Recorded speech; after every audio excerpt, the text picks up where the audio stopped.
It's my game.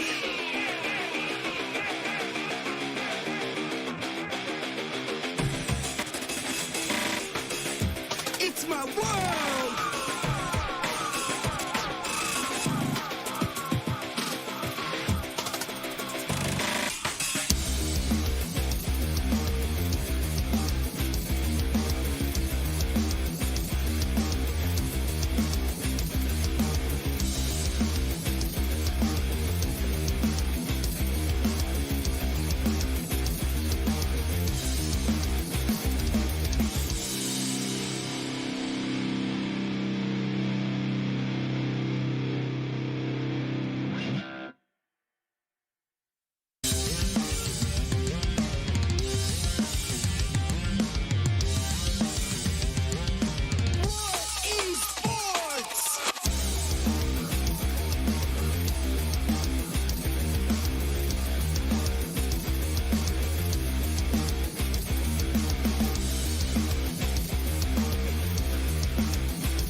It's my game.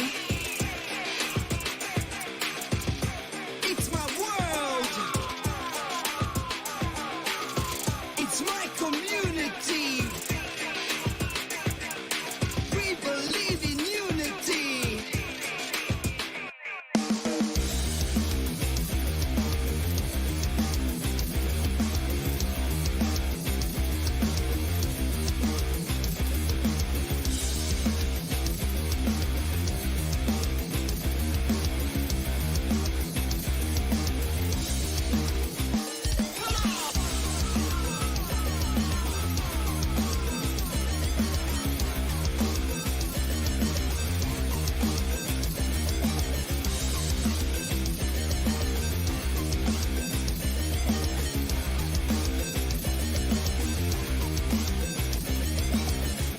It's my game.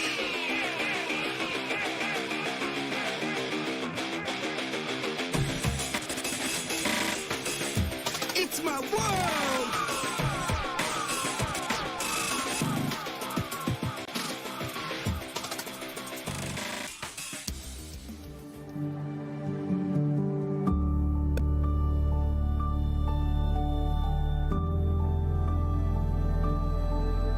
All it takes is one dream. One dream that becomes a journey. To drive an ambition. Believing in yourself. Persevering challenges. Always focused on the dream. To grow aspirations. Having the will to keep going. Building a future with a legacy. Knowing dreams can come true. Over 11 years of growth. The spirit of entrepreneurship. Created possibilities.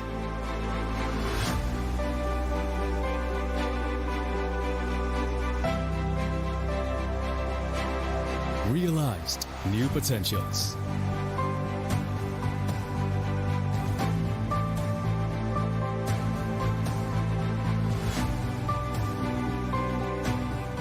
Innovate for the better.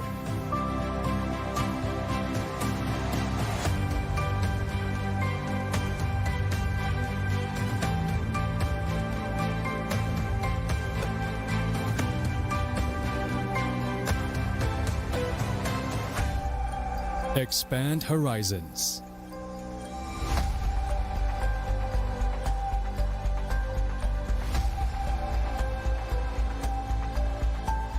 To change lives.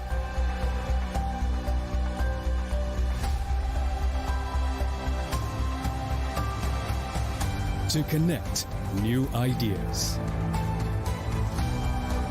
To explore new grounds.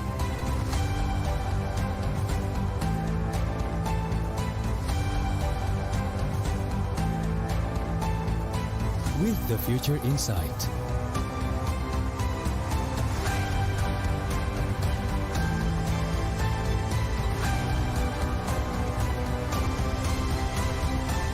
Together,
energi, selalu ada dimanapun itu, membawa yang baik menjadi hebat.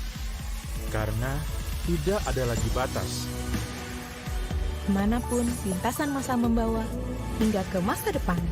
Sejauh mana kamu bisa bermimpi? Jawabannya, sejauh yang hati kamu inginkan. Dengan energi yang menggerakkan kamu Dan kamu. Pertamina, energizing you.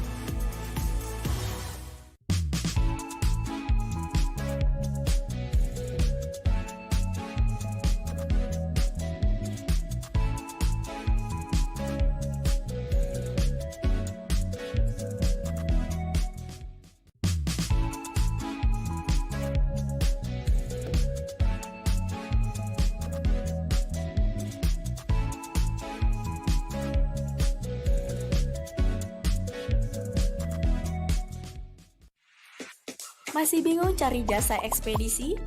Central Cargo hadir sebagai solusi pengiriman barang Anda dengan terus meningkatkan kualitas pelayanan. Sebagai komitmen kami, memberikan pelayanan terbaik untuk Anda.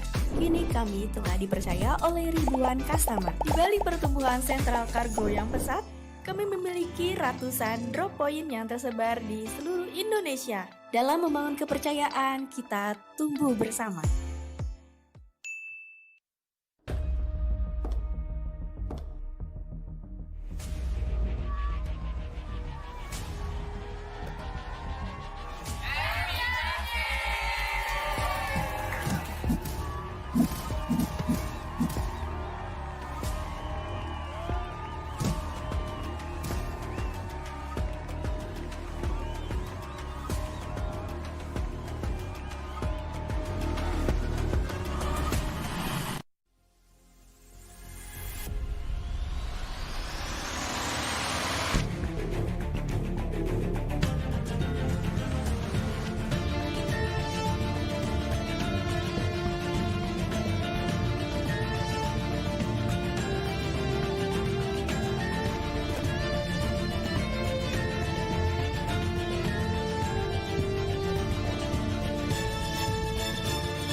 Iklan Popmi, stuck gitu-gitu aja. Popmi, ransel, Popmi.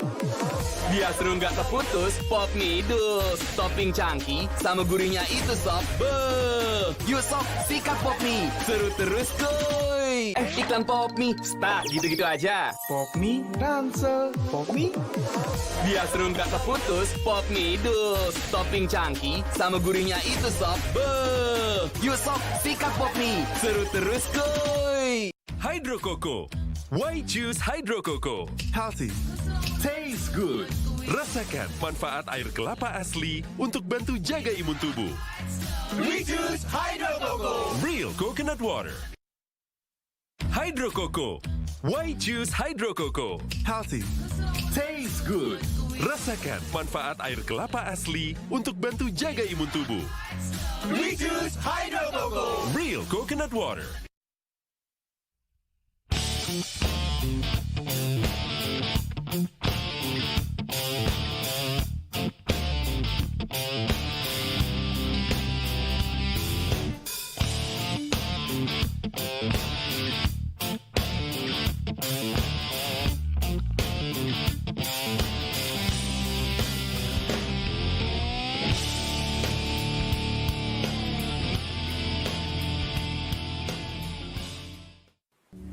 Ada sebuah cerita tentang mereka yang bangkit dari keterpurukan, melawan keterbatasan, merajut karya untuk berdaya bersama, membuka jalan kemudahan dan rasa percaya akan masa depan.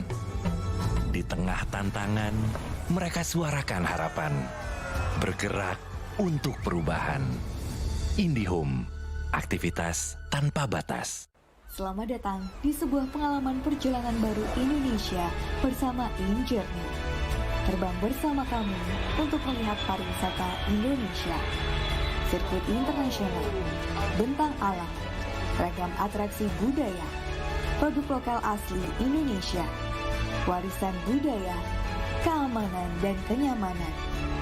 InJourney membawa keramahan Indonesia ke dunia.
Indonesia's Next Top Model Cycle 3, Sabtu dan Minggu, jam 7 malam. Apa ya? Makanan yang harganya receh tapi enaknya mantul. Banyak pengen loh. Ini dia.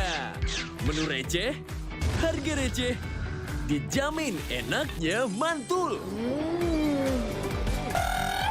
Enak banget. Coba Mel. Apapun yang kamu pengenin, di sini referensi lengkapnya. Ada yang ngiler. Jajan terus bareng makan receh dan enaknya mantul. Ini baru Trans 7. Berani melawan keterbatasan demi memberitakan kebenaran. Pukul 10.50. Terus berjalan menghadapi perubahan, berinovasi menjawab tantangan zaman.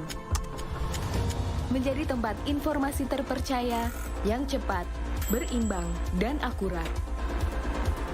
Tak sekadar memberi wawasan, namun juga membuka pikiran. Orang cerdas membaca tuntas hanya di detik.com. Warga plus 62 emang banyak maunya. Dari drakoran sampai banjir air mata. Nonton action yang mantul. Sampai nonton tendangan cantik. Maksudnya ini. Mau nonton apapun, semua ada di video. Mulai dari yang bikin berbunga-bunga, keringet dingin, ketawa, sampai bikin gak ngedip. Jadi, nonton apa sekarang?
All it takes is one dream. One dream that becomes a journey. To drive an ambition. Believing in yourself. Persevering challenges. Always focused on the dream. To grow aspirations. Having the will to keep going. Building a future with a legacy. Knowing dreams can come true. Over 11 years of growth. The spirit of entrepreneurship created possibilities.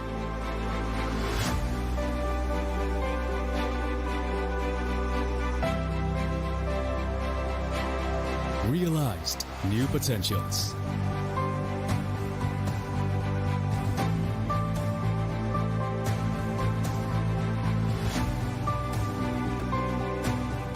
Innovate for the better.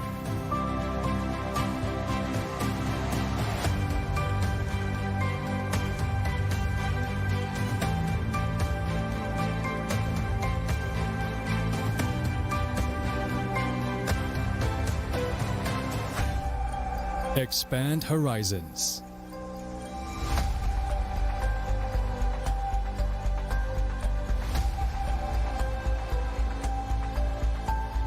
To change lives.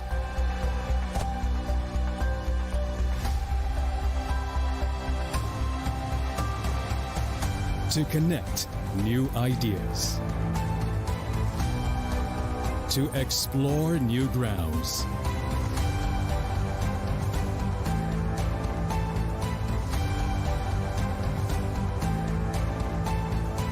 With the future in sight.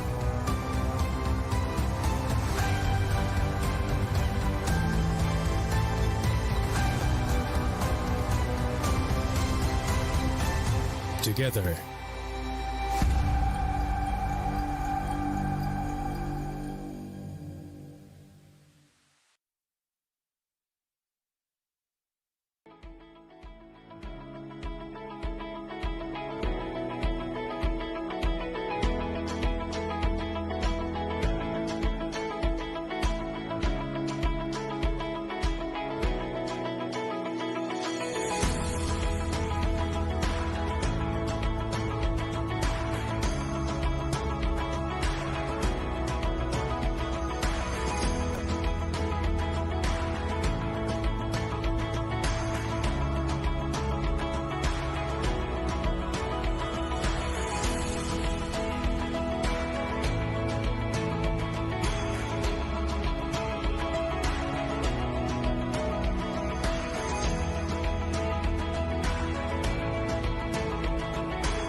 Energi.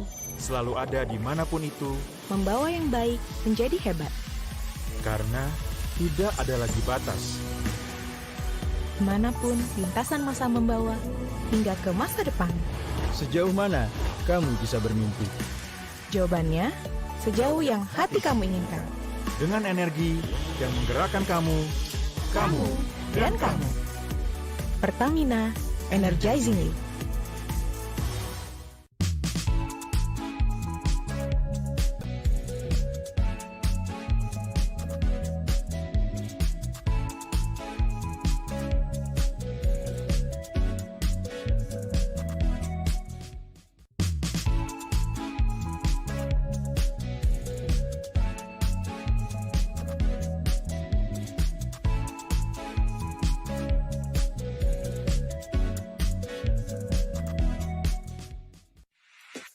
Masih bingung cari jasa ekspedisi?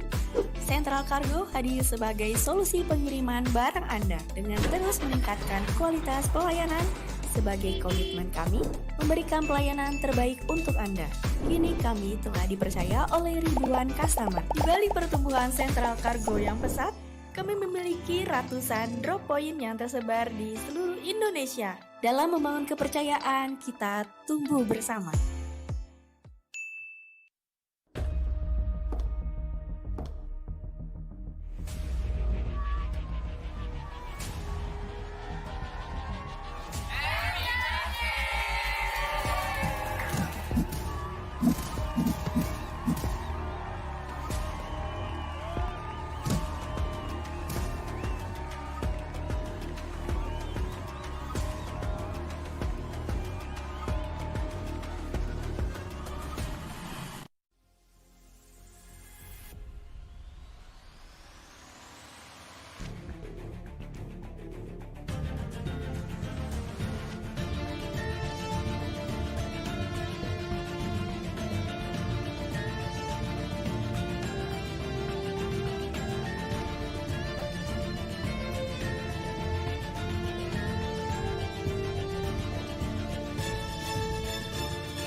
Iklan Popmi, start gitu-gitu aja. Popmi, ransel, Popmi.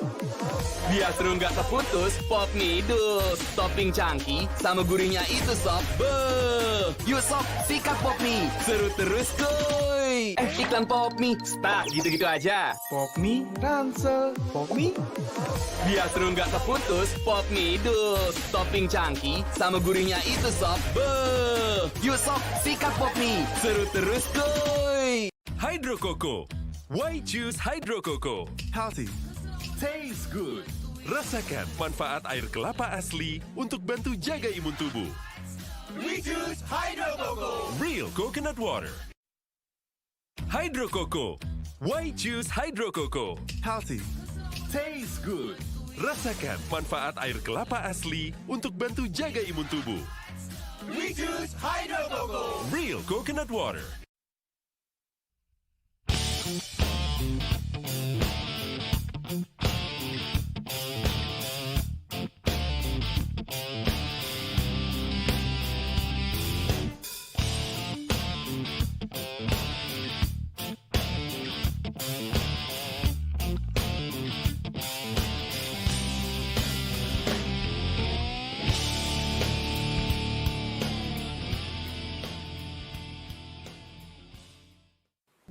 Ada sebuah cerita tentang mereka yang bangkit dari keterpurukan, melawan keterbatasan, merajut karya untuk berdaya bersama, membuka jalan kemudahan dan rasa percaya akan masa depan.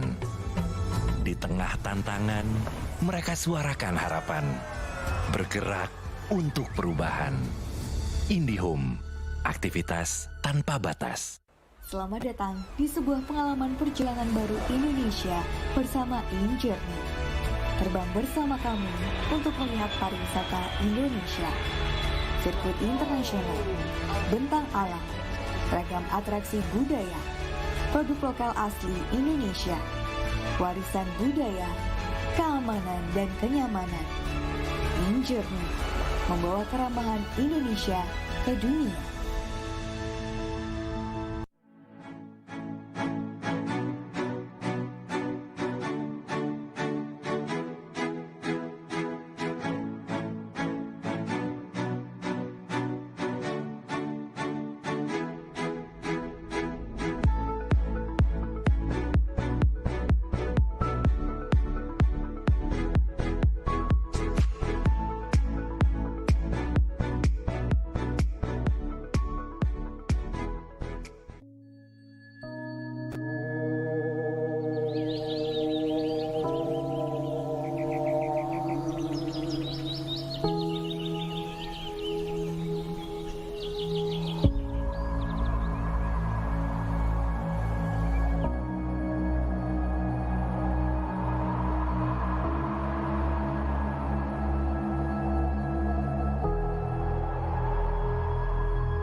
Indonesia's Next Top Model Cycle 3, Sabtu dan Minggu, jam 7 malam. Apa ya? Makanan yang harganya receh tapi enaknya mantul. Banyak pengen loh, ini dia. Menu receh, harga receh, dijamin enaknya mantul. Enak banget. Coba, men. Apapun yang kamu pengenin, di sini referensi lengkapnya. Ada yang ngiler. Jajan terus bareng makan receh dan enaknya mantul. Ini baru Trans 7. Berani melawan keterbatasan demi memberitakan kebenaran. Terus berjalan menghadapi perubahan, berinovasi menjawab tantangan zaman. Menjadi tempat informasi terpercaya yang cepat, berimbang, dan akurat. Tak sekadar memberi wawasan, namun juga membuka pikiran. Orang cerdas, membaca tuntas, hanya di detik.com. Warga plus 62 emang banyak maunya. Dari drakoran sampai banjir air mata. Nonton action yang mantul. Sampai nonton tendangan cantik. Maksudnya ini, mau nonton apapun, semua ada di video. Mulai dari yang bikin berbunga-bunga, keringet dingin, ketawa, sampai bikin gak ngedip. Jadi nonton apa sekarang?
All it takes is one dream.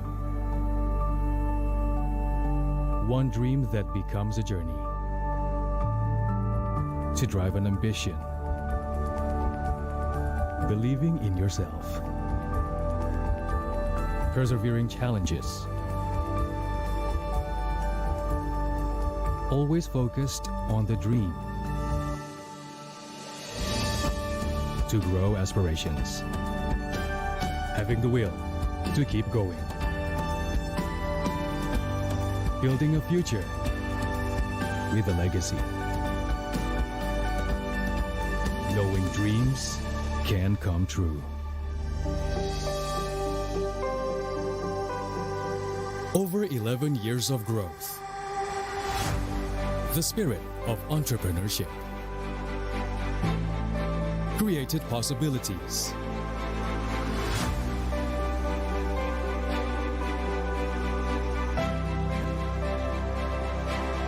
Realized new potentials.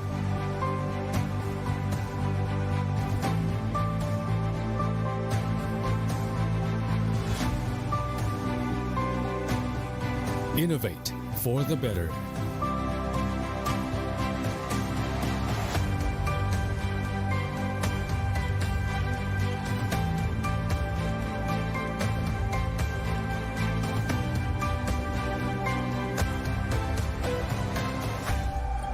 Expand horizons.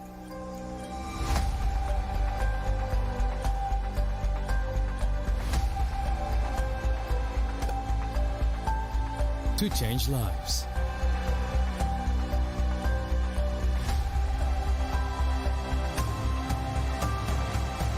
To connect new ideas. To explore new grounds.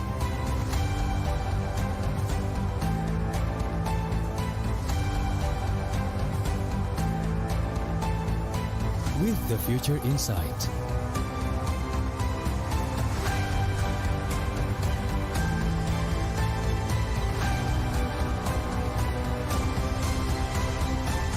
Together.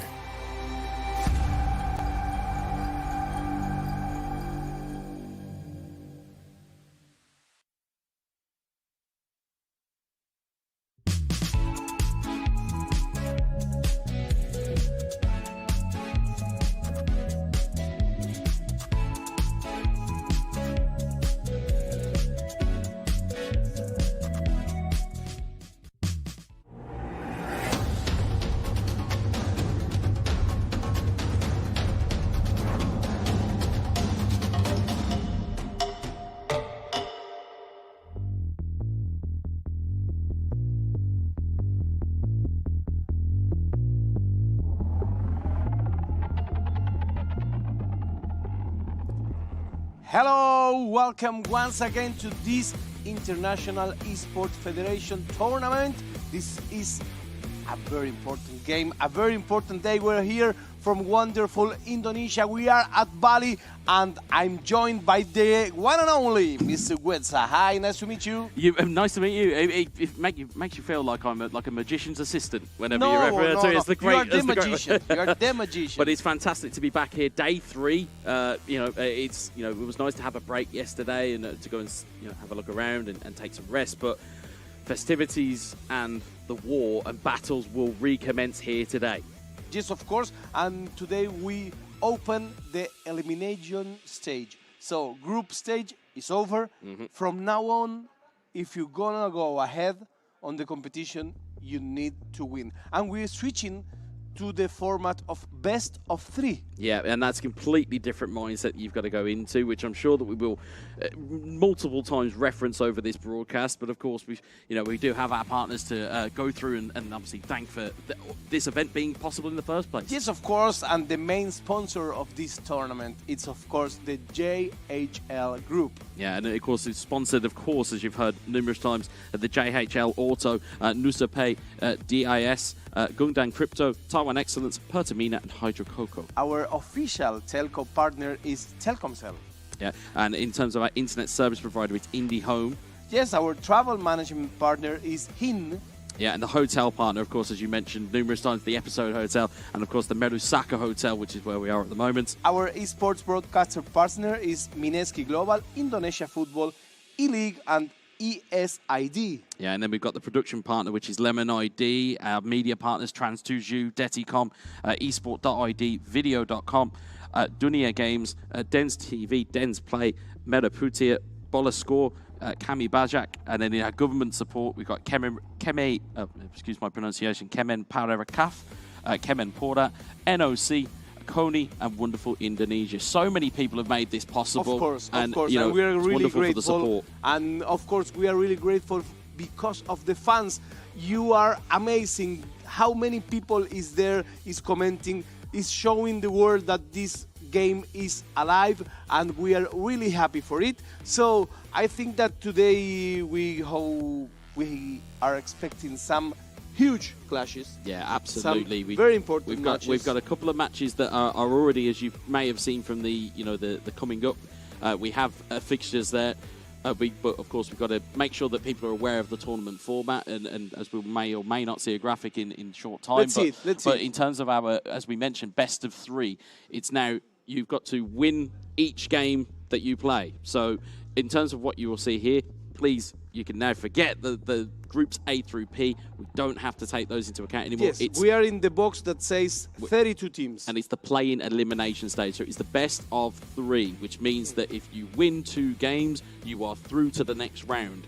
Yes. That's the critical part here. It's no more aggregate score. It's no more of trying to, make our maths as we were on the desk. It's now win or go home. So it is that today, simple. we start with 32 teams, and only 2 of those 32 will cross by for tomorrow competition. Well, we've got if you think about it from the bracket side, we've got four teams that will join. As you can see on the graphic there, it's also we've got an additional team that's there as well. But you've also got the 2 teams of Serbia who've already and Mexico who've come they through. Will join later and on. And Indonesia, of course, as a host of it, and of course we'll kind of look onto the prize pool, of course, which, as we've mentioned as well, $25,000, $12,000 for a winner, $8,000 for a runner-up, and of course for the third place playoff, it's $5,000. So this makes a very important role here, because this is what can have the players be professional players. Have this as an occupation, as a main occupation. But of course, if you train 8 hours a day, and then you win this money, so it's better than a regular job, of course. Well, it makes all the sacrifice kind of worth it. You know, if you think about it from a player standpoint, you may miss family gatherings, you may miss important events, you may miss all of these types of things just to get your practice in. So naturally, of course, it could be quite difficult to make that kind of sacrifice, but it doesn't make it all pay off in the end. And of course, we've got the schedule. This will be, excuse me, Wes has, I was anxious to show you which matches are coming up today. These are the schedule for today. We will start with Montenegro against Maldives. Yeah, and we've got Armenia versus Laos. And the reason why you're seeing it, 2 games that are to be announced is, of course, we have no idea who's making it into the round of 16 or into the most probably important game of the day, which is the last game, which is I have coined as the finals eliminator. That's the game where if you win it, you are through to the main final stage. So basically today we start with 32. Half past this stream duration, we will have 16. We will have 8. Yep. We will know our 5, and then from that 8 we will have 4, and then from that 4 we will know 2. From the 4 we'll know our final 8 for the final stage. So yes, so but today we're deciding. We'll know who's going to the finals. So you'll have that there, and of course you can see top scorers on the boards here. Yes, Tunisia. This guy was the one screaming the first day. He had 44 goals. Whoa! 40 for Iraq, 31 for Maldives, who it's opening today's stream. Yeah, and I mean, you're looking at the Maldives and Spain and the UAE. Again, that kind of lends itself to thinking, well, actually, the Maldives are quite high scorers. Yes. Tunisia, as you mentioned, had a difficult group within Portugal, of course. They knocked out, which was, again, a fantastic result for them. And it really puts them on the map here. It has some sacrifice for a guy living in the Maldives not to go to the beach and to keep playing video games, Yeah, but keep your eyes out on the bottom of your screen, of course, as well. Spain, of course, the United Arab Emirates, we saw in terms of the games that they had, the reason why they were here. Yes. And managed to get themselves onto the board there. But of course now we've got our first player versus of the day. So here it comes. You're listening to Weza, the man himself. So we will have Montenegro against Maldives. Yeah. Very interesting match. As you see, Maldives has a great forward, a great attacking power. So I think we may have some goals coming up next. Yeah, certainly. And as we look at the head-to-head, as you'll see, these numbers will start to kind of increase as time goes on. As the more games you play, of course, the more information and data that we'll get on these players. As you can see there are 18 goals for Montenegro, 31 over the course of the tournament for Maldives, as we've mentioned already. And of course, you can see there as well, 79 shots for Maldives. And again, the possession looks relatively balanced. So I think we're going to get a bit of a competition here, as you would expect in knockout or elimination esports. I think so. And this game is also so diverse that just seeing the pictures of the players, and I know them both, it's like this, Yeah, I was going to say, in terms of their body languages, as before broadcast, we were able to see kind of players walking in.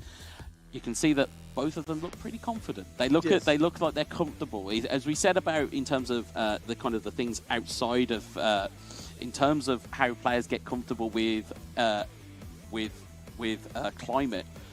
they start to get used to it. We've had a couple of days here now. We're all starting to get used to it now. Can we do our predictions? Well, a point on predictions, which we will come to just a second.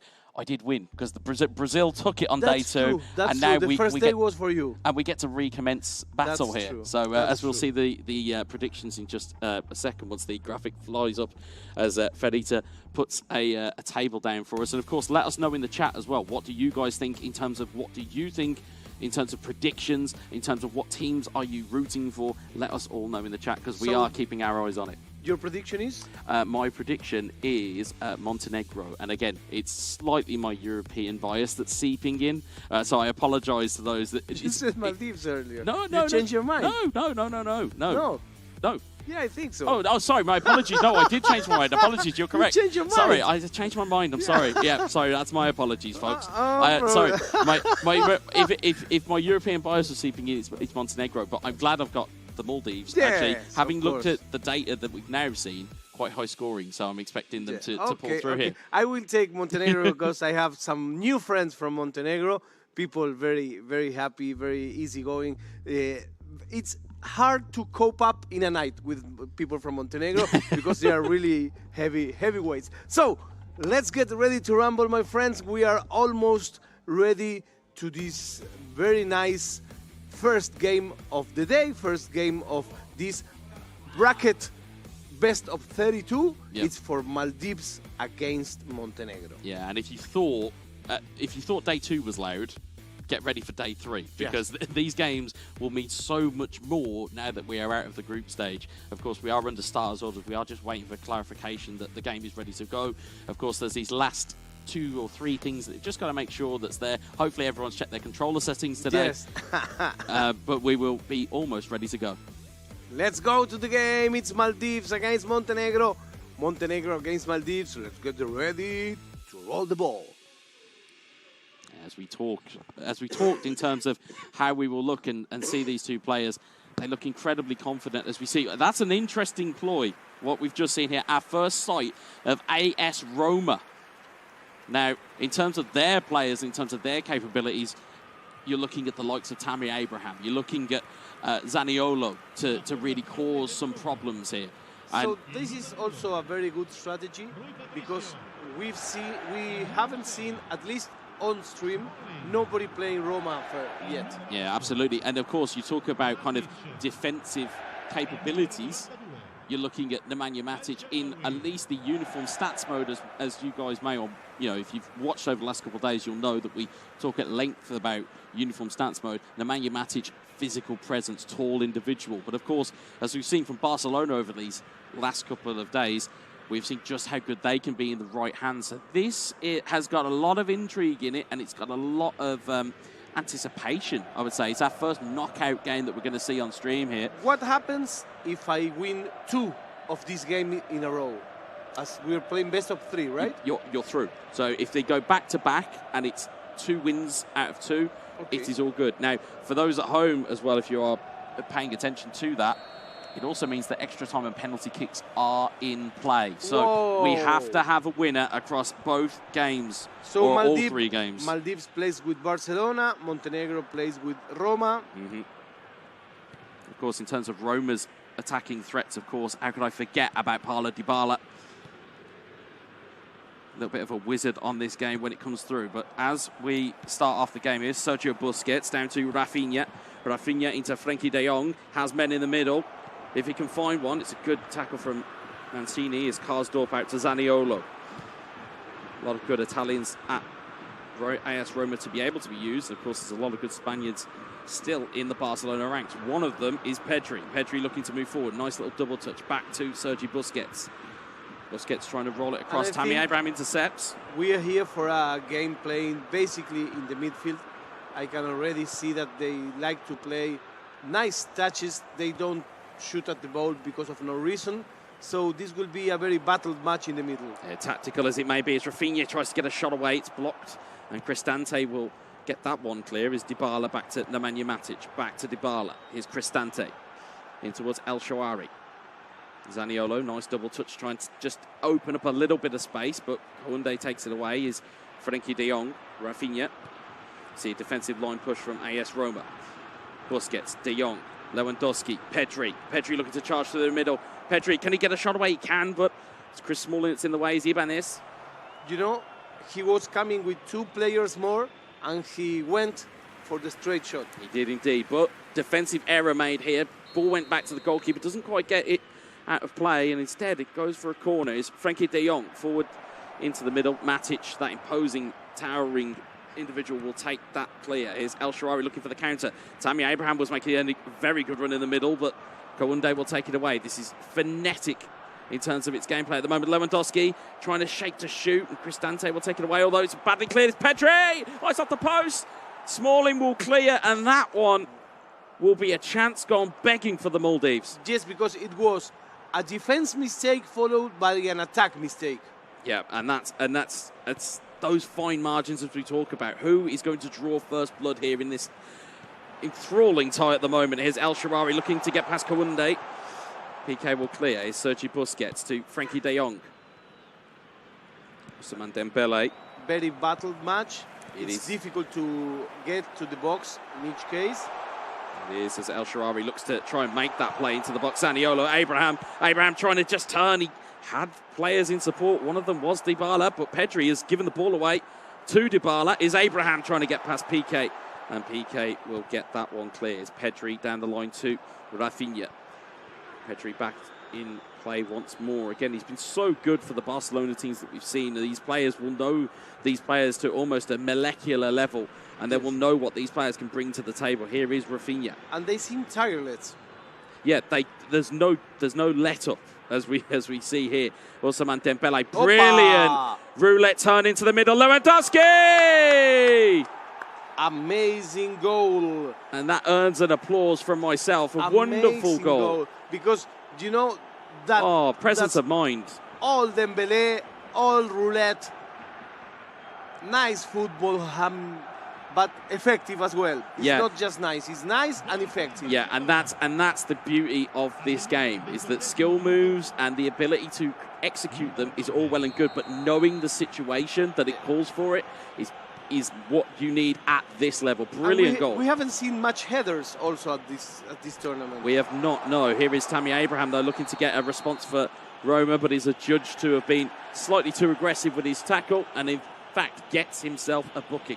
Yeah, he gets. It's strange for a forward to have a yellow card this early in the match, but it happened. So I think Maldives it's playing a little bit better with more possession, more pressure on the rival's box, and that translates into a fair 1-0. Yeah, and there's another booking there for Nemanja Matic, and again, Roma have got to be careful here. We saw how kind of damaging it can be when you lose a player. That, you know, Roma have got to be a little bit careful here. But speaking of how careful they can be, is Tammy Abraham, and it's Jordi Alba that takes the ball away there. And the Maldives, as you said, just settling into almost a little bit of a rhythm of control here, and it's going to be something to try and shake them out of this kind of almost cold method of play, as we see Mancini looking to drive one forward here. And we are looking for a best-of-3 type of elimination here. This is the first match, and by now it's going for the Maldives 1, Montenegro 0. Yeah, there's a booking there for the Maldives. And again, just a point on the best-of-3 format. It's so important to get the first win in the series, as we see El Shaarawy in towards Zaniolo. Saved and wide. Not enough on the shot, but it was enough to cause the keeper to make a save. This was the first time Montenegro reached the box with really danger. Mm-hmm. So indeed. It's we Paulo may see Dybala. Here something. We might just. Zaniolo trying to get the header. It's away, only as far as Nemanja Matic. Is Chris Smalling back to Matic. Matic to Cristante. And Frankie de Jong just about losing out once more to Nemanja Matic. We talk about physicality being so important, as we see Abraham, nice little back heel to El Shaarawy. Kounde will take it clear once more. Here is Pedri. On to Ousmane Dembele. Back to Pedri. Neat little take there from the Spaniard, but Cristante, as we said, that physicality coming to play there. El Shaarawy to Cristante. Cristante into Tammy Abraham. Back heel. El Shaarawy looking for Dybala. but it's cleared away once more. So We it's are those moving- final touches that we talked about before in terms of puzzle pieces that Montenegro are just slightly lacking here. And we are moving out of the middle, I think. We're going more for the box. We are, and that was a brilliant chance there for Maldives to double their lead. It's a good save from Rui Patricio, but it does go in at the break at 1-0. So delicately poised for the second half. As we're looking at the stats there, Maldives have had more of the possession, but Montenegro starting to just find their ways towards the box. I think that on the end of the first half, Montenegro started to ask for the equalizer. Yeah, they were starting to ask questions of the defence. Although, as we said before, the risk and reward of starting to push forward and commit numbers, it leaves gaps. So you've got to be careful, especially with it being game one. You still have two other opportunities here as Pedri looks to play the ball in. It looks towards Lewandowski. Cristante will clear, as Mancini will too. Zaniolo looking out wide to El Sharari. He's a known trickster of the trade, is Stefan El Sharari. It's a header down to Tammy Abraham. El Sharari. Nice pass. What can he do here? He's Nice full of pass. tricks. Can he find one here? It's Kounde. He's a little bit lucky there. It's Abraham. Good save at the near post. Second chance in a row. The last two real chances were for Roma, were for Montenegro. Yeah, you've got to be careful here. El Sharari on the corner. There's plenty of tricks in the bag, but Abraham will head that over, and it will go for a goal kick. So, again, as we said, in terms of almost the momentum switch that's here, it seems to have gone all towards Montenegro. But as we've seen before, if you don't make that momentum count, you will get caught cold. We've seen it in plenty of games so far over the first 2 days of the World Esports Championships in eFootball 2023. I wouldn't be surprised if we see one here too. So that's why now Barcelona keeps coming. He goes for the goal. He goes for the goal. Rafinha pushing the issue, forces a save. Amazing counter-attack. Maldives players knows that he needs to have the ball, but not just to keep the ball, because it's too early in the match to let the minutes count. He has to try to have a second goal. Yeah, and we talked, although you joked about it on one of the broadcasts about 1-0 being the worst scoreline to have, it may still prove to be as Lewandowski tries to make his way in, and it looks like it's gone for a goal kick. Goal kick, wow. But as we say, you can see here, 58 minutes gone, we're starting to enter that kind of almost magical or golden period, as I call it, for substitutions. And as we can see, our first look realistically at the two formations. You can see there, left-hand side of your screen, Roma very condensed, very through the middle.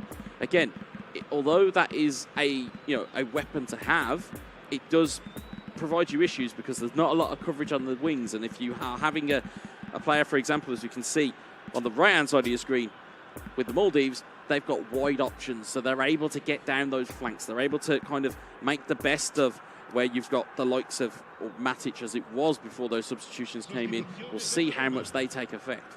And I think that the players with the yellow card are right now out of the game. Just one remains.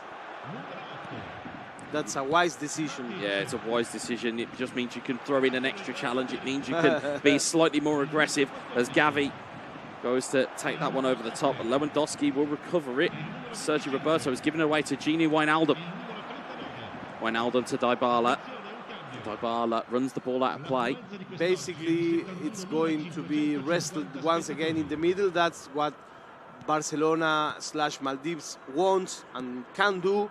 That's what Montenegro should escape from. Yeah, but you'll see these triangles as we see them just becoming more and more used. Here's Ansu Fati. Takes a dummy, takes a double touch. Whoppa. Gets away from the pressure. It's Gavi with the header. It's a good save. Dembele off the post. What an opportunity. You know, that opportunity would seal the game for Maldives.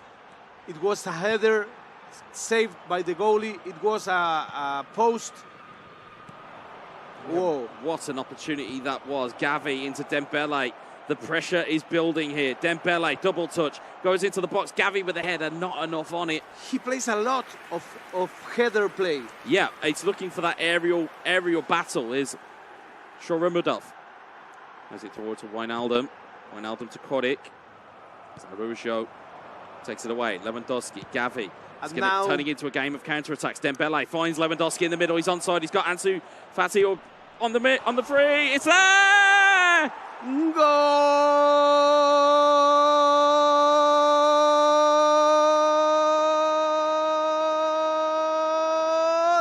Barcelona!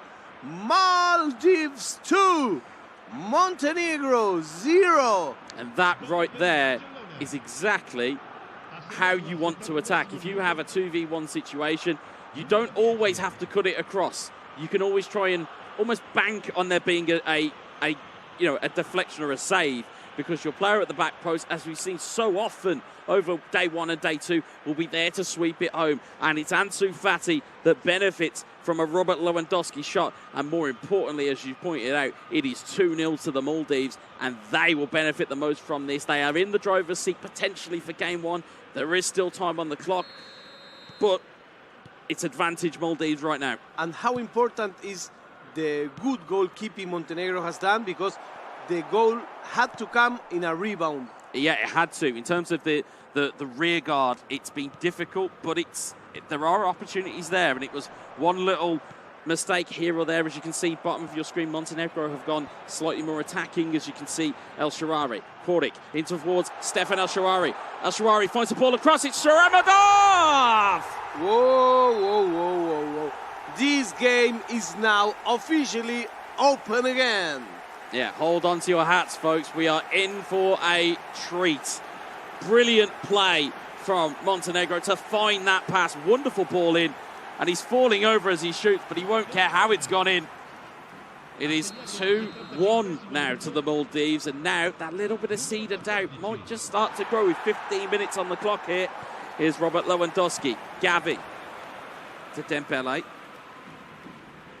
Being pursued by Mancini is Sergi Roberto back towards Frank Kessie. Kessie down the line to Dembele. Nice double touch to just open up some lanes. Kessie to Sergi Roberto. Brilliant find to Gavi. Gavi across the box. Antifassi. Big reaction save from Rui Patricio. The ball is not clear. Sergi Roberto. Oh, neat touch to take that away from the defenders. Again, you can see pressure. Gavi. Dembele. Just looking to just recycle the ball, but it's Kordic that'll take it away.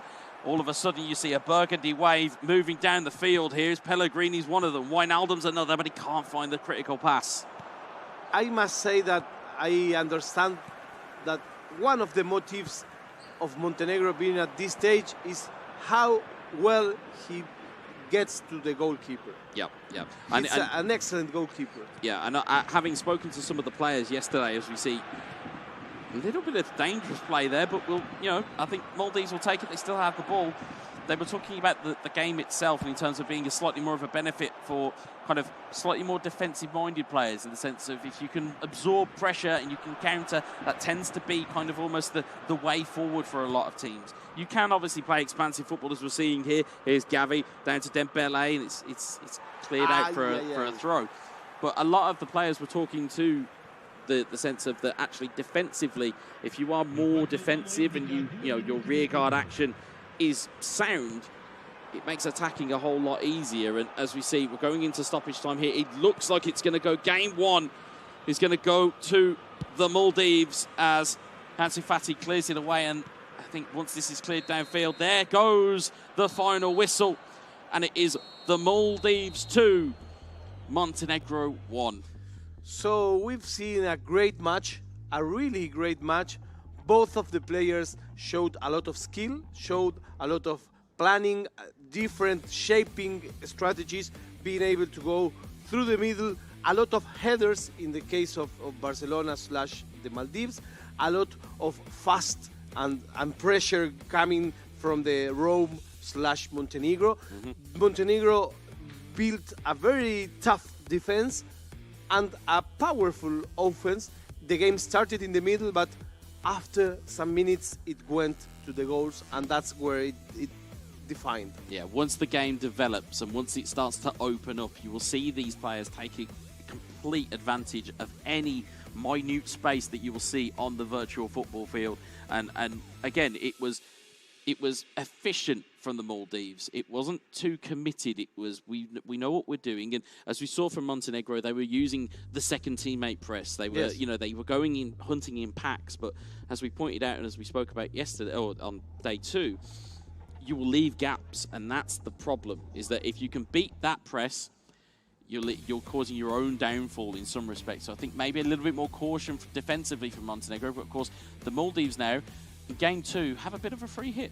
Yes, because they can go, if I were the Maldives player, this is the game in where you will be all over offense. Because if you can close the series right now, why will you risk it? Yeah, why would you wait? Why would you wait? You know, it's and again, if you can take that second game, like we said, you take it completely into game 2, and then that's the series done. You don't have to worry about, game 3 or I have to think about my game plan for another game. Yes. It's done and dusted. And from the game 1 that we saw, the Maldives plan was pretty sound. Yeah, and remember that at this stage, it cannot be a tie. So even a 0-0. It's extra time, and it's penalties. Oh. You can take that shot also. Oh, that's, yeah, I mean, in terms of that, I mean, again, if you're one game down, again, if we talk it from a Montenegro side of things, you have to win this game. You've got to win. So the issue now becomes is how quickly and how far do you push? How much are you willing to sacrifice in order to get a goal? And how much are you willing to risk at the back? Exactly. Because in order to win this game, however it takes, you may be open for some counter-attack, and you know that's really tough and difficult. What do you think on the chat? Who's gonna go by? Who's your favorite team? Who's your favorite player? You can tell us at YouTube, at Twitch. But let's say the after-match number, 60% possession for Maldives. I think it's no surprise. Yeah, I mean, we look at the stats here: 12 shots to 4 shots. You could see who was the more aggressor in terms of attack. It was obviously the Maldives from what we've seen. And look at the saves. Yeah, the saves as well. 6 saves from Montenegro. So again, they have their keeper to thank for the fact that it wasn't as damaging as defeat as it could have been. But again, as we know, goal differences are relevant now. So it's now all down to you've got to win. It's the end result at the end of the day. It's got nothing to do with how good your keeper is. It's what's the score at the end of time. That's what you need. Yeah, but I mean, if you have a good keeper, you know that you will have more chances. Oh, absolutely. Of at least not losing. Oh, absolutely. So, my friends, I want to know who do you think is coming by. After this match, we're coming with Armenia against Laos. And after that match, from our actual 32, we will just keep 16. Yeah, it's difficult. And it's a mystery to us as to what games are coming because, of course, we don't have the info on what games are being progressed. And, of course, I'm sure we'll find out closer to the time as to how things have progressed. But, again, Montenegro and Maldives, just for those who are keeping score at home, are on one side of the draw. Armenia and Laos are on the other side of the draw. Exactly. We are keeping all the draw for ourselves. Yep. We're being greedy. That's what we're doing. We're being greedy. That's what we are.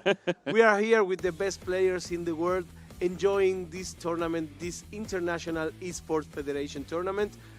That's the Maldivas player. The and it looks like we're ready to go. In Spanish, we said Maldivas. Maldivas. With an A. With an A. With an A. And that's the Montenegro player. Yeah. And it looks like I think we're under starters orders as I have determined it, is that we just kind of wait to hear that all of the settings and everything is back to right and make sure everything is set up exactly the way that it needs to be. So yeah, we're under starters orders. We are just waiting for it. So if you have to look at these two players' style, you identify as a player more with the Montenegro style of playing or the Maldives style of playing? I would identify, as some of the players may or may not remember me, I was more of a defensive player. I was more of a I would try and almost frustrate you as a player, and that's where I kind of look at it for the Maldives, which is that every time Montenegro looked like they were going to get a chance outside of the goal they scored, it was snuffed out by a defender. There was a covering defensive midfielder. There was somebody there to stop it, and that's how I'd love to play, which was just frustrate your opponent and then hit them. Okay, very British style. Very, very British style. So let's go to game number 2. Montenegro against Maldives, Maldives against Montenegro. My style of play is, of course, tiki-taka. Tiki-taka, luxury. Explosion and skills is what I would imagine from yourself. But of course, Just skills. we'll never know because your hands have been retired. We'll never know. We have some witness that can anonymously can tell our last matches. So here we come again. It's Barcelona from one side. And it's AS Roma from the other. So teams appear to have stayed the same in terms of their team selection. It'll be interesting to see whether there's been any changes in personnel again from Roma's side of things. Again, you talk about the players that they have, or we did kind of briefly touch on them. We may find that these players may look at it and go, well, actually, there wasn't too much to separate us in that first game, and we won't need to change too much. And as we see from the Barcelona lineup here, it's as they pretty much were in that first game, in terms of Rafinha, Dembele, Lewandowski. And then I would imagine from the Roma side, you probably wouldn't see too much because, again, Montenegro didn't do a lot wrong in that first game. It was just they were slightly too committed in terms of their defensive actions. They were too aggressive. Maldives was really inventive on the last step with that roulette, with that double touches.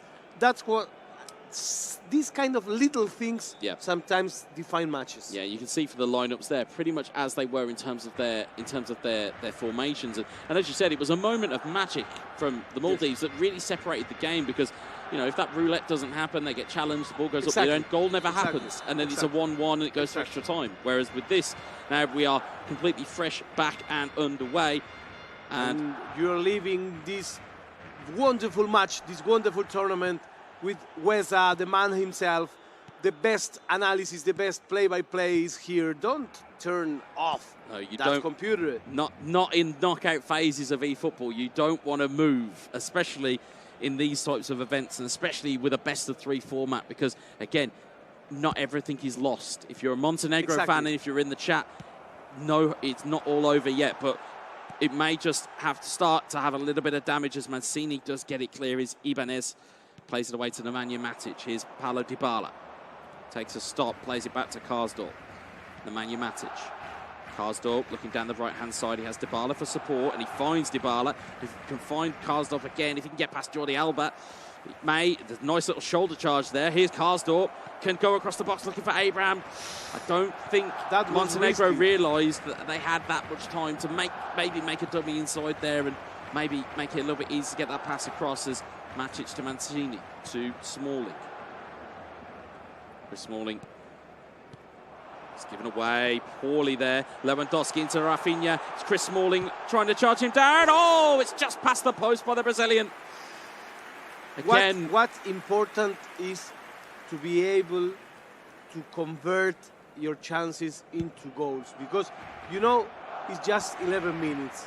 It's the most top priority within eFootball. Once these chances go, as you see a knee turn from El Shaarawy, Cristante just caught offside. But it's paramount. They're absolutely paramount to your success. If you can't take your chances at this level, you'll get punished. Yeah, it's nothing. If you do a beautiful play, but you don't make it a goal, it's worthless. Yeah, I mean, you know, this game isn't won by possessions and shots on target. It's won by goals. And as we'll see, the most important stats are the ones that are in the top left-hand corner, the score and the time that's left on the game. Those are the most important ones. You can have 30% possession and still win 1-0. It's that type of game. So here is Rafinha looking to make some inroads here.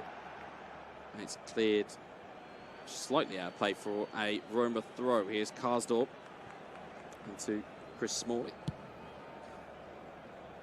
Smalling to Ibanez. It's a bit risky across the back line, but again, Montenegro looking to just build up slowly.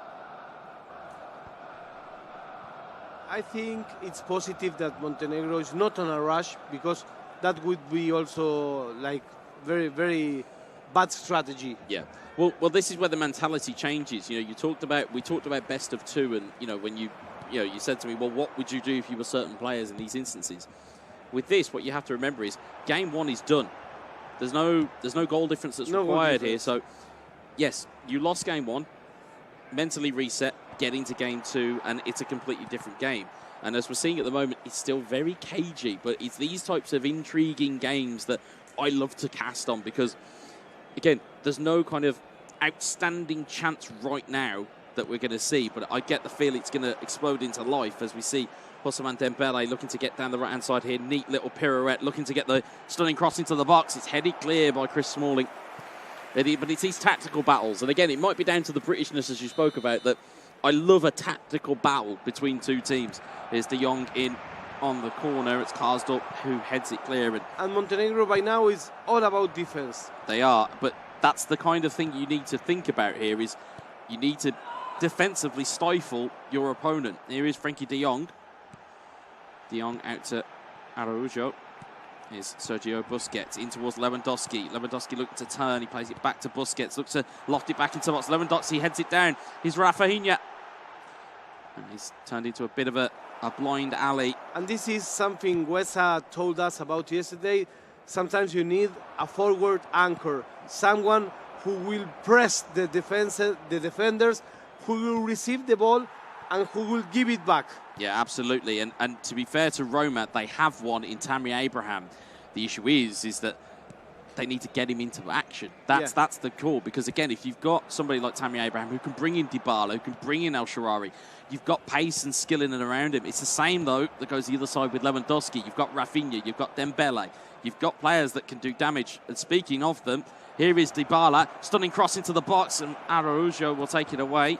Here's Busquets to Pedri, and all of a sudden counter could potentially be on here, but again, there's numbers back for Roma, but there's players forward for Barcelona. It's Ousmane Dembele, manual save. Great manual save there to keep them in the game. You know, people were betting. Is he going for a cross? Is he going for the goal? He went for the goal. He did indeed. And the goalie guessed it. The goalie guessed it. It was great manual goalkeeping by Montenegro to keep that ball at bay. But again, of course, you've got to think about it here. I know there's a sharp intake of breath. Anytime it goes near a goal line, there was a sharp intake of breath on this commentary team because we have seen it before where players will accidentally make an input and all of a sudden the ball's in the back of the net very cheaply. But here is Pedri in the attacking half for the Maldives. You know, Pedri looking down again. In my time, if you get mad, you go into auto-goal mode. Now you can do that. It's difficult to do that. It's very difficult to do it, and it's a skill to manual goalkeep nowadays, which is why it was so important for that save from Montenegro. Although, last action of the half, you can see no added time given here, so this will be the last chance. And here's Frankie De Jong. De Jong looking to keep the ball alive, and it's cleared away, and there is half-time. So a very tentative, very cagey game. We talked about nerves. He knows that the clock is one more Barcelona player. So, of course, he's not in a rush. He will try, but perhaps he had the chance to cross the ball right away. Yep. No, I will take a pass. I will take my time. If I can do the cross, I do it. If I cannot, that's okay with me. So it's just 45 minutes away. Well, it's interesting to figure out here who's under more pressure. Is it the Maldives because they've already got a goal on a game on the board, or is it Montenegro because they know they're a game down? And that again, you can't really tell it in terms of the faces because again, it's almost like a game of poker with these guys as we see in the bottom of your corners. No expression from either one of the players at the moment. Exactly. As you can see, Zaniolo trying to make his way forward. Busquets gets the tackle. Is Alba. Wasn't that the foul? No, play on it goes. You can sometimes have heavy challenges and sometimes the ref will not give them. Here is Sergio Busquets. Here's Frankie De Jong. Nemanja Matic intercepts it, plays it to Abraham. Cristante. Cristante looking forward. It was a good run from Abraham. Would have been onside, but unfortunately, looks like there is judged offside here. Offside. Which fair. We absolutely understand that. The refs have got to give them, but it gives the ball and possession back to Roma and to Montenegro is Abraham. Smalling to Abraham. Abraham looking down the line for El Shaarawy. Again, Jules Koundé, that problem defender within the Barcelona ranks, but the ball has been given away. Here is El Shaarawy. Can he find a bit of magic once more as he gets the ball back? He's taken one dummy. He's got the ball into the box. It's Dybala! And we have a goal, and perhaps we have a closed series. No, I don't think so. No, not just yet. And this opens it back up because all of a sudden now, Montenegro have the advantage in game 2.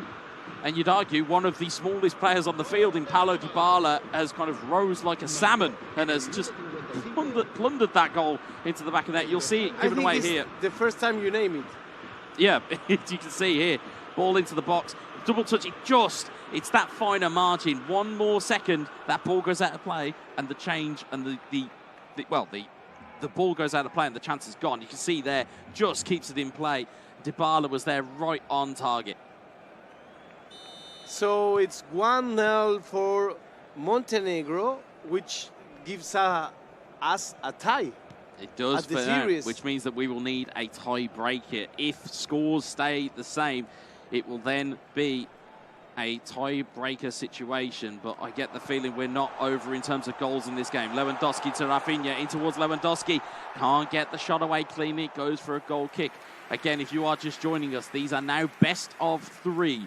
So you need 2 wins out of 3 games to ensure that you pass through to the next phase. And this is the second match of the best of 3. The first one was for Maldives. This one is at this precise moment, is being won by Montenegro. Yeah, and at the moment, as you can see, tactical changes coming in here. You can see that these are the vital moments for these players. I love the speed that they use here. It's because they, you know, I was playing on the game yesterday, and it was like I was taking. Oh, do you know what? It takes your time. These guys are so well drilled on all of these players in terms of what they can provide and what they can do. And they will know them to that level. They will know them to the point of, I will know every player's play style. I'll know what settings. I'll know what players I like to use. And that's what they'll look for in terms of their substitutions. Here's El Shaarawy in towards Gini Wijnaldum. The Dutchman out to an Italian in Stefan El Shaarawy. And the ball is recovered by Jules Koundé. Sergio Roberto down the left-hand side to Ansu Fati. Wow. It's got Lewandowski in the middle. 2 against 3. If he can find him, but there's also men arriving at will. One of them is Gavi. It's a brilliant save from Rui Patricio. The save, the goalkeeper in Montenegro, is vital. It's half of the team. But you would argue what Rui Patricio is one of the best goalkeepers in world football, let alone in the virtual football world, especially with stat balancing. Driven ball in, though! He's been beaten by Lewandowski. And as much as I can talk up the talents of a goalkeeper, as we have spoken about constantly, there is no better forward in world football than Robert Lewandowski. Nice little acrobatical finish, just sticks out a leg, tucks it home, and it is back to level in game 2. This promotion doesn't apply when Lewandowski plays against Argentina, but never mind about that. Here is Matic. Matic forward to Wijnaldum. Although forward to Tammy Abraham, who's got a man over. It's Pellegrini! What was it you were saying on day 1 and day 2? You're always most vulnerable when you've just scored. And that is exactly what it is. Score, you know you're suffering. Let's see if Maldives can take advantage of that. Yeah, here's Kessie to Sergio Roberto. It could be back the other way. We've got more goals hopefully on the horizon. And Mancini will stop that one and will close the Montenegrin door. So the first match was 2-1 for Maldives. The second one, by now, it's 2-1 for Montenegro. It is, and the game is not over yet. Still 20 in-game minutes here. And again, as a small idea that you may see from players coming around it, you may see a bit more of game management creep in, because, again, if you know that goal difference doesn't matter, you don't really need to go for another goal. But do you risk sitting back and taking the pressure, or do you just try and play a bit more and just try and get an extra goal to really give yourself a cushion? It's Lewandowski to Gavi, to Dembele, back to Gavi. Collision in the box, nothing was given. Here's Gavi. Gavi, neat little double touch round the corner, back towards Dembele, in towards Lewandowski. Good save again from Rui Patricio. It's a wall, you know? He's an absolute brick wall indeed. Here's Dybala, though, looking for the give and go to Abraham as PK. But as you told us before, with the game balance, this is something that we can blame on the Montenegro player, not just on Rui Patricio. Yeah, absolutely. And in terms of, you know, you'll see manual saves that will come through, but it comes down to team selection as well. It's the first time that we have seen on stream AS Roma, and people may even turn around in the chat and be saying, well, why would you pick Roma? Again, we talk about physicality. They have that blend of physicality and skill. You know, you have Zaniolo, you have Pellegrini, you have Wijnaldum in midfield. You have a point man in Tammy Abraham. You have wingers that can do damage. You have a robust backline. You have a good goalkeeper. They're a pretty good team in terms of uniform stats to go and pick. It's just we've not seen them on stream yet, so we haven't been able to talk about them at length that we have right now. So let's see what happens now. We are out for some last-minute surprises on this match.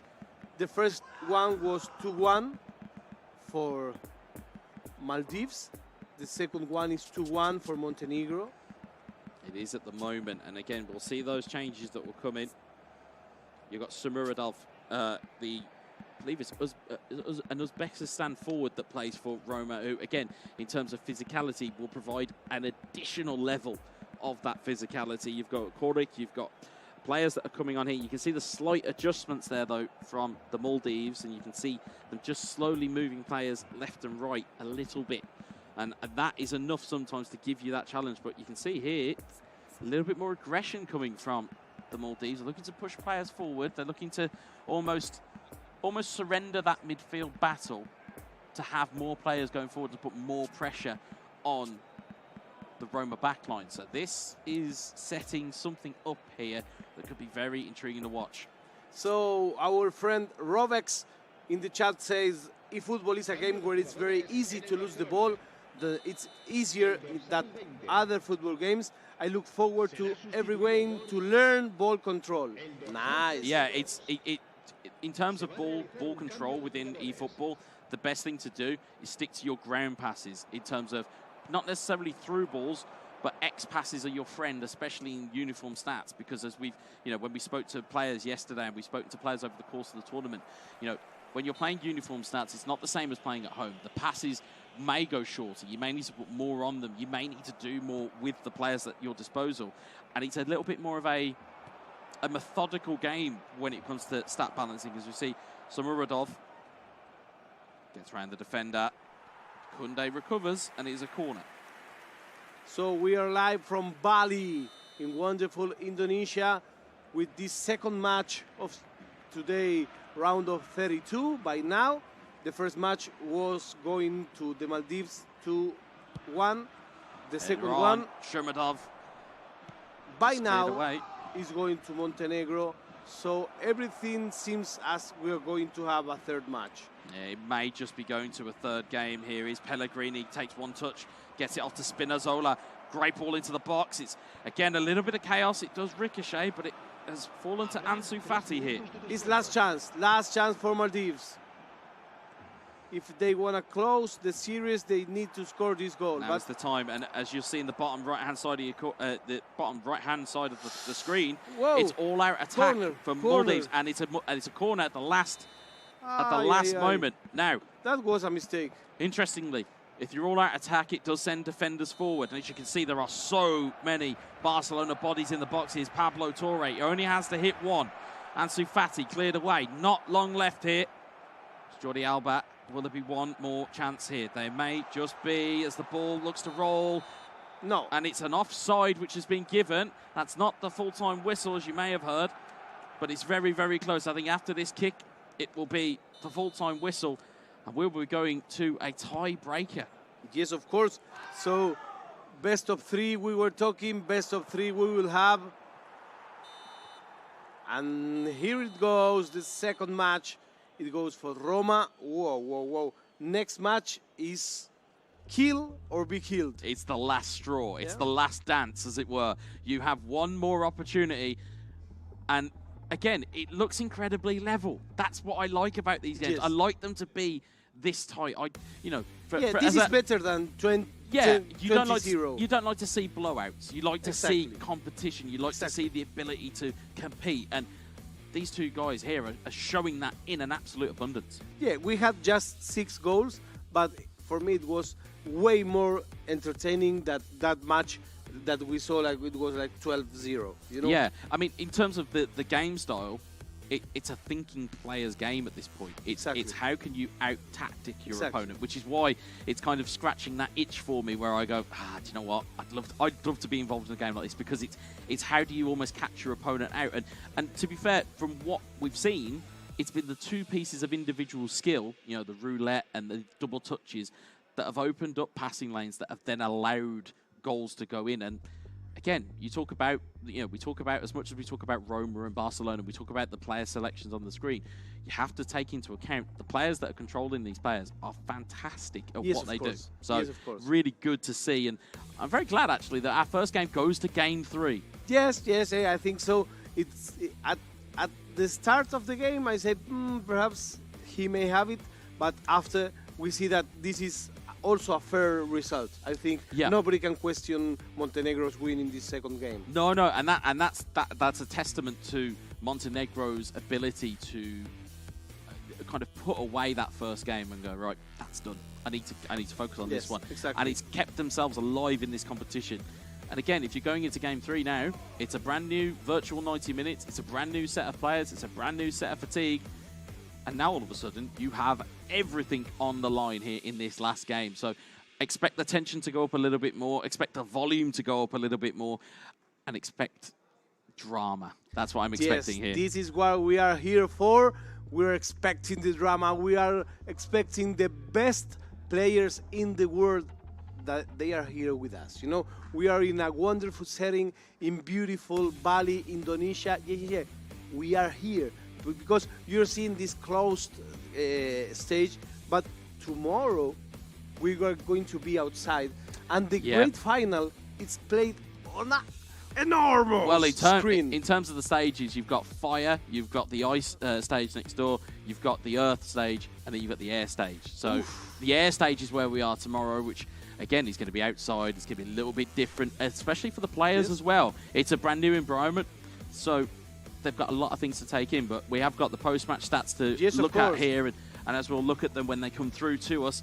As you can see, again, although the possession went to the Maldives this time, the shots on goals were less. Yes. So that indicates there was a little bit more of a midfield battle, as you said. Is it was almost taken to the turf that Montenegro were happy with. They want that midfield battle, whereas I think with the Maldives, they want the battles within each box. So again, it depends on that play style. If you can get it, and we talk about it all the time, if you can import your game plan onto somebody else, and if you can make the battles happen where you want them to happen, it's that tactical nuance that you've got to find. And I think that's what Montenegro found in game 2. Whether they can replicate that again in game 3, it's a completely different question. But it's only a question we'll find out with the game. Exactly. The analysis by Mr. Guetza, it's amazing. You know, I love the game. I love to hear him because it's really sometimes when you hear someone else commenting on the game, if that someone else knows his game, he may see things that you may not see. So that's what we're trying to do here, to let you be able to learn a little bit more about this game so we can enjoy our favorite games all together. So let's go to game number 3, my friends. This one is... This is the decider. This is what this is. Win or go to the pool. Yeah, it's go hard or go home, as That's they say. It. It's very much a case of you've got to win to get through. It is that important and it is that simple. It doesn't matter if it's by a goal, whether it's by 5 goals, so long as you're in the winning column, if a penalty off the back of somebody's head, it doesn't matter at this stage. All you require is 1 victory. That's it. And we don't have here lucky losers or something like that. Here, one of these players will advance in the tournament and the other one will have his participation finishing here. Yeah, and it's sad. Yeah, and it is because they're two. You know, we talk about it in terms of the matchups, and we saw, you know, and we've seen the brackets and things like that. It's somehow almost disappointing that one of these two teams has got to stop at the end of this game because, again, you look at, but we've said this before, at the World Esports Championships, there's no easy games. No. You have to go and beat the best of the best. Yes. And as you can hear, the animation going on behind us, again, there are other games that are going on at this point in time. Yeah, and all of the games right now are high on pressure, high on expectations, high on, you know, there is no margin here. You have to win every game. And the quick point on the audience as well, it's standing room only in here. It's every seat looks like it has been filled, ready to anticipate what is coming next. Yes, yeah, people are really excited. And we're going to start. This is the final match of this best of 3. In the burgundy shirt, the Montenegro player with Roma. In the white shirt, the Maldives player with Barcelona. Yeah, and again, game 3 on the line. How much do you commit? How much do you want it is the real question that's here. As Abraham looks to try and aggressively take that ball forward. Zaniolo, quick takedown of Lewandowski, lets him know he's there, but a booking after just under 3 minutes. Not the greatest idea if you're a centre midfielder. No. As you see Busquets, just to take the ball short. Here's Frankie de Jong, Lewandowski. It's cleared away by Nemanja Matic. Sergio Busquets, de Jong, Pedri, Lewandowski. It's Pedri, Pedri's broken free. Dembele, it's a save, it's deflected off the post. What a chance that was. If we had to give an award each time a post is cast today, whoa, we will be broke. Well, I think player of the match is that left-hand penalty, that left-hand post. As we see Rafinha in and trying to make something happen, and it does keep the ball alive, and it does go for a corner. He forced that corner. He forced it by that stop, allowed the defender to come in. It's almost borderline a penalty, but the ref doesn't see it the same way, as Roma will clear the ball, and Montenegro are looking to just try and just calm themselves down a bit here. That early flurry from the Maldives, as we said, if you're going to try and get into the game, you want to score as early as possible, just to give yourself that platform to build from. Yes, as Pedri dispossessed by Cristante. Especially if you have an aggressive style of play, you know that you're burning stamina. Indeed, and stamina is an absolute premium in uniform stats mode. As Koundé will take it clear. Here's Dembele to Pedri, to Rafinha. Rafinha to Pedri. It's a 4-man attack here. As Dembele is taken out. Nothing was given, and Mancini will look to play that forward. Nice little take from El Shaarawy. I like the style of the Maldives player. Yeah, there's a lot of attack going here. As Mancini gives it away. It's a bit of a gift. It's Ousmane Dembele. The Frenchman's in on goal. He's dummied and he's super cancelled. And it's that anticipation of a challenge that was coming in from Chris Smalling that never came. Instead, smart defensive play to just run back and try and take the ball instead of causing a challenge. Brilliant defensive play from Montenegro. And El Shaarawy will come forward. He waited too much. He did. He waited too much, wanted to see what the goalkeeper did. But in that moment, if you were playing at home, your first thought would be, I need to get the ball back. Instead, sometimes it is better to just run with your defender and take the ball under control rather than use a tackle button, because you will end up causing yourself a penalty, potentially a yellow or a red card. Here's Pedri to Dembele, looking for the stunning cross into the box. Smalling will get the clearance away. He's going to go for a corner. He's not getting the last step, you know? Yep.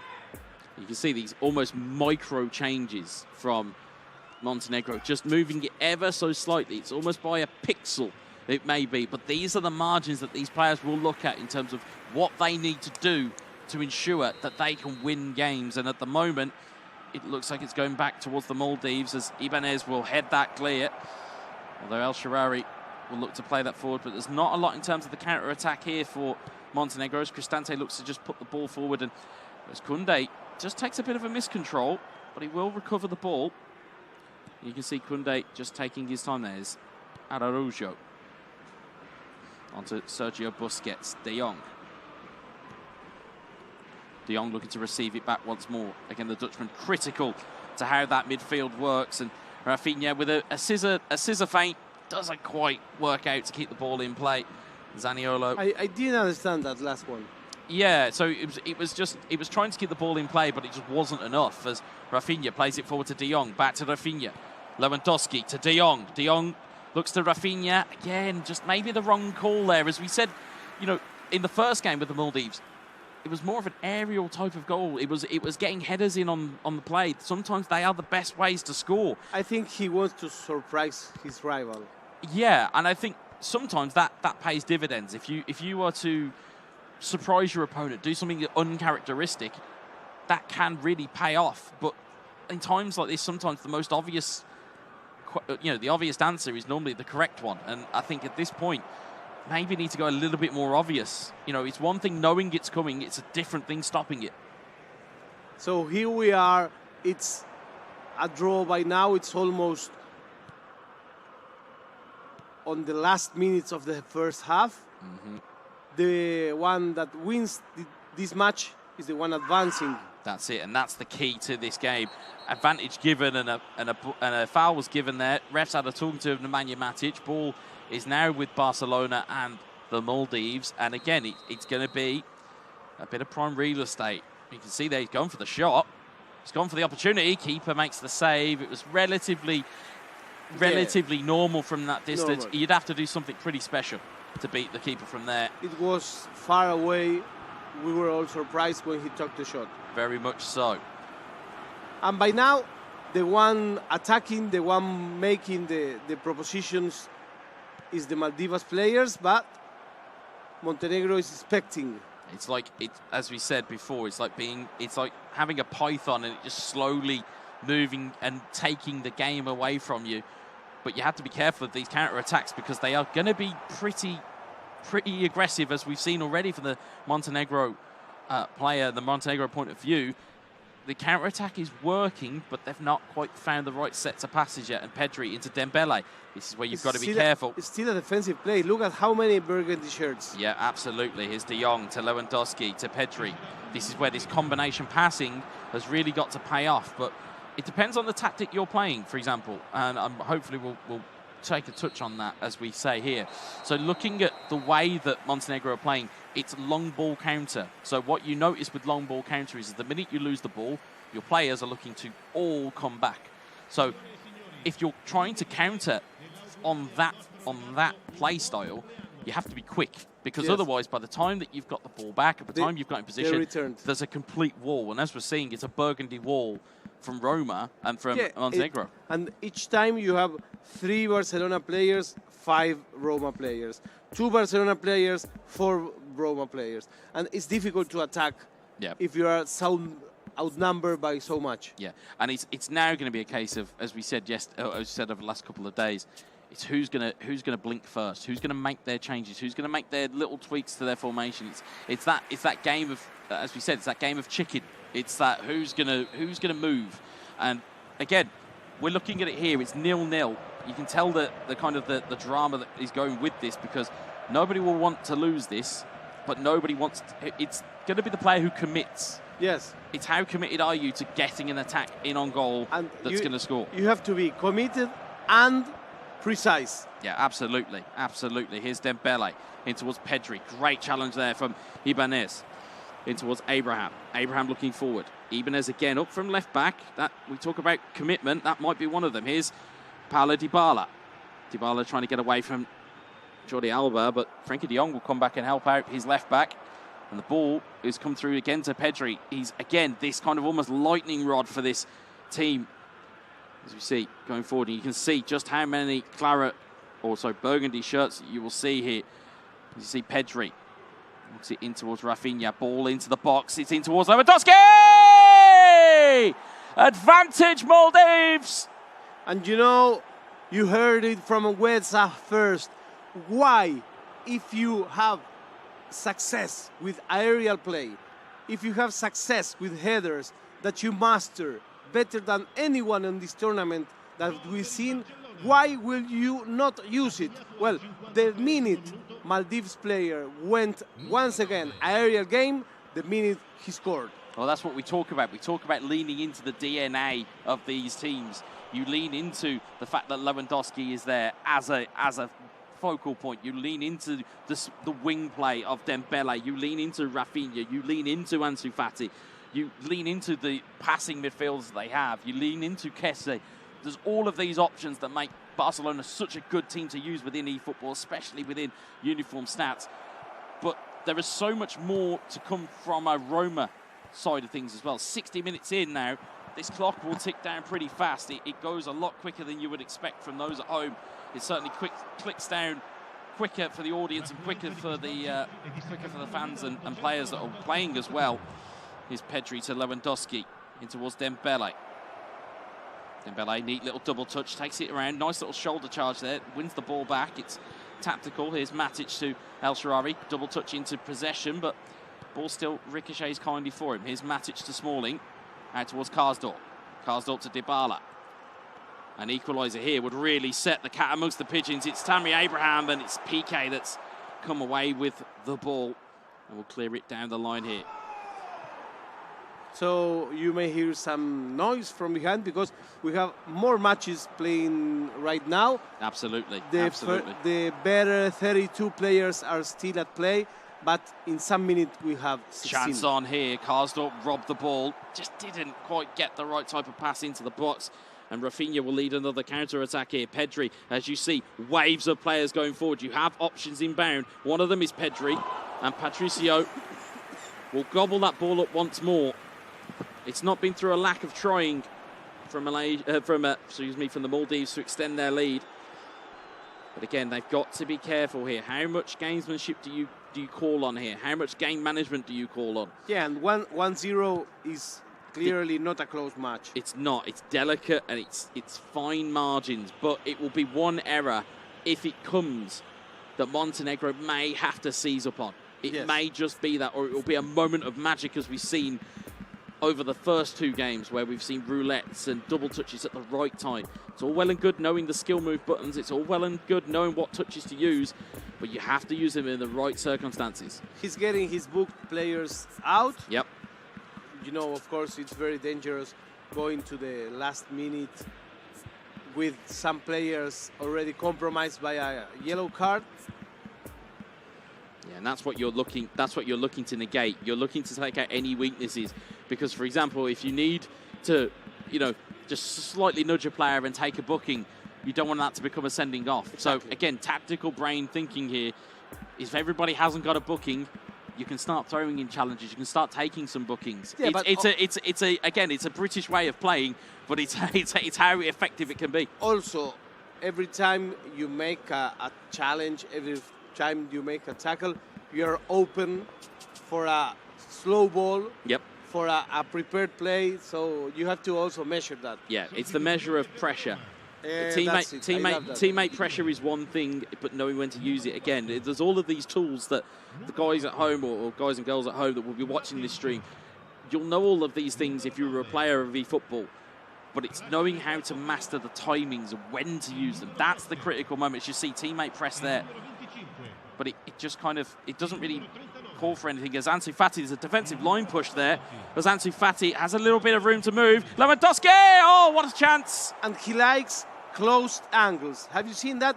All of the goals, all of the tryouts came with closed angles. Yeah, you like to get as close to the goal as possible to give yourself the best opportunity to score. Shomurodov out towards Dybala. But I was surprised about how close angles he chooses to use. Well, you have to be careful because the goalkeeper can potentially come out and take the ball away. Here's Chris Smalling, as you see, bottom of your screen. You can see the almost mirror or the opposites. Montenegro slightly more attacking, knowing that they need a goal here. And the Maldives slightly more defensive, knowing that they need to protect what they have. Here's Dybala. Oh, it's a nice attempt at a skill move. Just couldn't quite take it away. Here's Koric, though, recovers the ball in quite a promising position here for Montenegro. Here's Karsdorp, and he lost it very fast. He must extend his possession. He's got to extend the plays. He's got to get those second chance opportunities. Those are the chances that are really of most benefit. 5 minutes in game left to go here. Shomurodov headed on, looking towards El Shaarawy. Gavi has managed to battle in the air and has taken that ball away, but once again, losing this ball. You've got to use the ball like it's a possession that you hold most dear. It's El Shaarawy. Oh, what a chance. What an opportunity that was for Stefan El Shaarawy. 4 minutes left to go, and how pivotal will that miss be? You know, you have to watch the watch. You watch the clock, because it's not the same to lose the ball on the 30 minutes that on 85 minutes. Yeah, those chances are going few and far between, and they are at a premium, as we say. As we see the ball back with Montenegro with closing stages here. Only a couple minutes left. Is there one more chance here for Montenegro? Ball in. Shomurodov Looks to try and play in Dybala. Dybala onside. What can he do? Can he find a pass? He finds a strike! And it's a goal for Montenegro. He expected... With the last kick of regulation time, we are heading to extra time in game 3. It's what we kind of asked for, and it's what we hoped. It's what we wanted, because it gives you that bit of spectacle. What a time to produce the right. We said it was one moment that was going to define it. I was looking for a pass across. I thought, there's going to be a chance there. Instead, completely forgot. Dybala's left foot finds a beautiful strike into the back of the net. It was it's straight to penalties. My apologies. It's gone straight to Whoa. penalties. Wow. Our first penalty kicks, as we see here. El Shaarawy up against ter Stegen. Let's see what happens here. Oh, it's wide of the post. No. It's wide of the post. First penalty for Ansu Maldives. Fati. Be watchful of the gamesmanship with the target to try and tell you where players are going. Ansu Fati lines up. And it's a big save there from Rui Patricio. And it's one. It's 0-0. We're back to no one scored yet, so that advantage from the first save taken away. Here's Dybala. One missed to one missed. Here it is. Dybala missed again. But let me have some opinion about that. You miss because you risk, and you risk because it's a goal if you really put it difficult. Yeah, absolutely. Well, you'll look for the Maldives there. You'll turn the targeting on to try and fool your opponent. As we are playing offline, these guys will be sat next to each other. It will be a case of what direction are they going to go. As Ferran Torres steps up, and it's a save again. But with it being offline, you haven't got the assist like you would have at home, where I can just put the target on and I can know where I'm going to shoot. These guys are going to have to protect themselves because you're right next to each other, and also you can't put the guide on because you'll tell players where you're going. Here is Shomurodov. Scores this time! First goal and first penalty in the penalty shootout goes the way of Montenegro.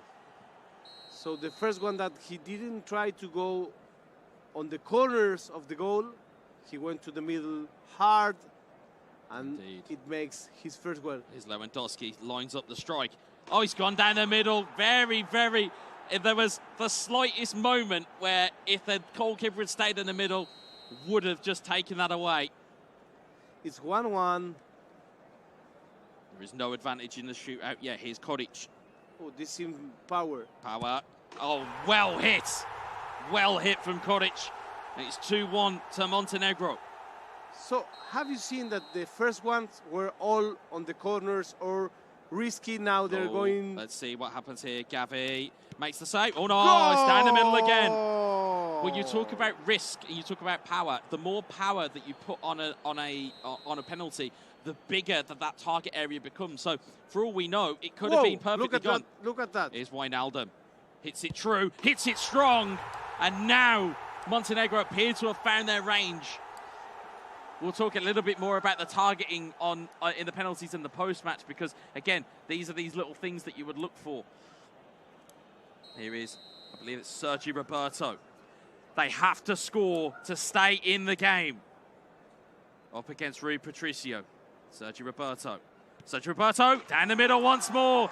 It's coolness under pressure. And people, see, the players here are enraged. Where you can see the reactions. If only you could see the reactions in the gantry. Is Pellegrini. This is sudden death penalties now. Good save, and it is now advantage point for the Maldives. It changed. If they score, Montenegro are out, and it's Frank Kessie, the Ivorian. He steps up, little bit of a casual run up here. Rui Patricio steps up, great save! What a save that was! Really, and he's getting the applause of the crowd. You must sudden death again. We must put a camera here. We need a camera on the crowd. The other it's players Ibanez, are... centre back, takes a strike. Oh, it's right down. It's close. Keeper doesn't get to it, and it's the Maldives that are back under pressure once more. It turned the Jordi tables Alba. once again. Jordi Alba against Rui Patricio. Save! And it is game, set, and match to Montenegro. Whoa, my friends, I like that handshake. That was so good.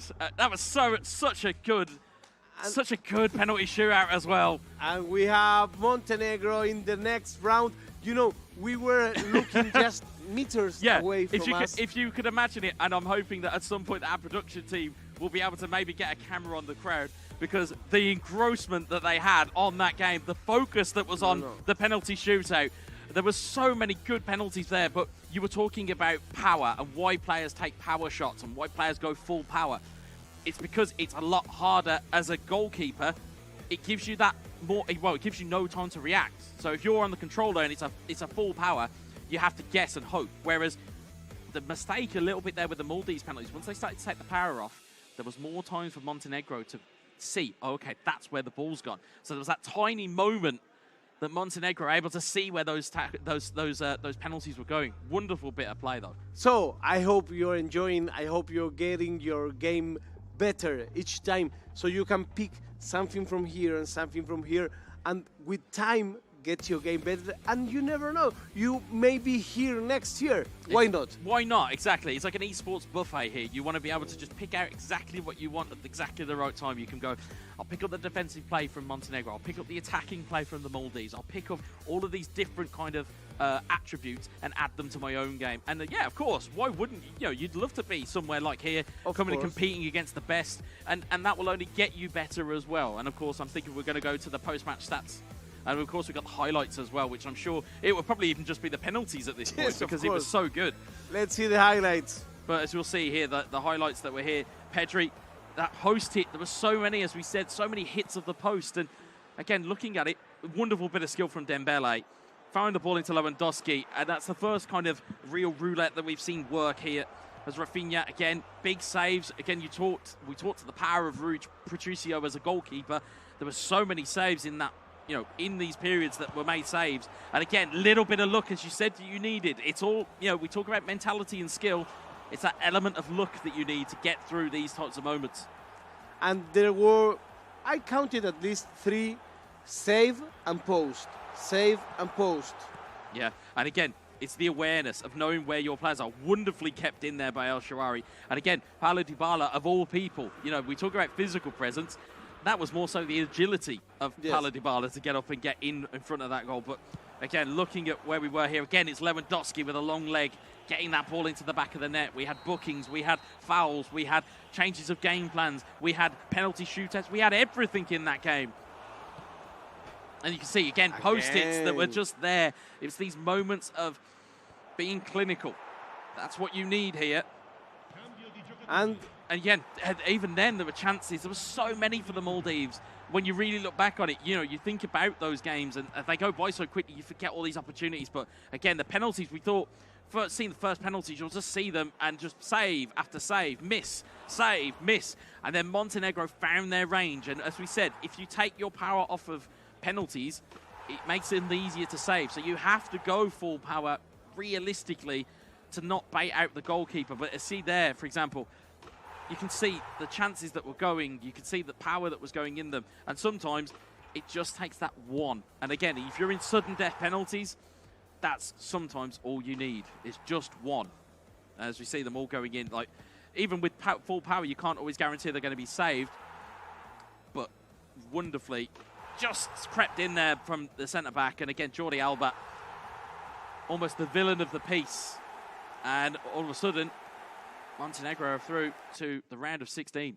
So this is how things ended. Maldives won the possession race. Yep. I don't know if that's a consolation prize or not. Yeah, well, it came down to moments. It came down to moments. We saw in there that Montenegro in that second game had 2 shots. The one shot they had was the last minute of the game, and it was that cold moment of saying, I've got players in the box, but you know what? I'm going to go for it. I'm going to go for a controlled shot.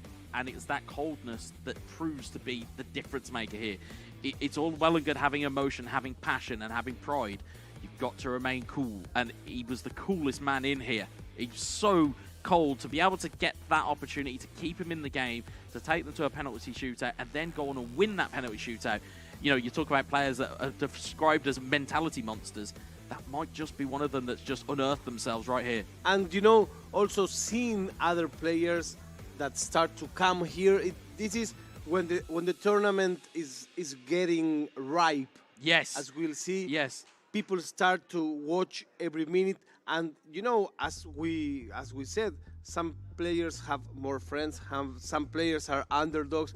We have something for everyone here. Well, it's not even just players that we're seeing coming in. We're seeing spectators, but then we're also seeing players from other disciplines. I've seen the Wales contingent over to my left, where players from CS:GO are coming over to come and watch this and support their nations, which is great to see. Like for example, if you may or if you've not qualified for your discipline, but one of your countrymen or country ladies has qualified for theirs, it's great to see them coming along and making it a bit more of a feel. And on the penalty shootouts, it's always madness. Oh, it is. People saying, yeah.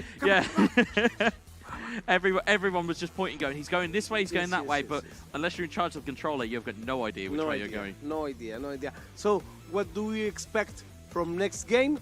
I'm telling you, we will have Armenia against Laos, the other side of the bracket, coming here.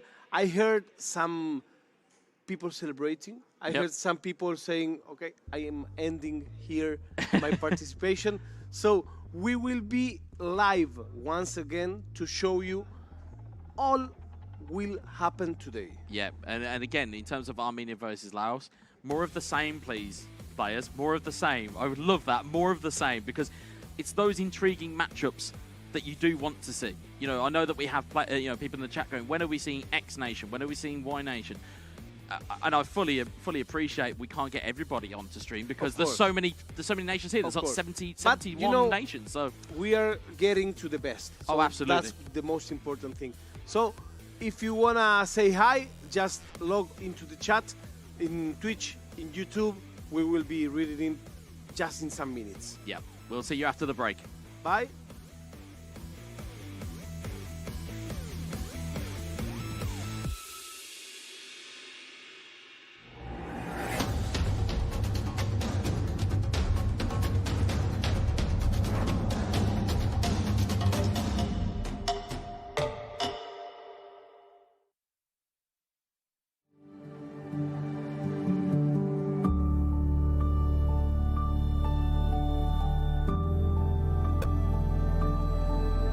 All it takes is one dream. One dream that becomes a journey. To drive an ambition. Believing in yourself. Persevering challenges. Always focused on the dream. To grow aspirations. Having the will to keep going. Building a future with a legacy. Knowing dreams can come true. Over 11 years of growth. The spirit of entrepreneurship. Created possibilities.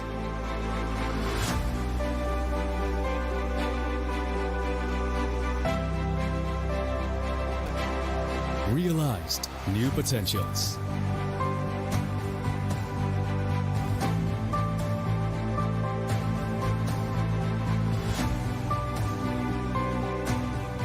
Innovate for the better.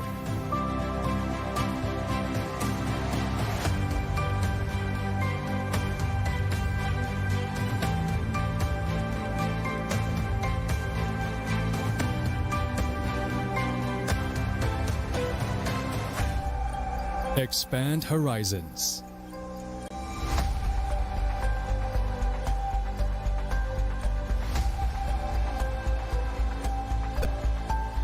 To change lives.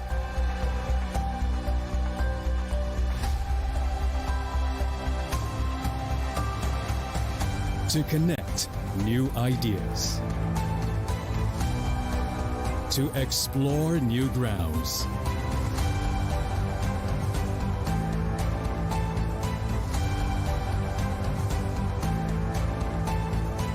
With the future in sight.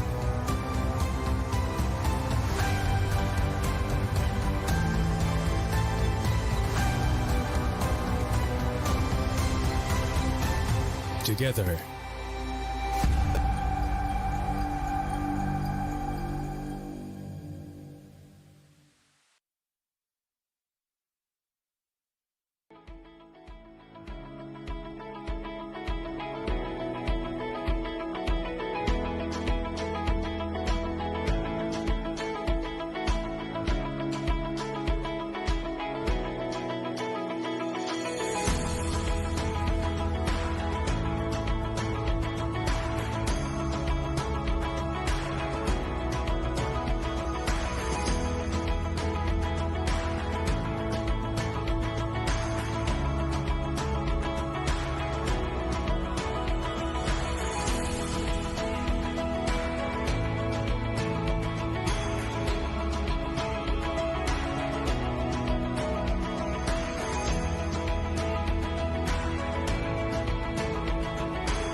Hi, welcome back to the IESF 14 World Esports Championship Bali 2022.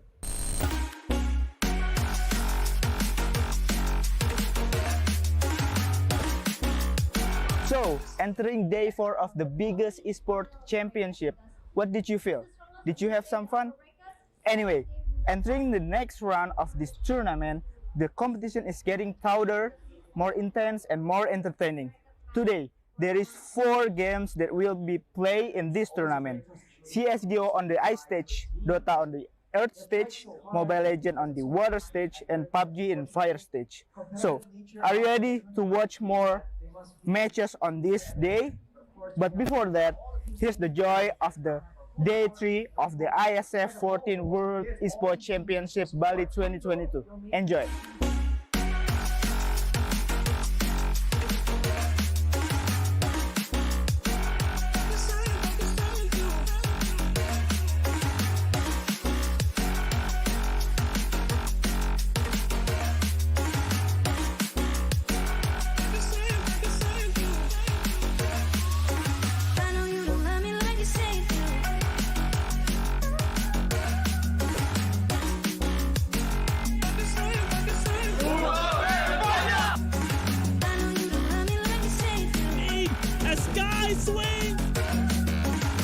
So, how is it?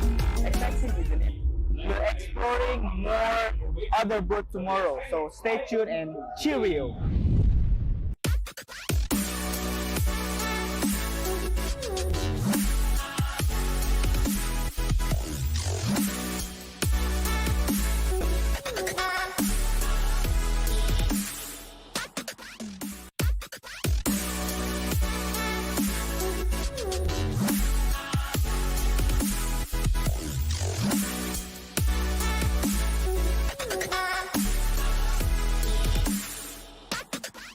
Get Galaxy A33 5G. Why?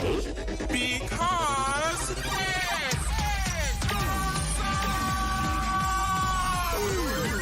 Galaxy A33 5G with awesome processor. Buy now. Get Galaxy A53 5G. Why? Because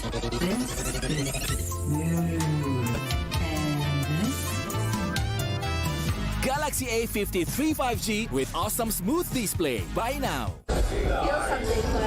Hello, can you guess where I am? Yes, we are the exhibition here. So we are gonna explore this freaking cool area and see what we can do with all tenants.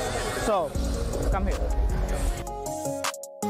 Basically, Garudaku is a product created by PBSI or Federations of Esports Indonesia. Garudaku is one-stop solution for esports industry in Indonesia.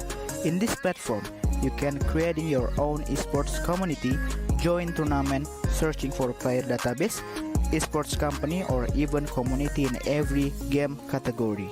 All members that registered in this platform can join many various tournament in every game category like Dota 2, Tekken 7, Mobile Legends, PUBG, eFootball, FIFA, CSGO, Point Blank, and also Free Fire.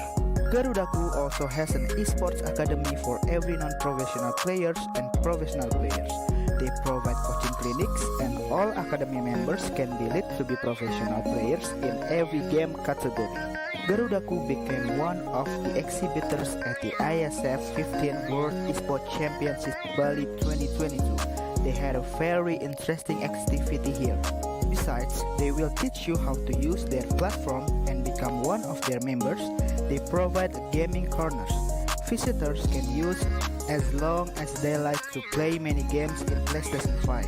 You can play Tekken 7, eFootball 2023, and FIFA 2023. On the other side, they collaborated with Racing Lab to provide a racing simulator that you can try at their booth. The attendee is very helpful to give guidelines on how to use racing simulator machine. This one is very interesting because they give me an experience using a racing simulator and make me feel like I'm the real racer. So, that's what I got from the Garudaku zone, and I really want to explore more at these exhibitor areas. So keep following me and stay tuned.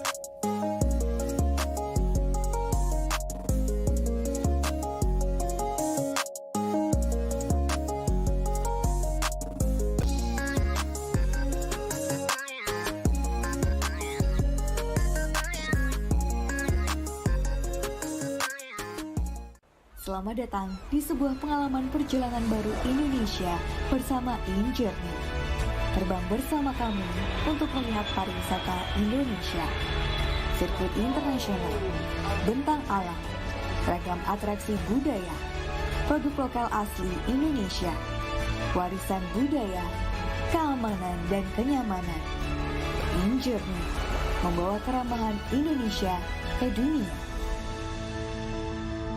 Okay, so today we have Jevon from Team Trinidad Tobago, the winner of the match of eFootball versus Chad. So after two convincing wins, 3-0 and 6-0, what do you think about your performance? I'm extremely happy about my performance today. What is your key factor that helped you to win this match? Take quick passes and play aggressive as possible. Even though you already won the match with two convincing scores, do you think there are things that you can improve to perform better in the next game? Yes, I need to work on my passing and maybe sharpen up on my defense a little bit. So you will face another country at the next matches. Will you use the same strategy that you're currently using, or do you have any new strategy? I think I'll have to change it because this guy I'm going to play is at the top of the group, which is Iraq, so I need to be a little more conservative. So if we see the game, it's look like it's one-sided. Yeah. What do you think make it difficult for your opponent, Team Chad, to develop their game?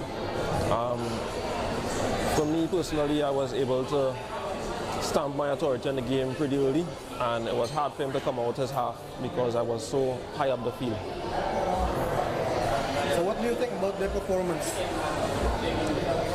I think they could do better going into the next round. Okay. So that's all the questions that I want to ask you. Congratulations for the win. Thank you. And I hope you do best in the next game. Thank you.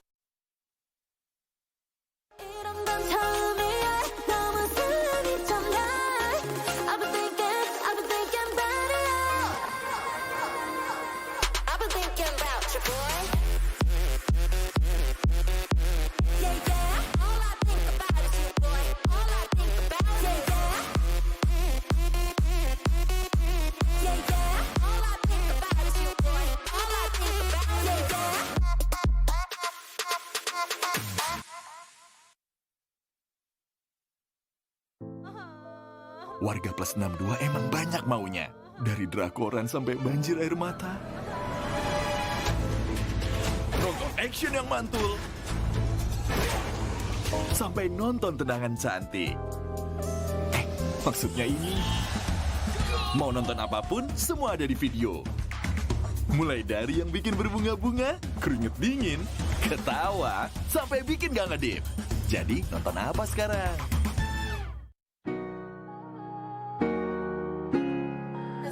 I cannot tell everyone to do just like it because I am me right now. Actually, when I go into the esports scene,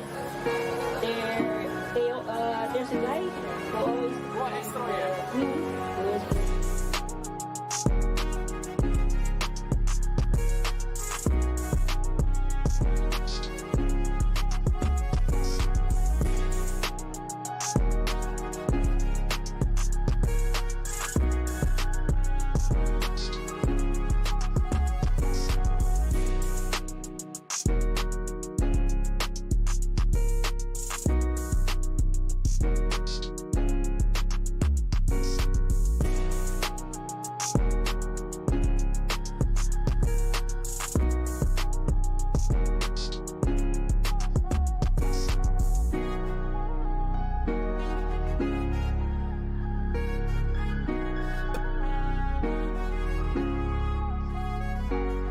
Hello everybody, we have Jesse An here as a BA from Esports. Yeah. So I wanna ask you, so the first question is what do you think about this match Indonesia versus Philippines? Match yang tadi menurut aku seru banget sih, terus udah gitu kayak menegangkan juga lah. So the next question is who is the top of opponent for Indonesia in IESF? Menurut aku Filipina sih, cuma tadi Indonesia berhasil menang lawan Filipina kan. Cuma menurutku yang paling susah Filipina sih. So how much confident are you that Indonesia will be the winner for this competition? 100%. 100% dong. Kita harus percaya diri. So for the last question, any future hope for esports Indonesia, especially Mobile Legends? Semoga makin berkembang, terus udah gitu semoga bisa berjangka panjang. Thank you. Thank you. Thank you for your time. Esports Indonesia. Jaya, jaya, jaya. Thank you Kak Jessian.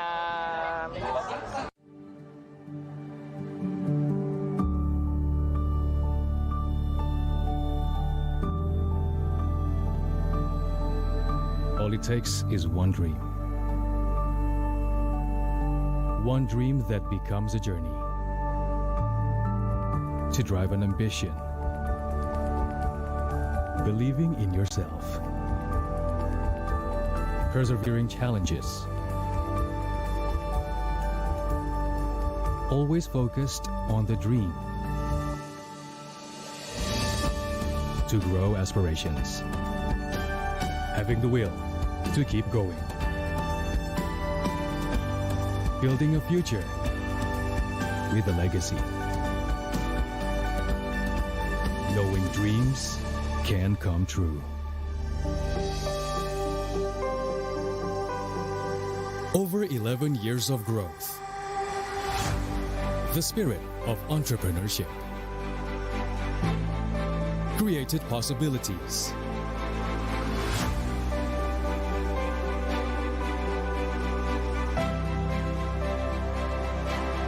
Realized new potentials.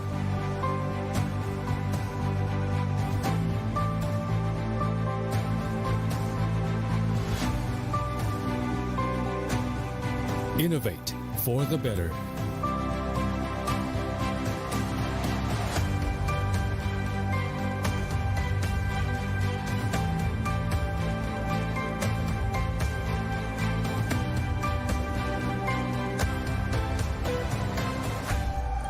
Expand horizons.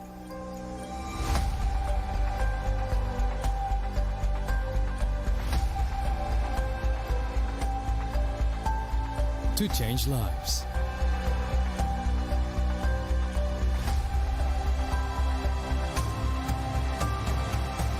To connect new ideas. To explore new grounds.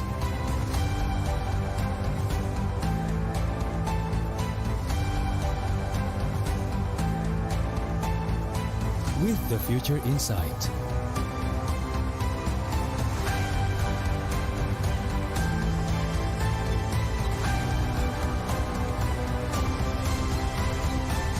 Together.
Hi, welcome back to the IESF 14 World Esports Championship Bali 2022.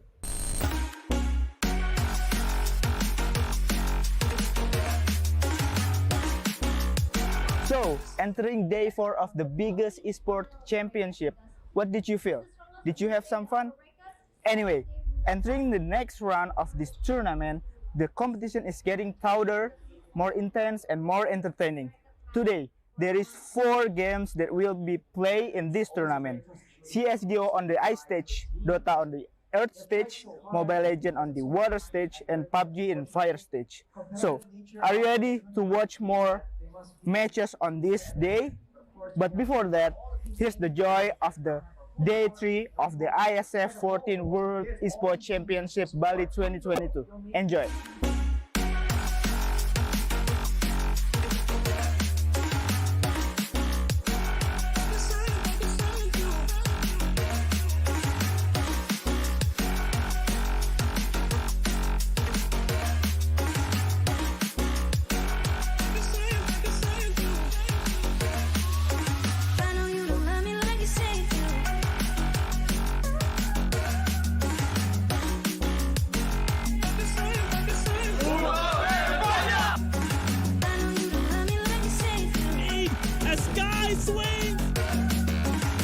So, how is it? Exciting, isn't it? We're exploring more other booth tomorrow, so stay tuned and cheerio!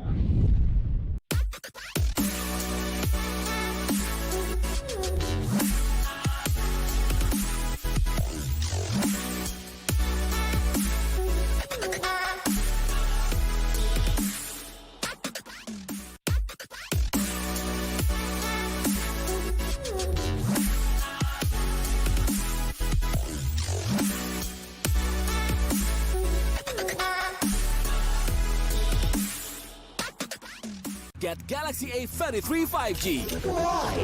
Because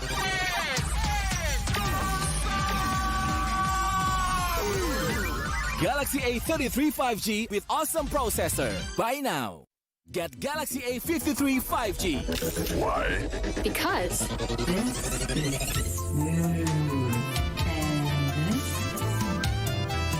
Galaxy A53 5G with awesome smooth display. Buy now.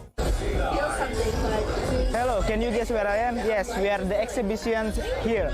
So we are gonna explore this freaking cool area and see what we can do with all tenants. So, come here. Basically, Garudaku is a product created by PBSI or Federations of Esports Indonesia. Garudaku is one-stop solution for esports industry in Indonesia. In this platform, you can create your own esports community, join tournament, searching for player database, esports company, or even community in every game category. All members that registered in this platform can join many various tournament in every game category like Dota 2, Tekken 7, Mobile Legends, PUBG, eFootball, FIFA, CSGO, Point Blank, and also Free Fire. Garudaku also has an esports academy for every non-professional players and professional players. They provide coaching clinics and all academy members can be lead to be professional players in every game category. Garudaku became one of the exhibitors at the IESF 15 World Esports Championship Bali 2022. They had a very interesting activity here. Besides, they will teach you how to use their platform and become one of their members. They provide gaming corners. Visitors can use as long as they like to play many games in PlayStation 5. You can play Tekken 7, eFootball 2023, and FIFA 2023. On the other side, they collaborated with Racing Lab to provide a racing simulator that you can try at their booth. The attendee is very helpful to give guidelines on how to use racing simulator machine.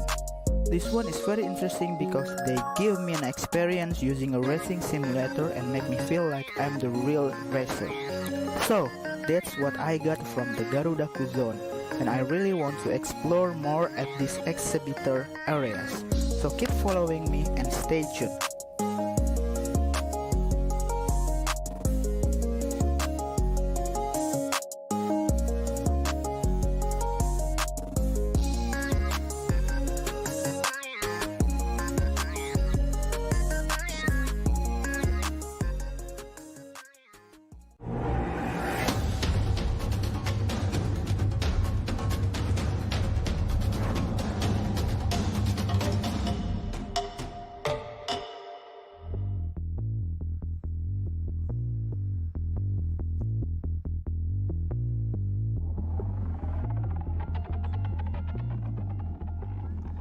And here we are once again, live from Bali, Indonesia, for the International Esports Federation competition.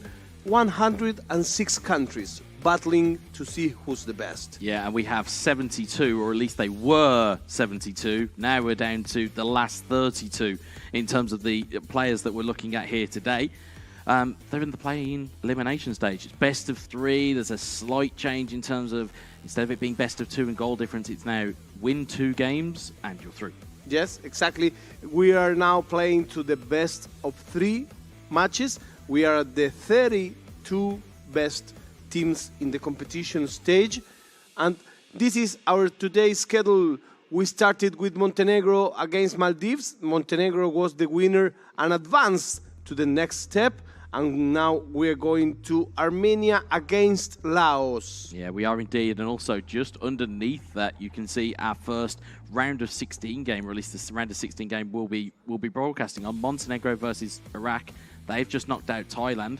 And of course, that means both teams one step closer to getting a hold of one of the prizes out of the prize pool. I'm starting to see who I'm going to ask money from. Because, you know, the first one will go home with 12,000. The second one with 8,000 and the third one with 5,000. So this is a $25,000 prize pool. I reckon we could get a dinner out of them at least. Yes, I reckon. of course. Yes, of course. Yes, of course. Let's see who the players are. Well, the mystery player will play for Laos, and this is the Armenia guy. He's really young. Yeah, I mean, in terms of the players that you can see on your screen, or in the case of one player you can see on your screen, unfortunately, Laos, we don't always have a picture to go with players, but you certainly have game stats and you have data that go with it. And as you can see in the head-to-head, both sides relatively evenly matched in terms of shots on target, goals. But you can see there, Armenia slightly more productive in terms of their goals scored. So you can see an average of 4.25 goals a game versus the average of 2 goals against Laos. So again, I think Laos finished second in their group, I think, from what I saw. I think they were level on points with Ecuador, I think it was. So they've managed to come through a relatively difficult group, but Armenia are going to propose a completely different kind of opposition and task here.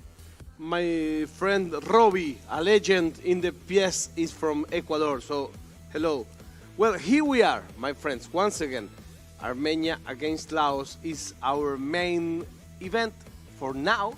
Later we will have one round of 16 and we will have one quarterfinal. Well, the phrase I've coined it is the final eliminator, because it will be the last chance that you have to get into those finals and the final stage. Because, of course, as we know, there's 3 teams that are already in the finals in terms of Indonesia being the host nation. We've got Serbia and Mexico, who both won regional competitions to allow themselves complete passage through. But again, you know, it's a kind of almost a battle to get there because of the amount of teams that we've seen in the field. Of course. And also remember, we have 4 stages. We are right now at the fire stage. We also have the earth stage. Yep. The air stage. Yep, and the ice. And the ice stage. Yep. And also, later at the afternoon, I will be at the water stage. Yeah, that's the swimming pool. That's the pool. But we have hopefully got a game on here, which I believe we're under starters orders and we're ready for. Yeah, let's get ready to the game. And I know that we're trying to keep score on the prediction side of things as well, in terms of the predictions. I believe that is 1-0 to yourself with that Montenegro dramatic penalty shootout. In terms of who we're taking here, I've got Armenia just in terms of goals scored. Okay, I will work with you've got Laos. Yes. Which, again, it's going to be an interesting tie here. We've got, Manchester United on one side from what we can see. Let's have a look. See, interestingly, 3 defenders employed here, but that doesn't necessarily always mean 3 at the back. We've got Sancho, Wan-Bissaka, we've got Ronaldo and Rashford up front. It'll be interesting to see how both teams shape up here. It's a 3-4-1-2, and it's a Manchester United versus Manchester United, but interestingly, a different shape on the other side.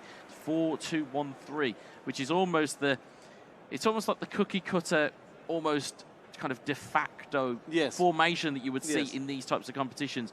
In the sense of 4-3-3, it gives you that little bit of balance. 3 at the back gives you a bit more attacking, but it certainly gives you a little bit more danger there. But as you can see, a little bit more of a staggered midfield, and as you can see, a slightly more out-wide philosophy to have 2 players out wide, 1 through the middle. So it'll be interesting to see where we go from here. As we can see, we're just under starters orders here.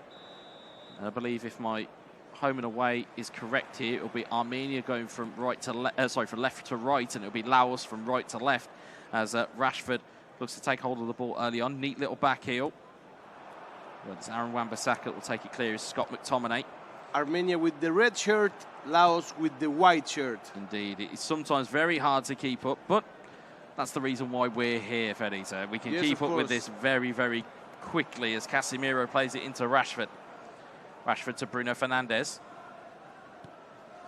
They started kind of shy. Well, it's their first game on stream, and we'll have to see whether they can pull all of their talents into being live. There's a difference between when you're off stream and you're off camera, and you know the lights aren't really on you. You can play in the shadows a little bit. Here, there's nowhere to hide. No, of course. As we see Ronaldo up to Rashford.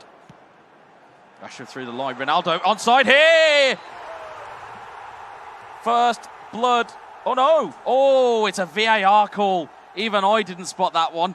There's a foot just offside. It's a wonderful finish, but it's 1 foot that allows that goal to be chalked off the scoreboard. It enraged me when I'm playing and I have a VAR that close. It enraged me. Yeah, that was very, very close to the naked eye.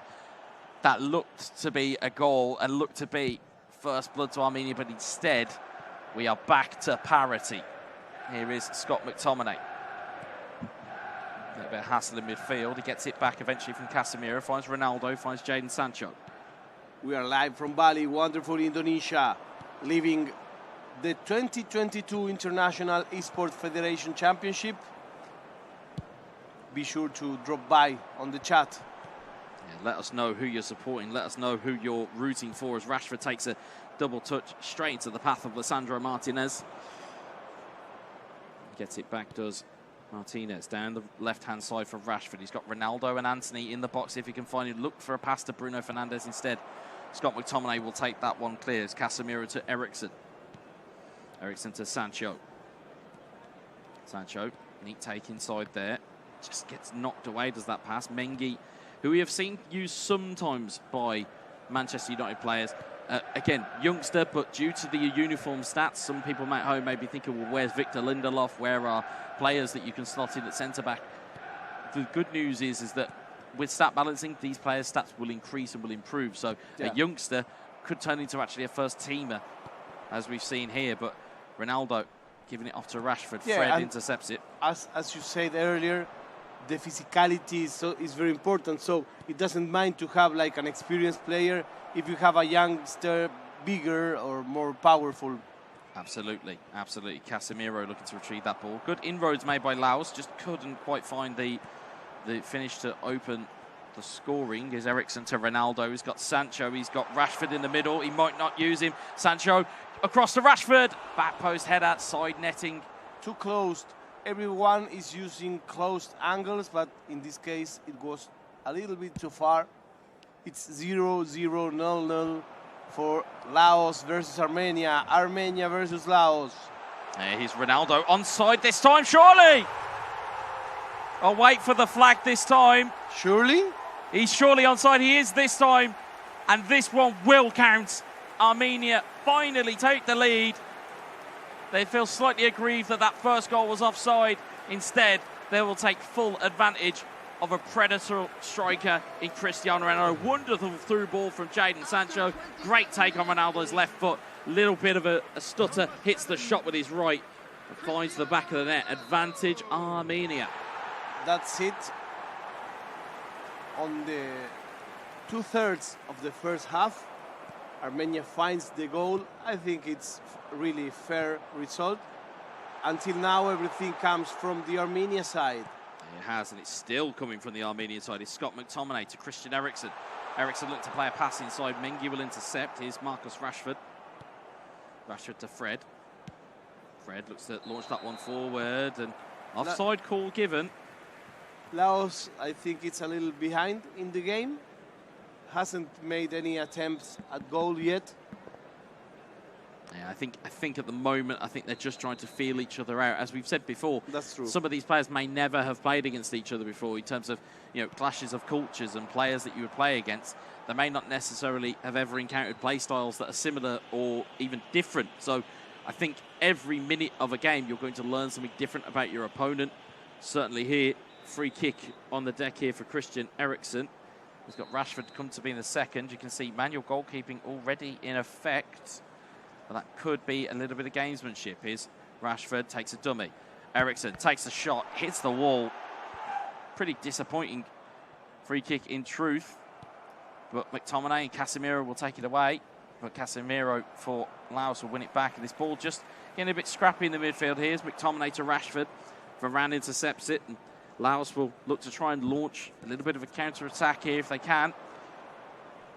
And Ronaldo gets caught in possession. Casemiro will kind of break things up. And again, as we see from these teams, there are some players that are essential to playing within the uniform stats mode. Casemiro is one of them. Just breaks everything up. Here's Sancho, neat step over, a little ball into the box. And that will be called for an offside.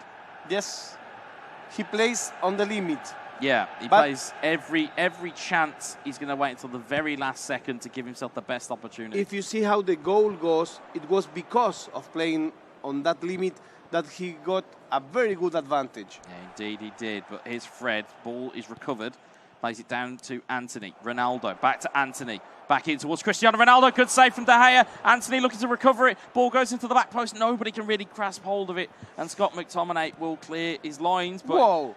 He doesn't clear them the way that I expected it. What happened here? I think it's a good ball back to the goalkeeper, but the goalkeeper's not anticipated it. And as such, it's gone out for a corner. And he was watching his phone. All of a sudden, pressure back on from Laos. Here's Bruno Fernandes. Header in, and it's over the bar from Ronaldo. So now Laos has stepped up, has increased a little bit the pressure.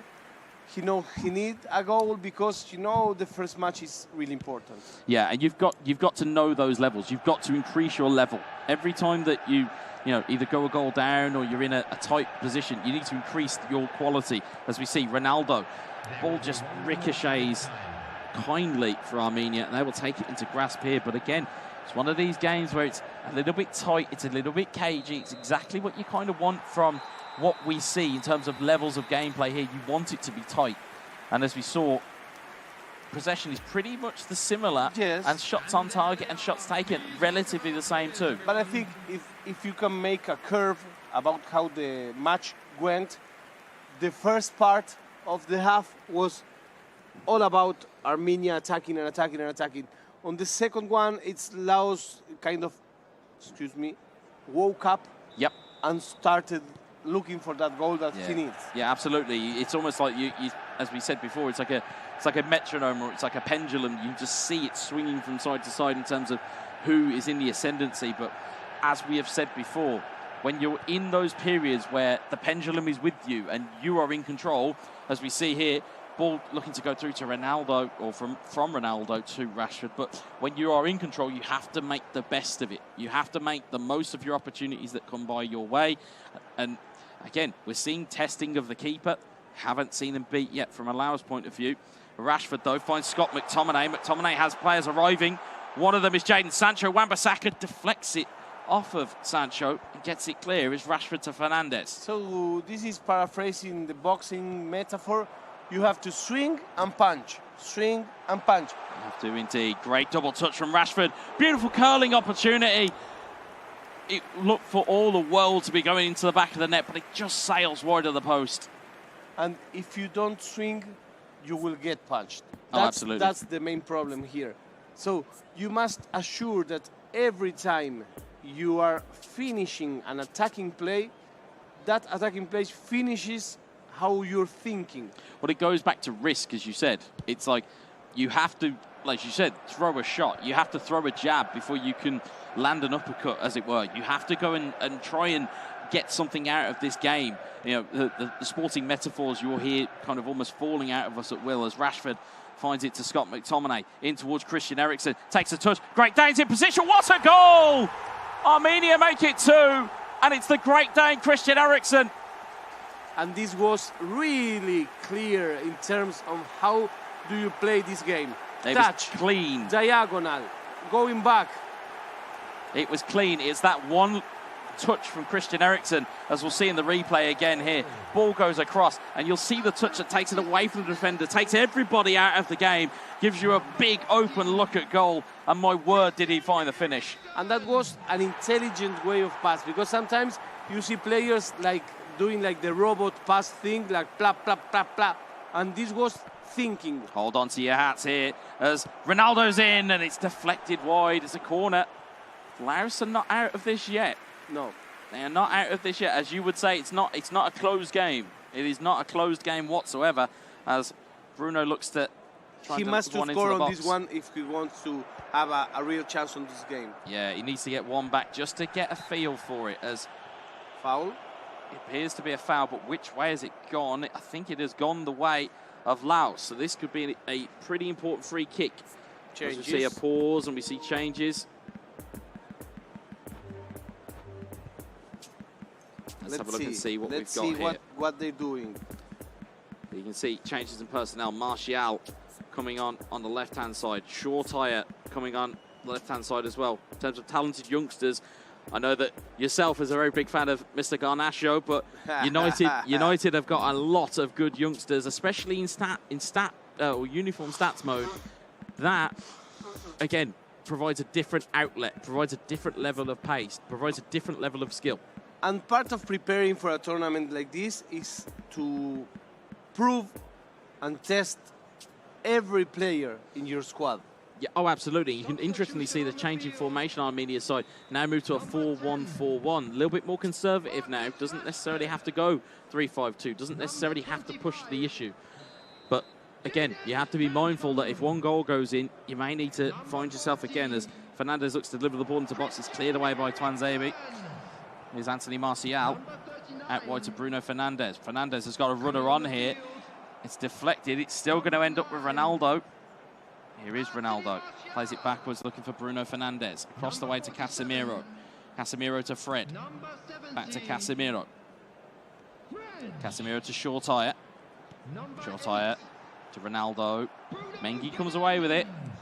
But again, driving out of your defence with the centre-back, it will try and soak up some players in the middle of the park, which gives you a little bit of an avenue, but Laos just can't find that touch to get it through the defence of Armenia. Here is Ronaldo, blocked away by Casemiro. Fernandez to Ronaldo. Ronaldo, Anthony, blocked away by Harry Maguire. And it's given away, and now there is potential and danger is on here. Is Marcus Rashford, takes a turn. Rashford shoots! Good save from David De Gea. But this is what we were talking.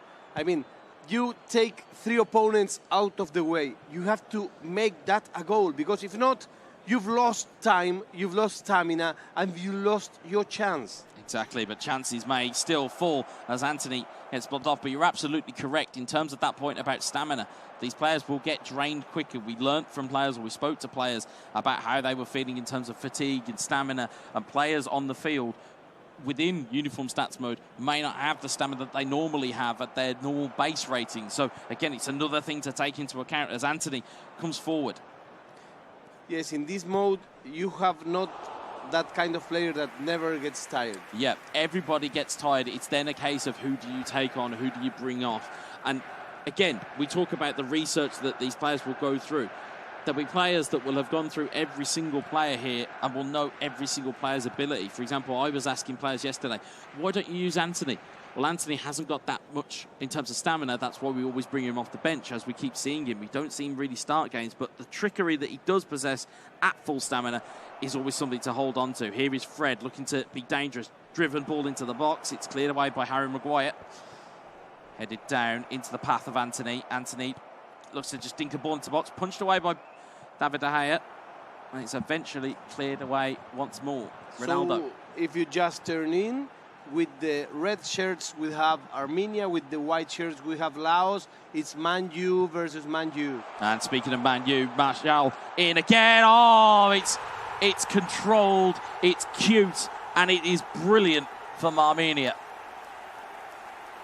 Ronaldo was the point man that we wanted him to be. If he's tired, use his physical strength, just use his ability to just hold the ball.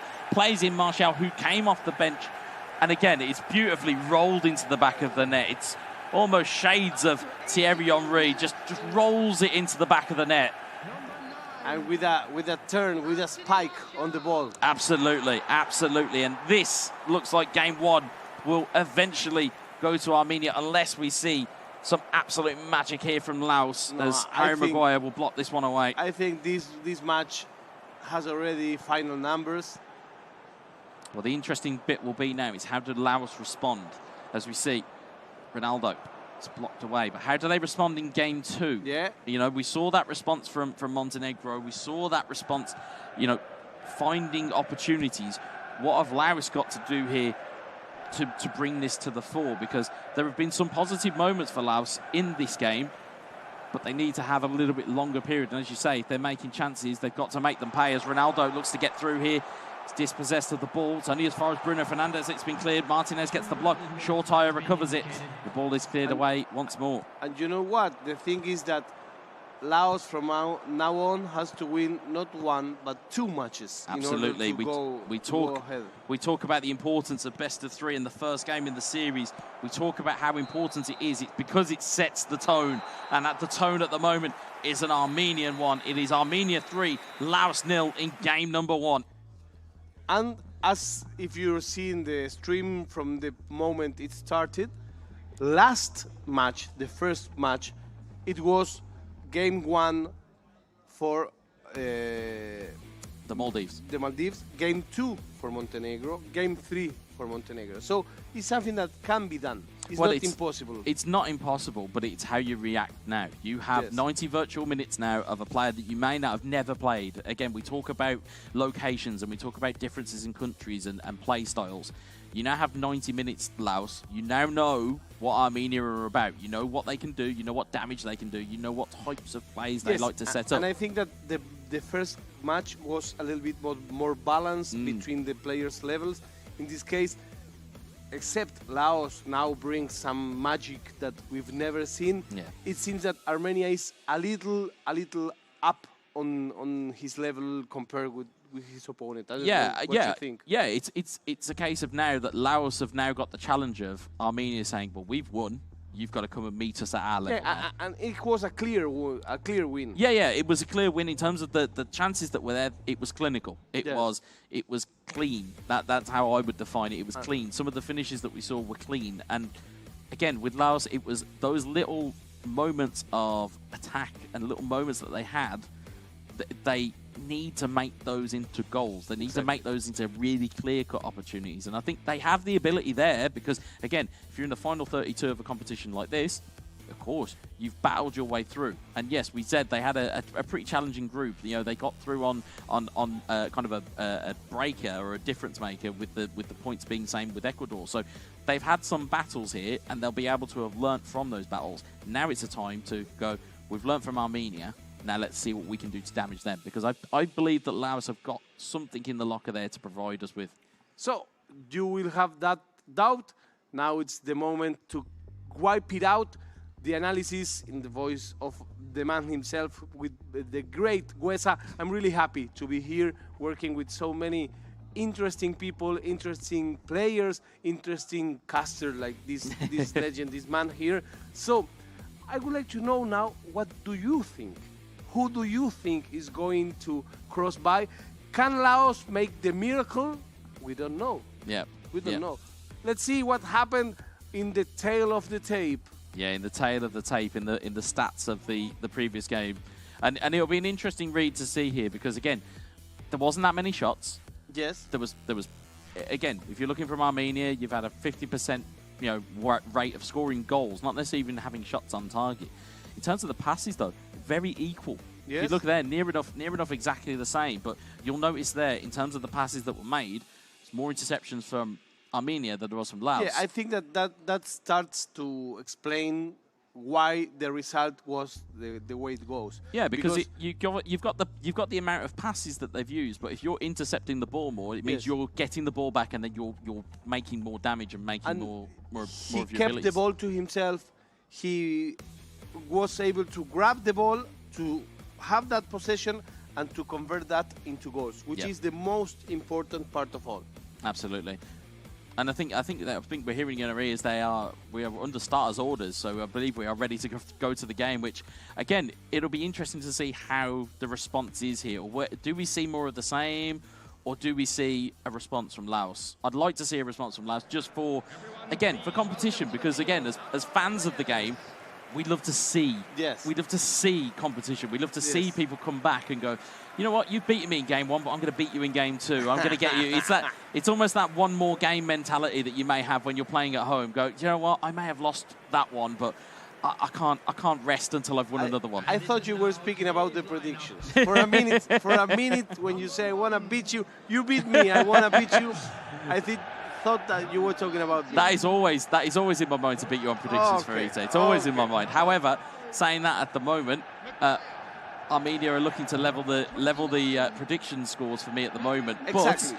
But again, as a fan, as a neutral, shall we say, if I take away the predictions, I still want to see really good gameplay, which is what we're seeing at the moment. So I'm hoping to see Laos just put those finishing touches on that they need. So people in YouTube, people in Twitch are enjoying this match as much as we are doing. Thank you very much for keeping up those chat rooms full with mindful people that enjoy their game, know what they're talking about, and like to play this game as much as we do. So here we are once again. It's kick time. It is kick-off time here indeed.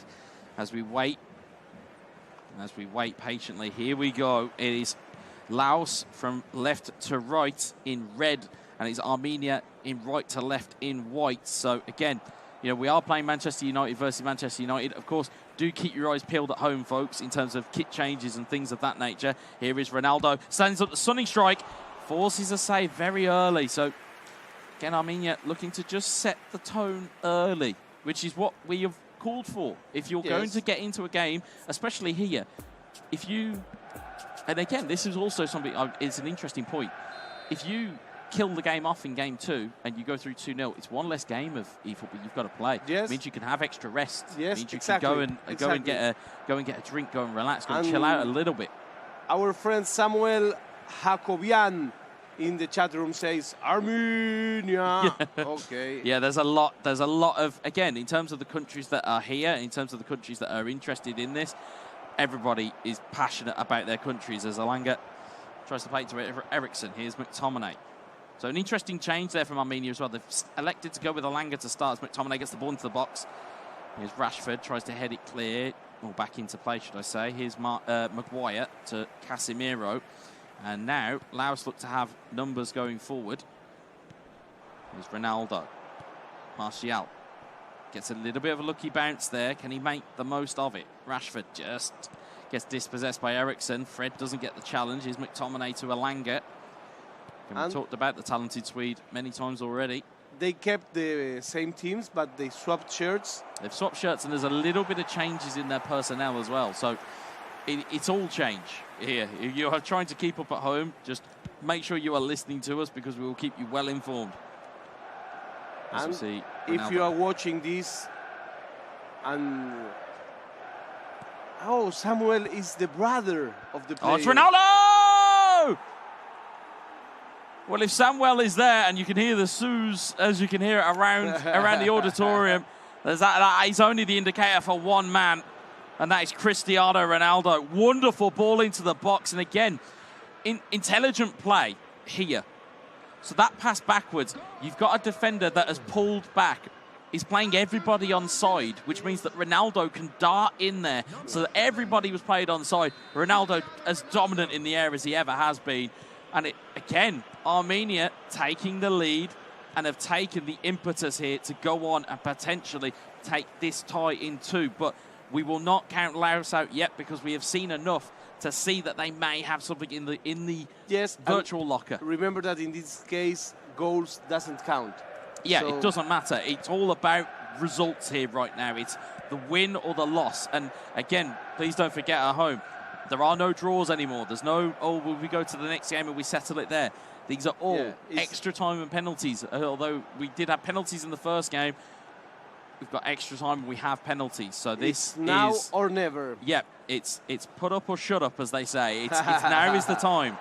Now is the time. For now, everything is Baba Ganoush here. It's Rashford. Armenia. Rashford's in on goal. Ronaldo! An answer for Laos. There's a sue all around the auditorium. Love it from you all. Love that. Absolutely love that from a caster's point of view. And But once it's again, Ronaldo. the curse of the commentator. It is indeed. Just when you think it is safe to go back into a penalty box, Ronaldo is there to make it 1-1. Laos have a sign of life. Yes, sir. Laos came and see. Brilliant bit of play there. there. You know what? I'm still here. Yeah, he Please. wants to let you know he's still about and he will still find chances. And again, it was a brilliant little bit of play. Gets that ball across, and again, it's Ronaldo. Again, we talk about Lewandowski within the 6-yard box. It's a predatory strike from Ronaldo. Yes. It's what you would expect from the great man. So everything here is open in case of this match ends in a tie. It will have extra time before the penalties. Indeed, we will need 30 virtual minutes more if it ends in a draw. And then, of course, if it's still level after those 30 virtual minutes, we will have the dreaded penalty kicks. Here is Marcus Rashford, Scott McTominay. Good block by Rafael Varane. And Fred will lead the counter-attack. You can see here numbers forward for Laos. Here's Martial, back to Fred. Fred to Martial. Ronaldo in towards Rashford.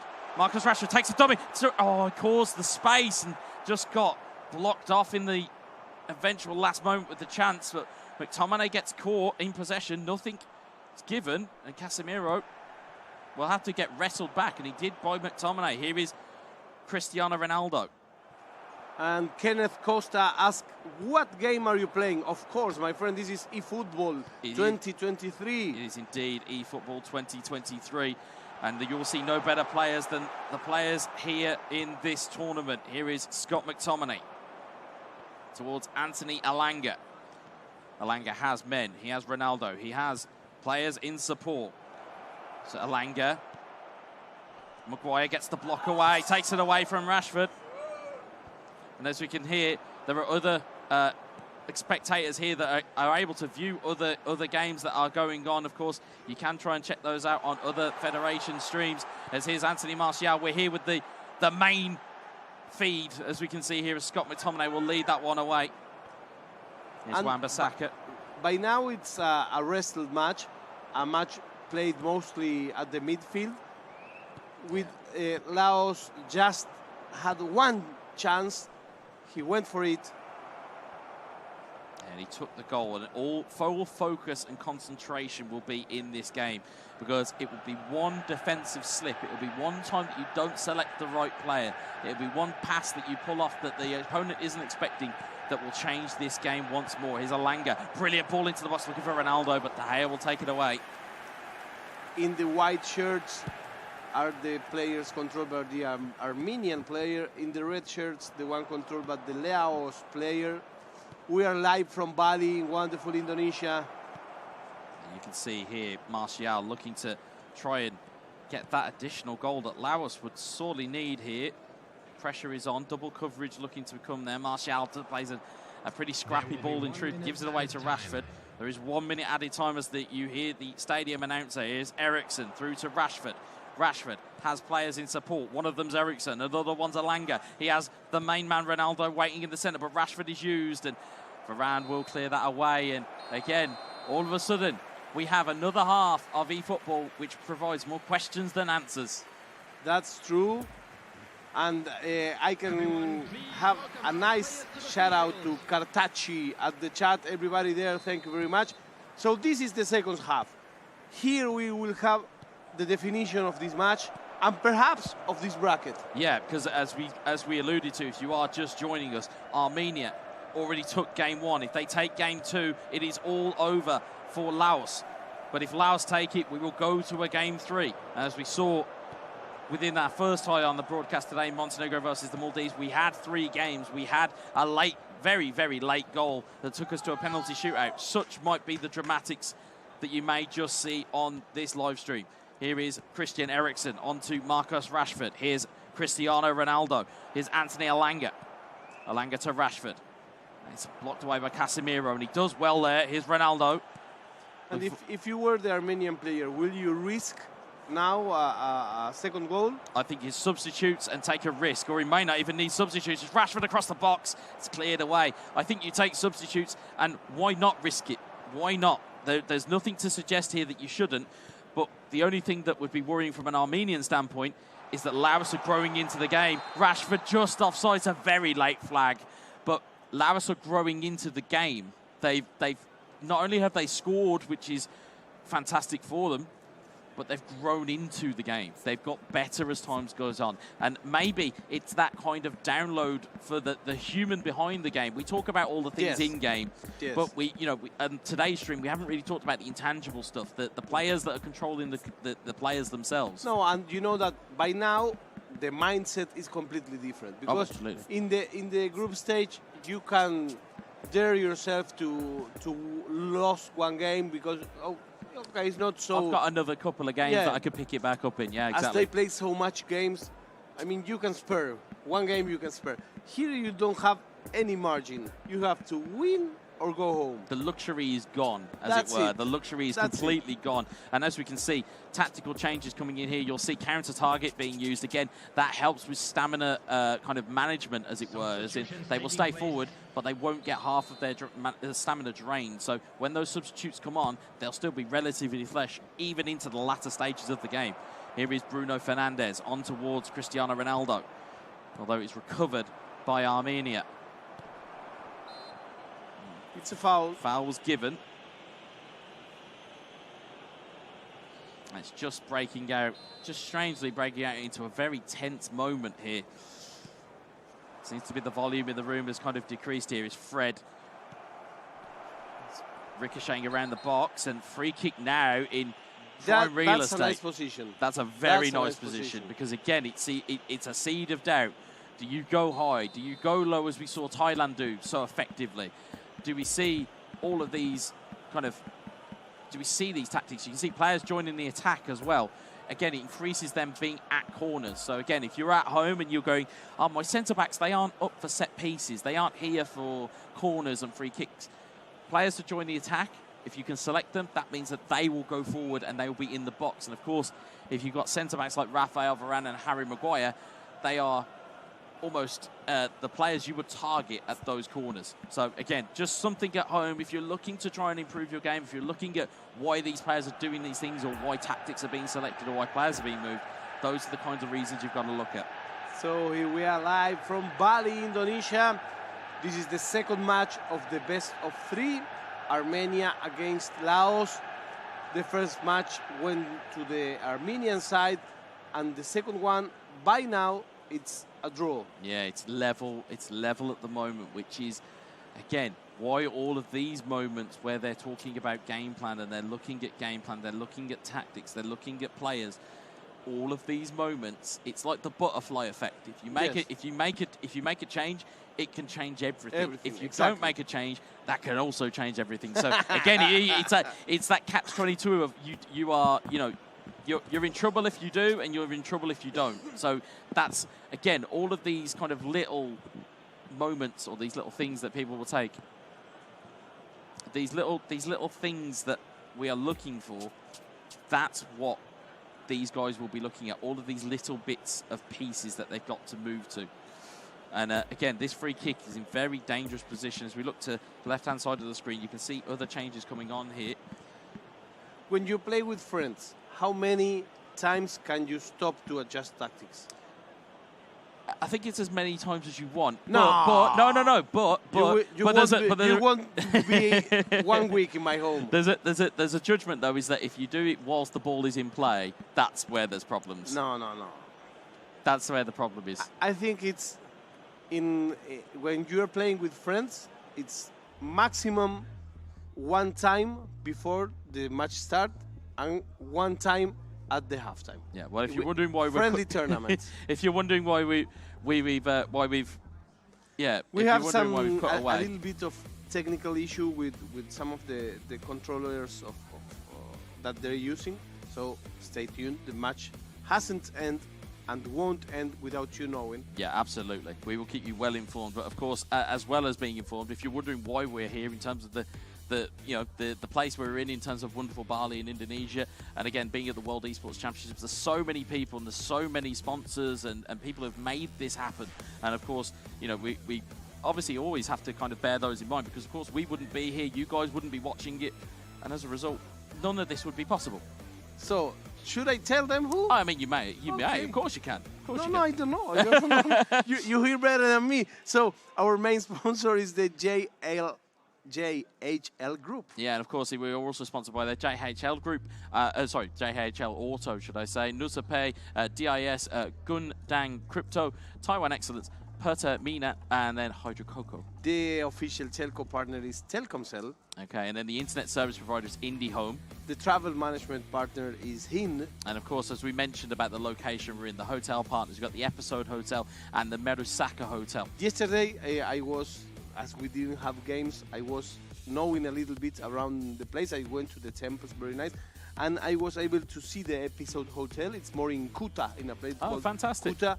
Amazing players. You learn a new thing every day, folks. You learn a new day every day. Our esports broadcaster partner, of course, is Mineski Global, Indonesia Football, E-League, and the ESID. Yeah, and our production partner is Lemon ID. Our media partners, we've got Trans2Ju, we've got Deticom, Esport.id, Video.com, Dunia Games, Dens TV, Dens Play, Mera Putir, Bolo Score, Kami Bayak, and then, of course, in our government, and I always struggle with this one. It's Kemen Parekaf, Kemen Pora, NOC, Kony, and wonderful Indonesia. You have a wonderful I think Indonesian I'm getting better. pronunciation. I think I'm getting better. Your Indonesian accent is better than my English accent. Maybe. It might just be. I know what I like to do, but to say, but as you remember, I'm from Argentina. We don't speak English so often. So we have 4 stages. The fire stage at we are at. Yep. Today is our last day here. Yeah, I know. It's almost become like a home from home. Yes, that's what it feels I would like to take this seat with me. I don't know if it fit in the plane. We have the air stage that you will see. It's incredible. Yeah, it's as its name says. It's located way up. Yeah, it feels like, as you said, the island of the gods. It feels like we're going to be with the gods at that point. Yeah, it's like a transparent bird's nest. There is also we've got the ice stage that's next door. Ice stage, which is kind of but it's a little bit more compact though. It's a little bit more homely, which we've had like kind of games like CS:GO and games like that and have been the broadcast. Earth stage, which is, imagine a big festival, a big concert.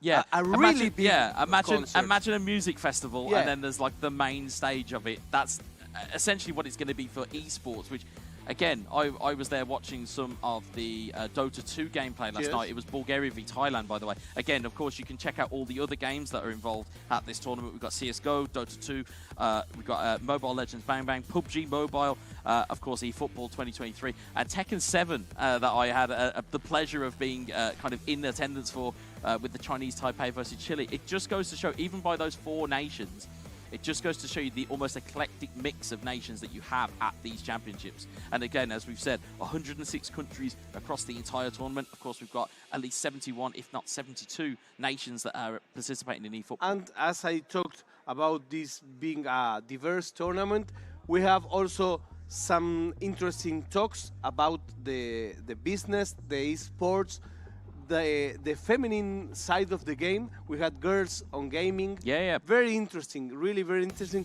There is also a category especially for girl gamers. So this is a really interesting tournament. I think we can go. Yeah, we're going to take a quick break while we just get our technical difficulties just resolved. We're coming back in some minutes. Thanks.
It's my game.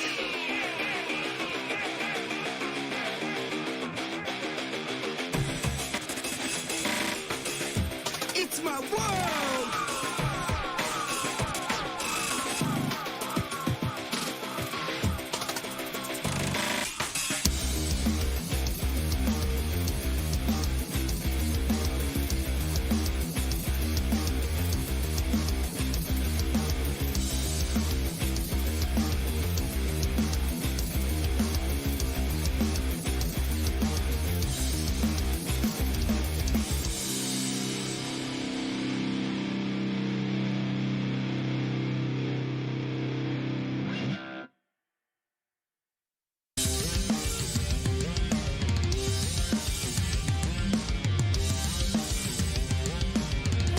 Esports.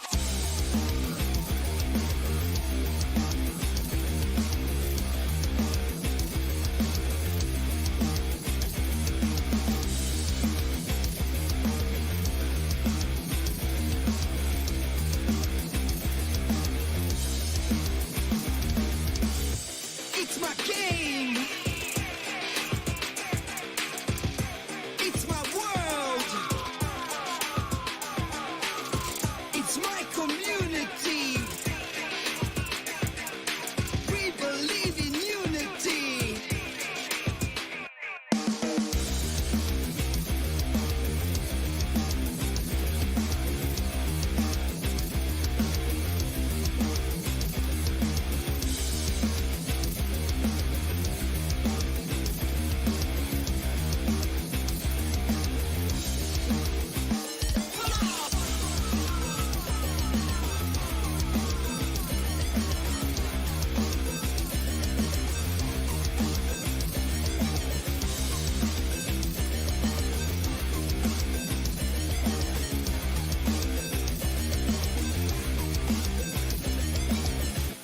It's my game.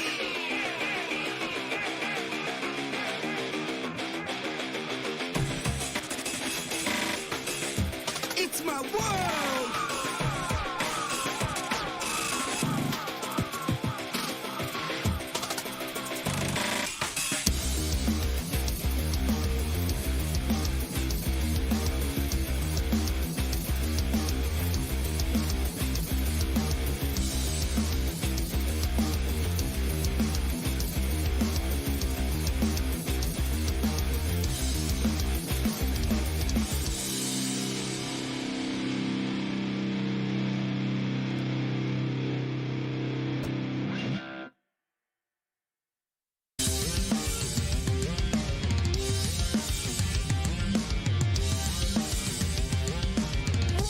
Esports.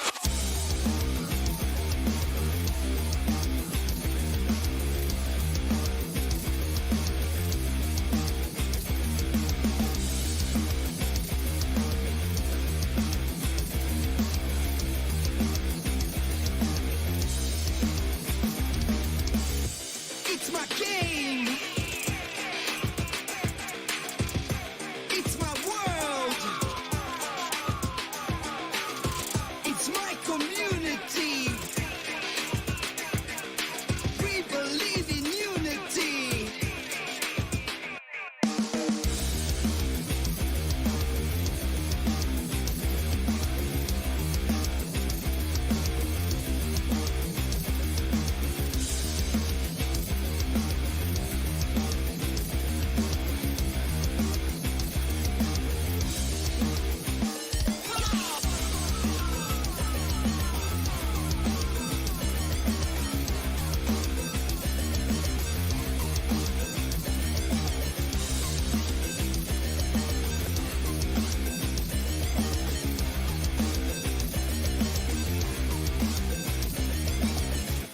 It's my game.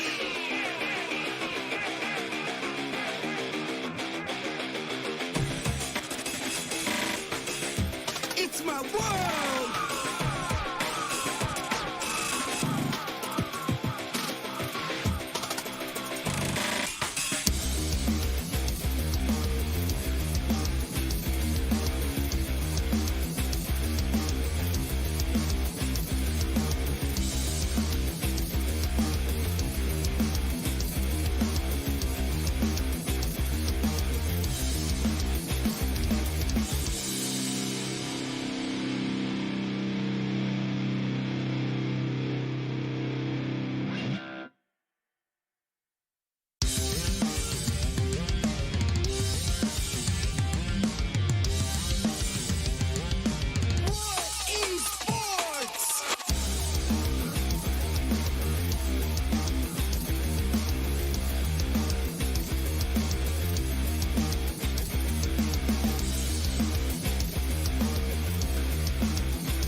It's my game. It's my world. It's my community. We believe in unity.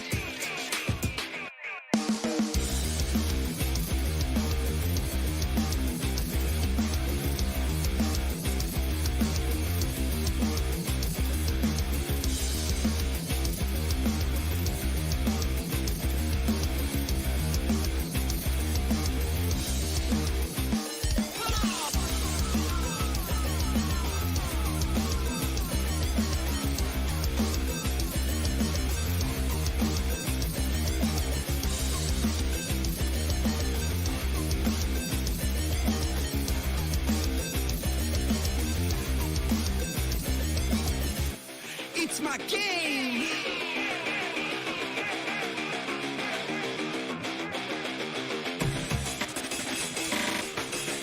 It's my world.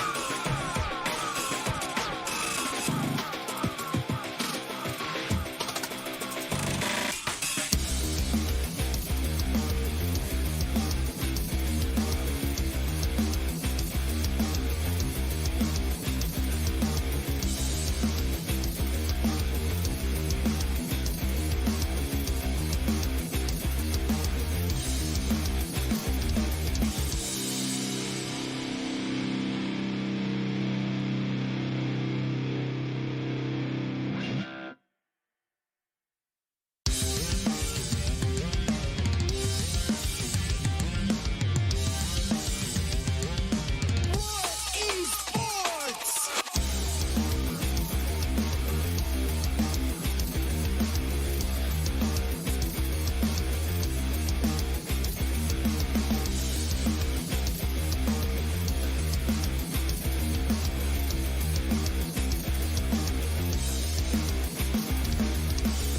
It's my game.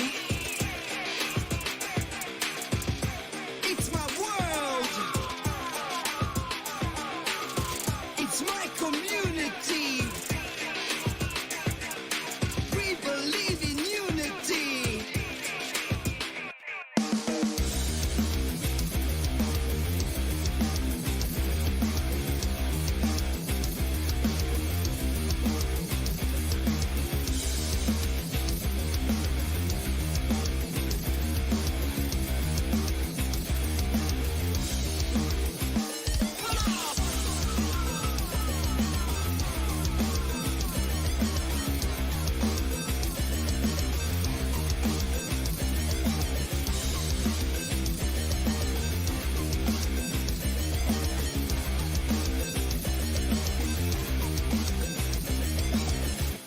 It's my game.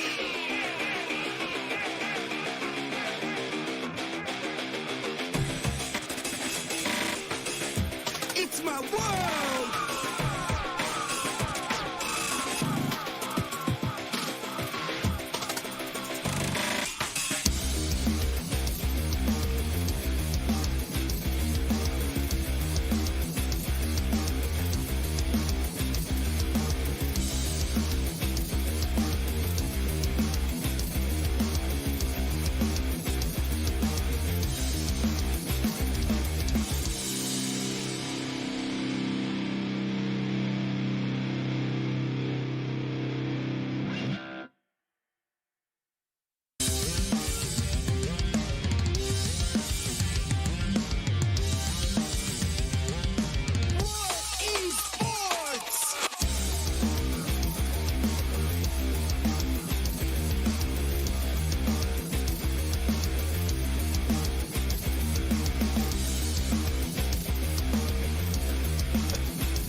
It's my game.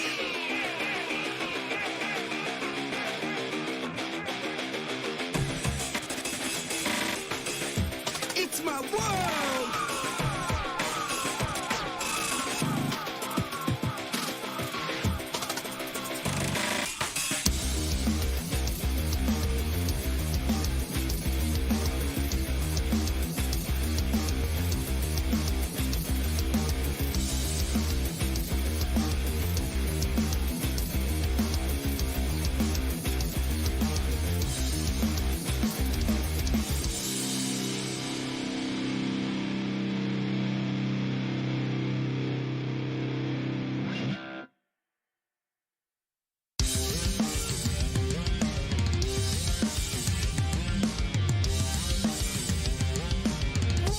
Esports.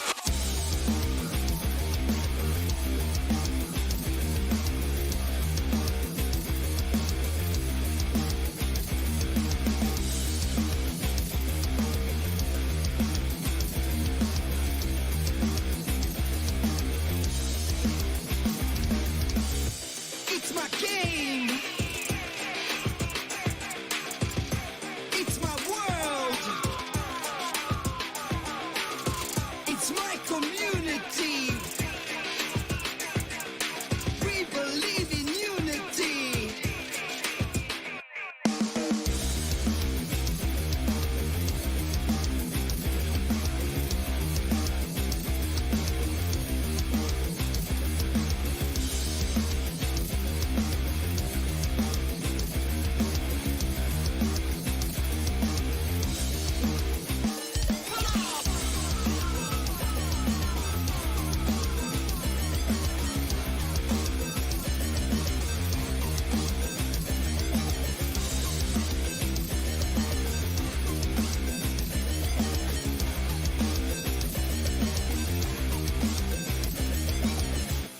It's my game.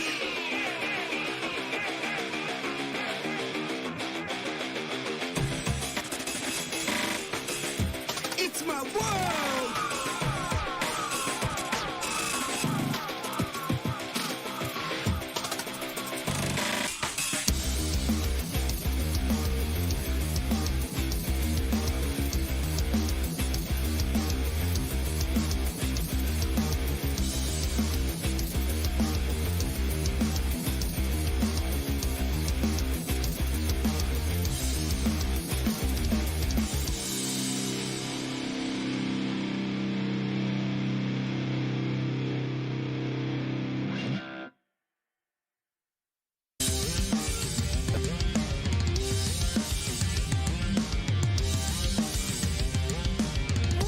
Esports.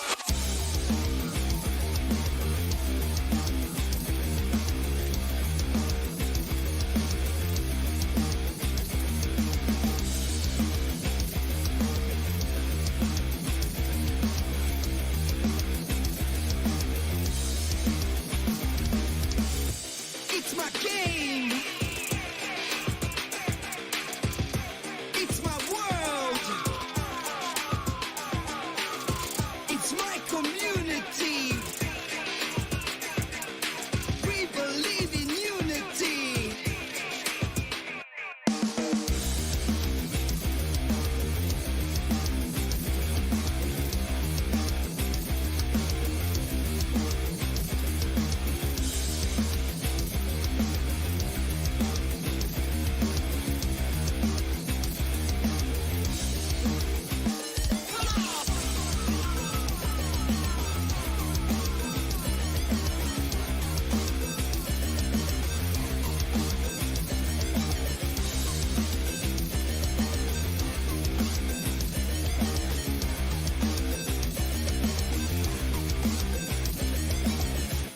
It's my game.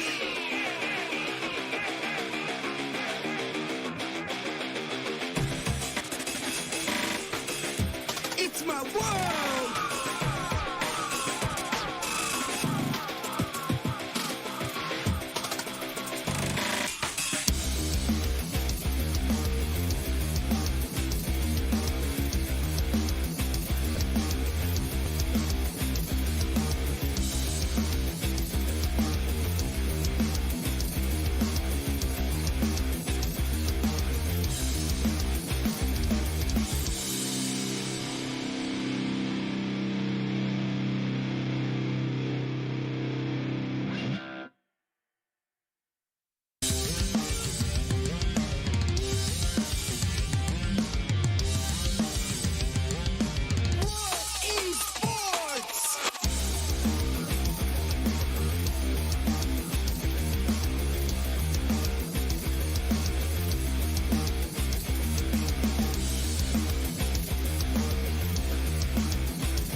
It's my game.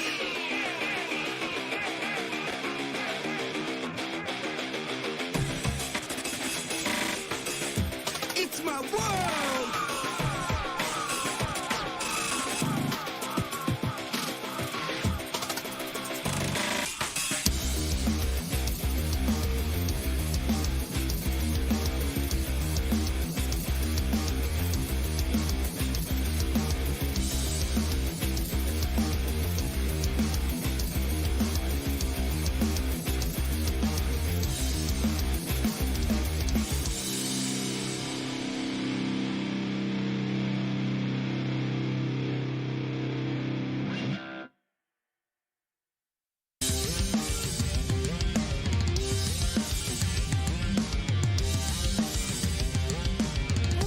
Esports.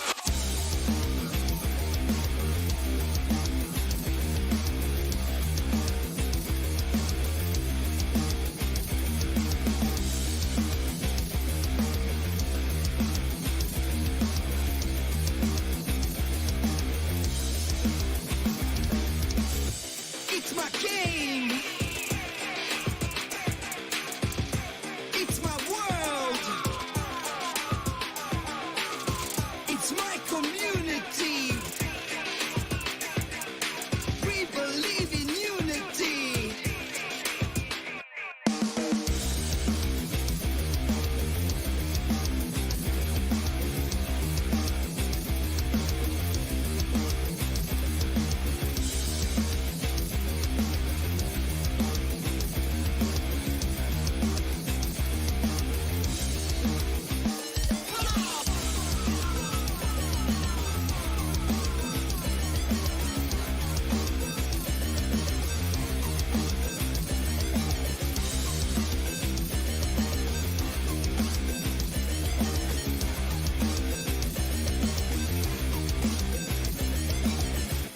It's my game.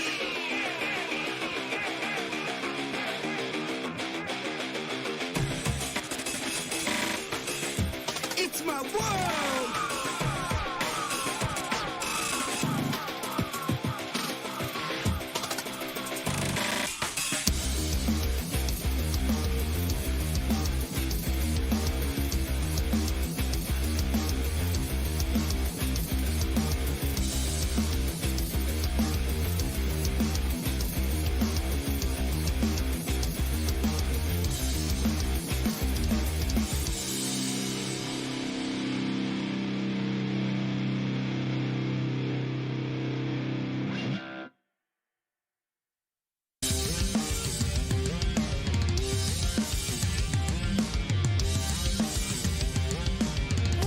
Esports.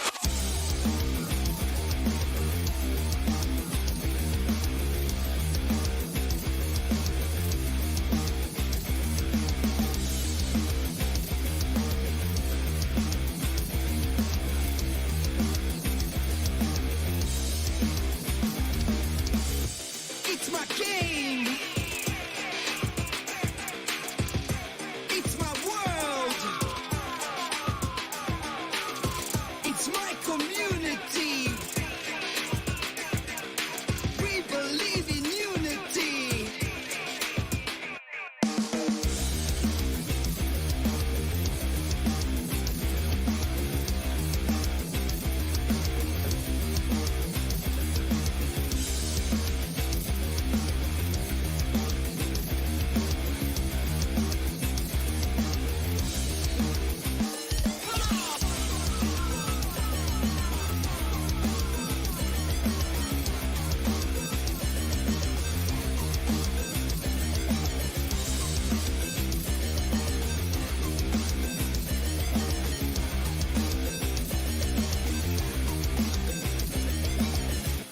It's my game.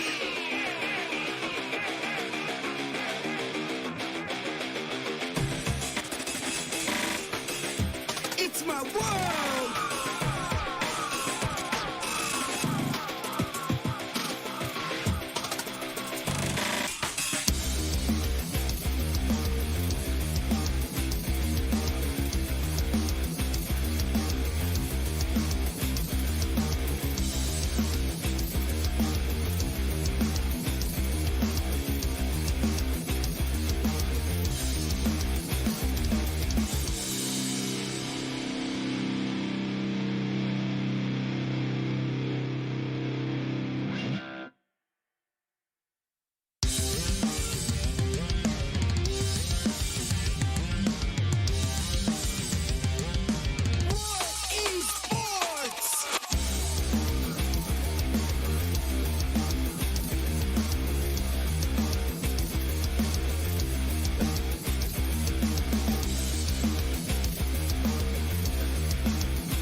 my game.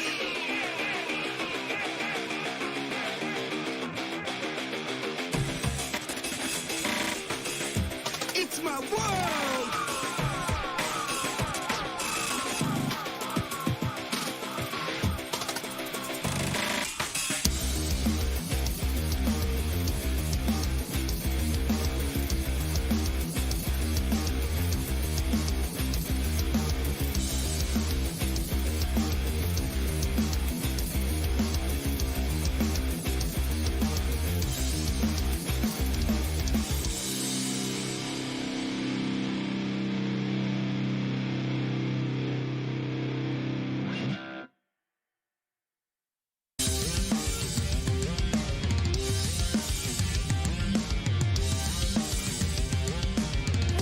Esports.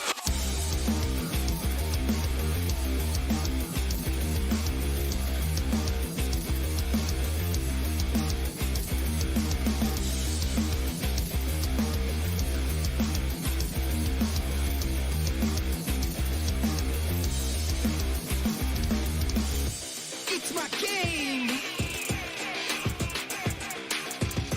It's my world. It's my community. We believe in unity.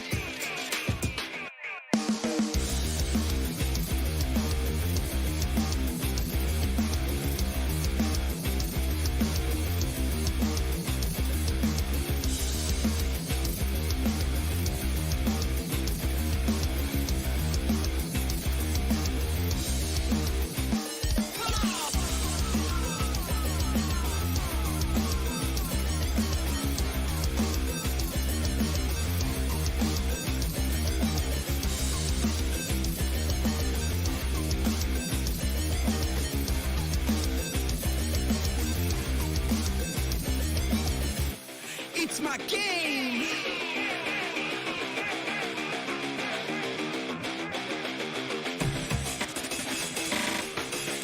It's my world.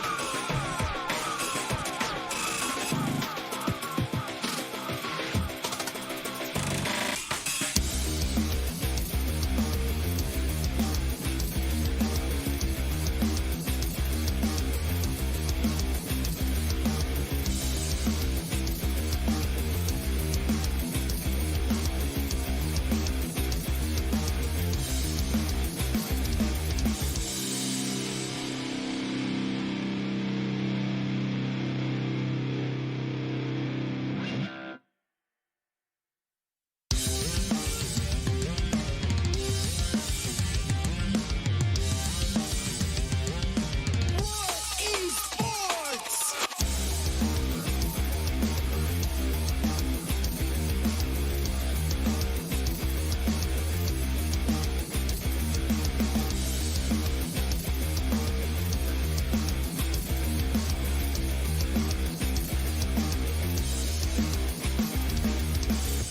It's my game.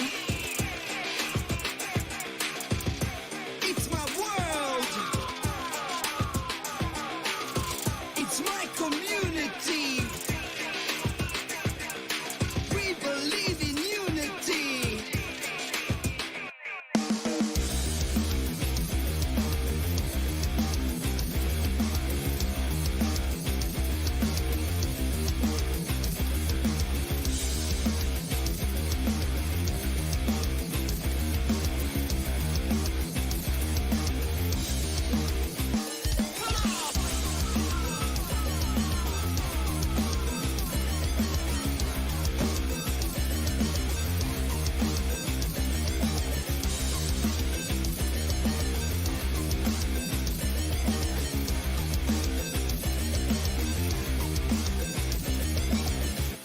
It's my game.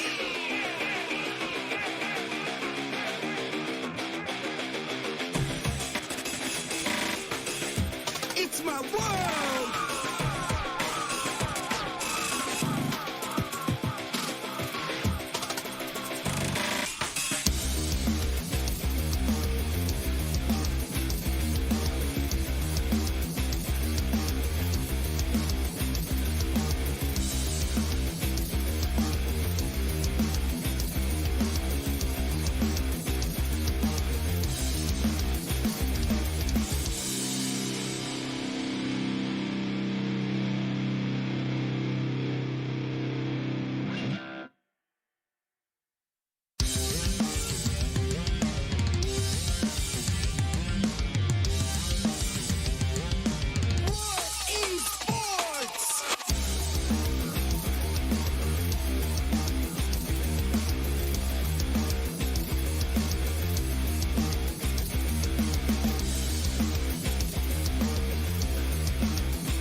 It's my game.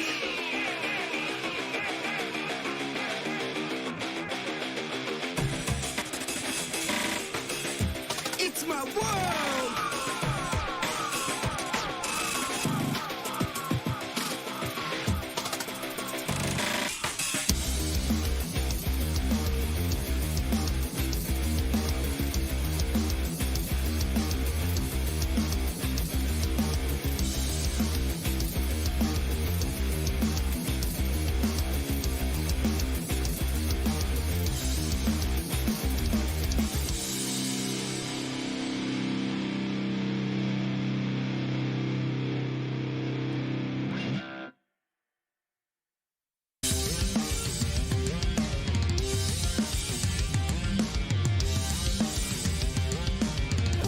Esports.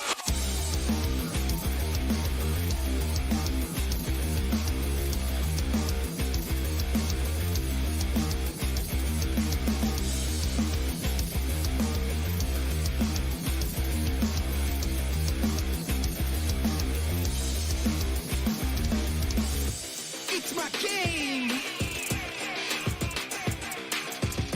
It's my world. It's my community. We believe in unity.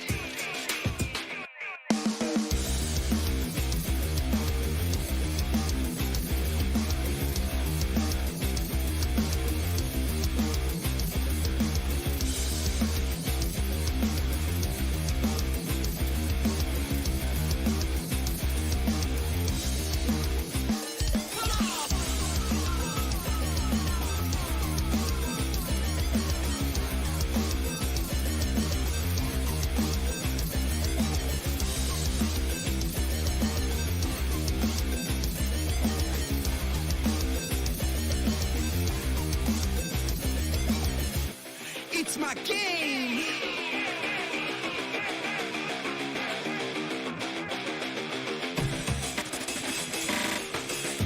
It's my world.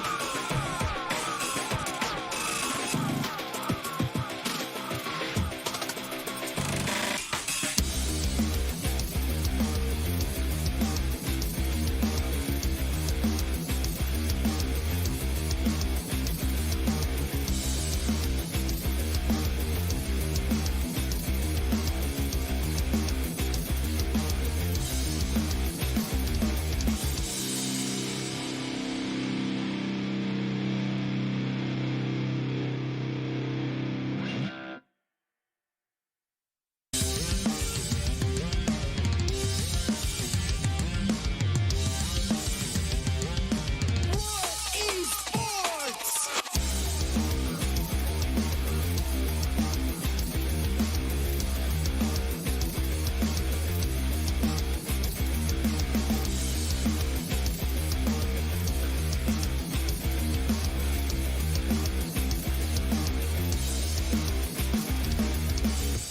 It's my game. It's my world. It's my community. We believe in unity.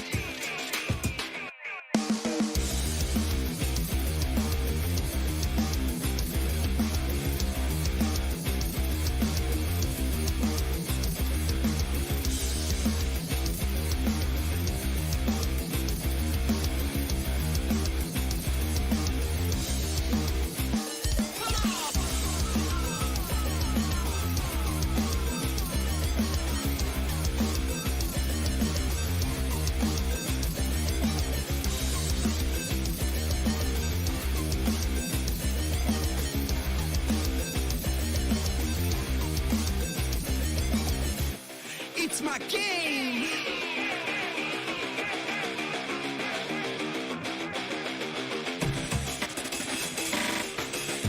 It's my world.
my game.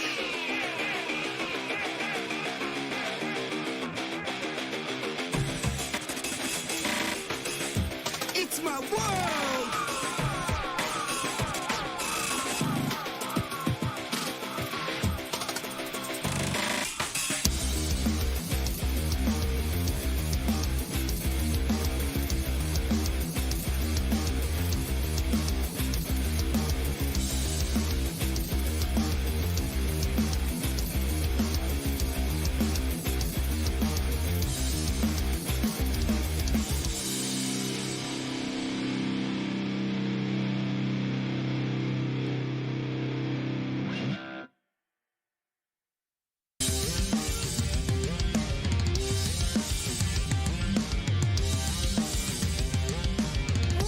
Esports.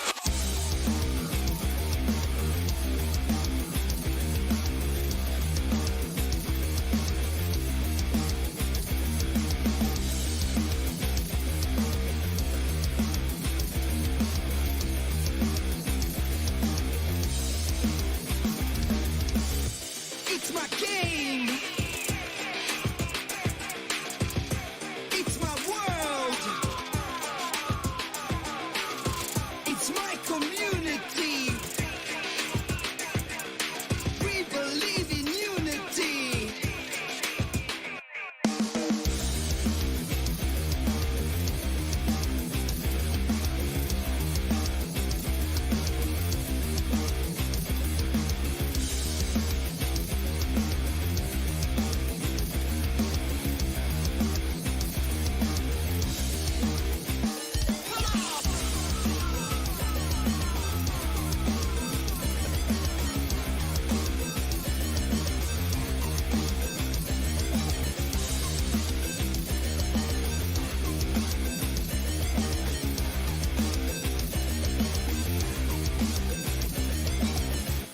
It's my game.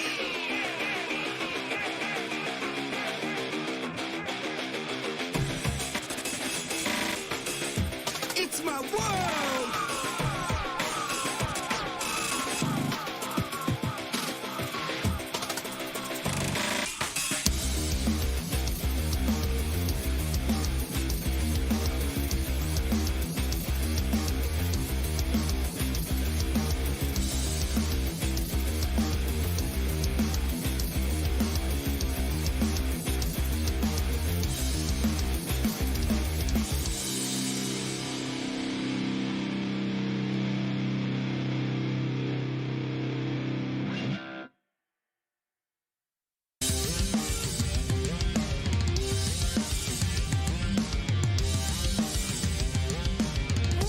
Esports.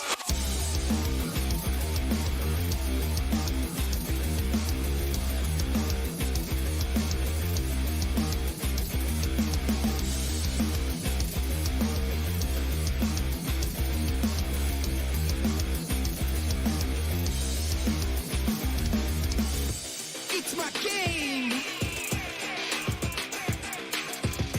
It's my world.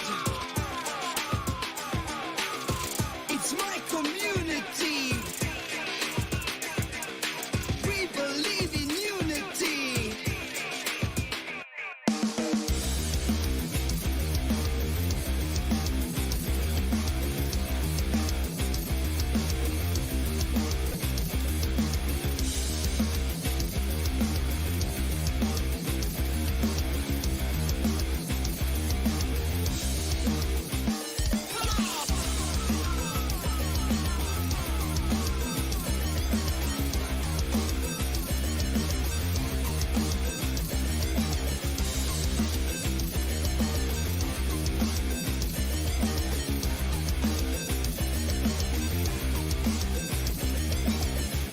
It's my game.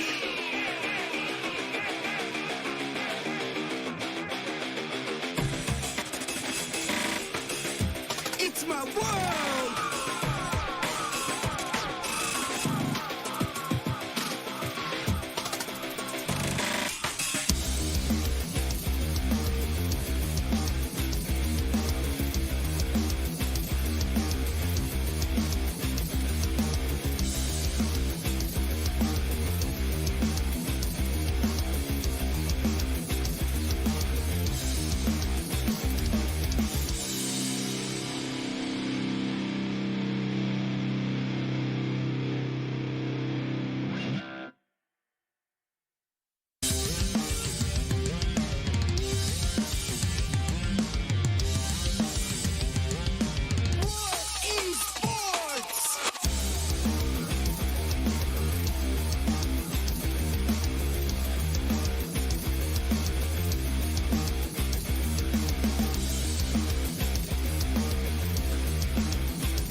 It's my game.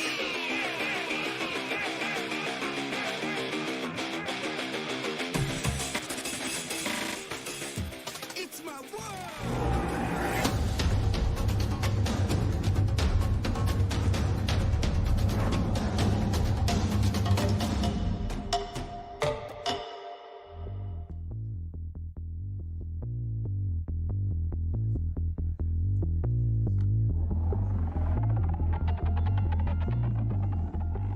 And here we are once again from Bali, wonderful Indonesia, in the International Esports Federation tournament. We are starting the round of 16. Yeah, we are starting the round of 16, but just to bring you up to speed, folks, because we don't want you to miss out on anything. Of course, we had our technical difficulties before we went to break. Unfortunately, we could not bring you the conclusion of Armenia versus Laos, but the good news is, if you are an Armenian fan, they won the second game, are through 2-0. So they are through. I can see Samuel, who was on the chat. He's the brother of Hakobian, the player, and he said, we are going to win the tournament. I can see him celebrating right now in Armenia. Bring the lahmacun, please. Yeah, fantastic. And of course, in terms of if you're wondering about other results that might be happening around the place, we have a little bit of an update for you. So Brazil. Brazil, let me they won. They did. They won. They took 2-0 against Senegal. Turkey versus Brazil is inside. Senegal, Momo is outside. So Momo has departed the competition. We've got Turkey versus Turkmenistan. Again, I'll give you an idea on whether Turkey. Yeah, it was Turkey. It was 2-0. He's almost like his psychic, folks. Yeah. You got Italy versus Myanmar. Italy. He's done it again. He's done it again. Saudi Arabia versus Bahrain. Now, that was one that we tipped off stream as one of the ones to watch. Let me know.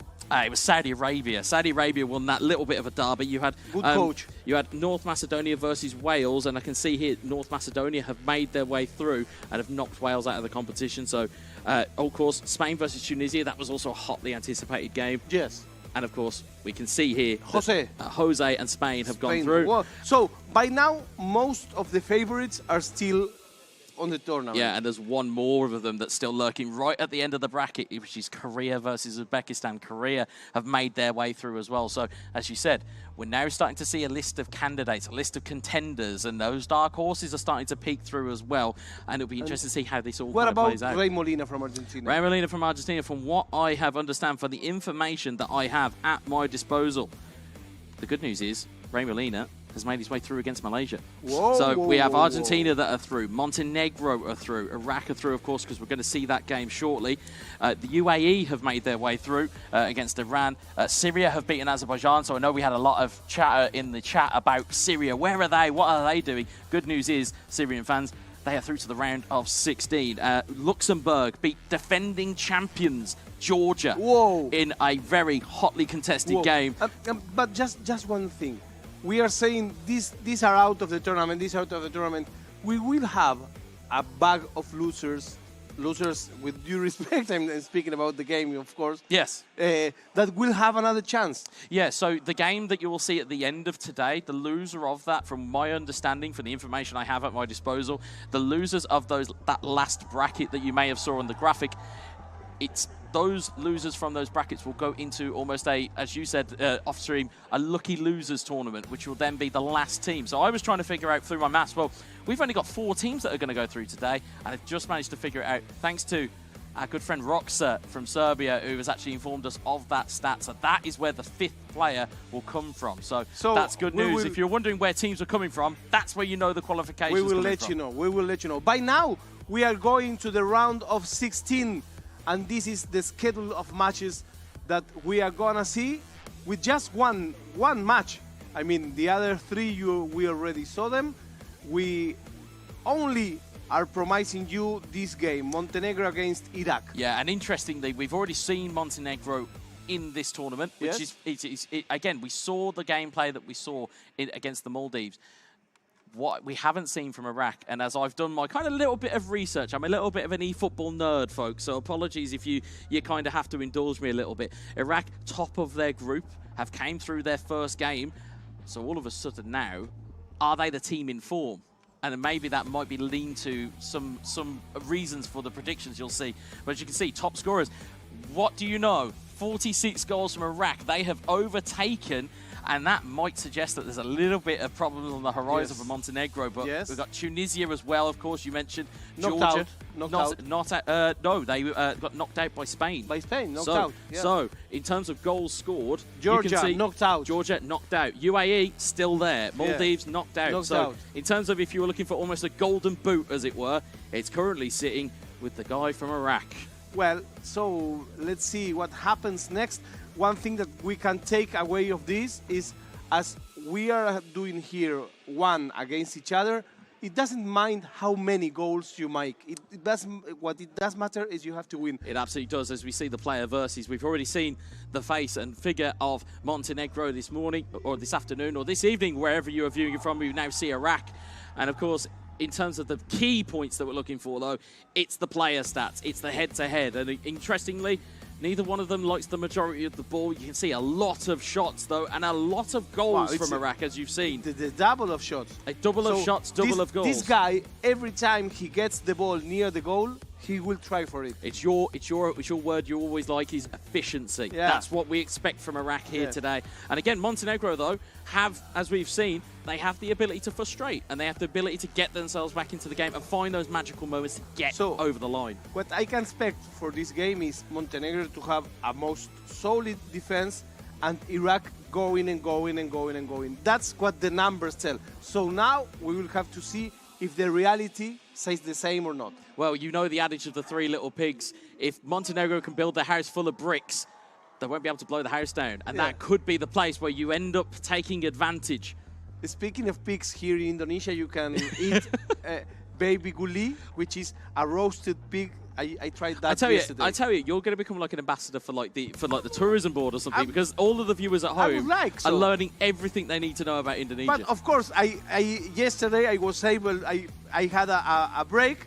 I tried the baby guli. Yeah, okay. And of course, we've got our prediction on deck yes, now, of course. And I think I will go with Montenegro. Yeah, I think looking at, not necessarily looking at just the stats, people, but Iraq look like they are, I would say, the firm favourites here, if you were to take it just on the stats. But as we know within eFootball, as we have seen over the last day or the last 2 days of competition, anything can happen. Upsets can happen, shocks can happen. We're tied on predictions today, 1-1. Yeah, we are 1-1. It is currently a draw at the moment, and we need a deal breaker here, and I think this might be it. Let's see what happens. So we are coming to Montenegro against Iraq, the top scorer in the tournament right now. They are an Iraqi player against Montenegro, which showed a good match against Maldives. Could resist the Maldives tiki-taka, the Maldives speed. Yep. So what will happen in this game where he will confront a very aggressive player? Well, to steal the names of these stages, it's going to be a game of fire v ice. It's going to be a game of fire v ice. It's going to be how much can you resist? How much can you hold on and get yourself into the game? Of course, you can hear the atmosphere building around the venue as we've got people seated to our right and left and everywhere around the building. But for me, it's going to be a case of, if Iraq score first, what's Montenegro's response? Because we've seen from the stats they don't really like to push the issue. Although they did find it only took one moment. So maybe they will constantly look for that one moment to get themselves into the game. But I'm very interested to see what the Iraq level of gameplay is in terms of, we've seen them top their group, we've seen them knock teams out.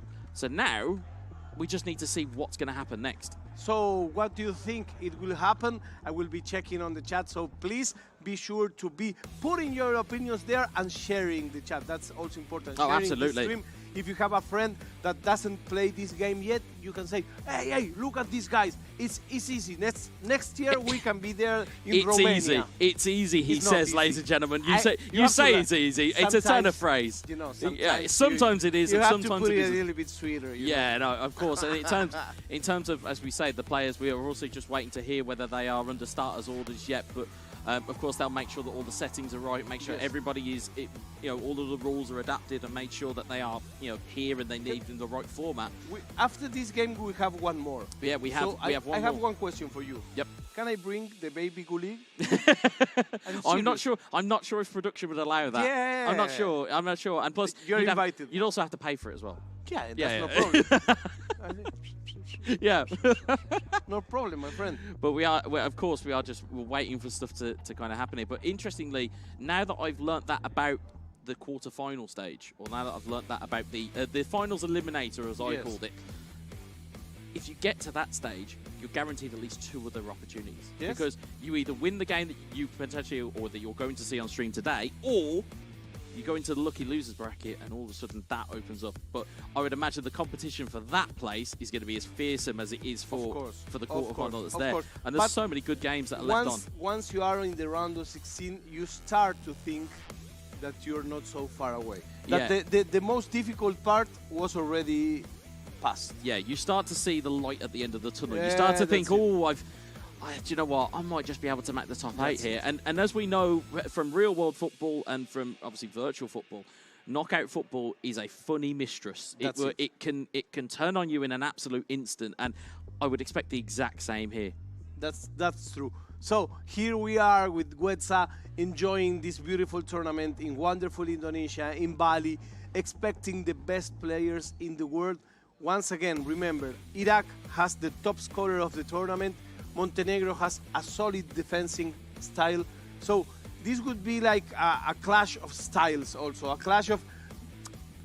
This question in football will never get settled. But you have like 2 big schools of thinking in football. One that says you only have to make goals on the other end. That's it. Yeah. Nothing else matters. And there is another one that says if you defend well, sooner or later you will be able to at least make 1 goal. You'll get a chance, and that's as what we say. We talk about being clinical. We talk about being clean with your opportunities. If you can make those percentage shots count, if you can make those opportunities count. We saw so many post-its, for example, for the Maldives earlier on today. Yes. If you've seen so many opportunities go by the wayside, whereas if you can clean those up, all of a sudden those post-its then become goals, and then those goals become wins, and those wins become wins in series, and it's all of those different things that can go through. So I think we are under starters orders, and we are ready to rock and roll here. Let's go to the game. Our Montenegro against Iraq. Iraq against... Nice shot. Thank you very much. I love that. Love a little zoom in from there. That's very good. Very nice. I'm hoping they'll swing the camera around at one point and show the attendees here, because everyone is kind of enthralled here as what we can find. And as we can see here, it's AS Roma versus FC Barcelona. And I would hasten to bet that AS Roma will be Montenegro and Iraq will be Barcelona. I think so. So we've got a little bit of a style clash once more with it. Let's see what happens here. The Montenegro player was the first in the tournament, at least on stream, using Roma. And you can see here the team lineup. Rui Patricio was so good for him. You got Mancini, Ibanez, Smalling, and Karsdorp. Cristante, Matic, and Zaniolo make up the midfield. And then you've got Stefan Al-Sharari, Tammy Abraham, and unmistakably Paulo Dybala. And that is a potent strike force in anybody's books. Yes, and especially in stat or uniform stats mode, it certainly pulls the same type of weight. But interestingly, from Barcelona, we see Pedri, De Jong, and Busquets. We've seen that so many times here over the course of the tournament. You've got Dembele, Rafinha, and Lewandowski, of course. So again, if you're looking to keep your eyes on players to watch in this game, Robert Lewandowski would be the man to watch. I think if you're also looking for players that may escape some tight spaces, Paulo Dybala with his double touches and with his acute dribbling would be certainly a man to watch on the other side. I thought you were saying the cute girlfriends. Come on. It's also true. Well, it could also be true. It is. It is. As we start off and we're underway. As we suggested, Montenegro going from left to right, as AS Roma is Dybala to Zaniolo. As Iraq go from right to left with Barcelona. Montenegro with the burgundy shirt, Iraq with the white shirt. Yeah, it's going to be an interesting clash of styles and certainly a clash of cultures as well. El-Sharari, neat little roulette round the side. Good save. Good save. Good save. It's out the way.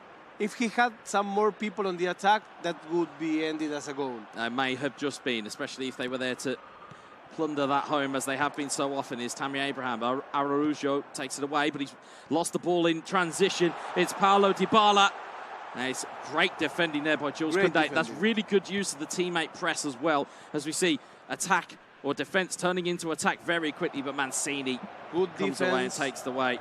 I think we're in for a very, very close game of eFootball 2023 as we see Cristante winning the header. Abraham to Zaniolo, looking out wide to Stefan El-Shaarawy. It's headed away. Here's Frankie de Jong. De Jong, beautiful ball through to Rafinha. He's got men over here. One of them's Lewandowski. Lewandowski with a strike! First blood to Iraq.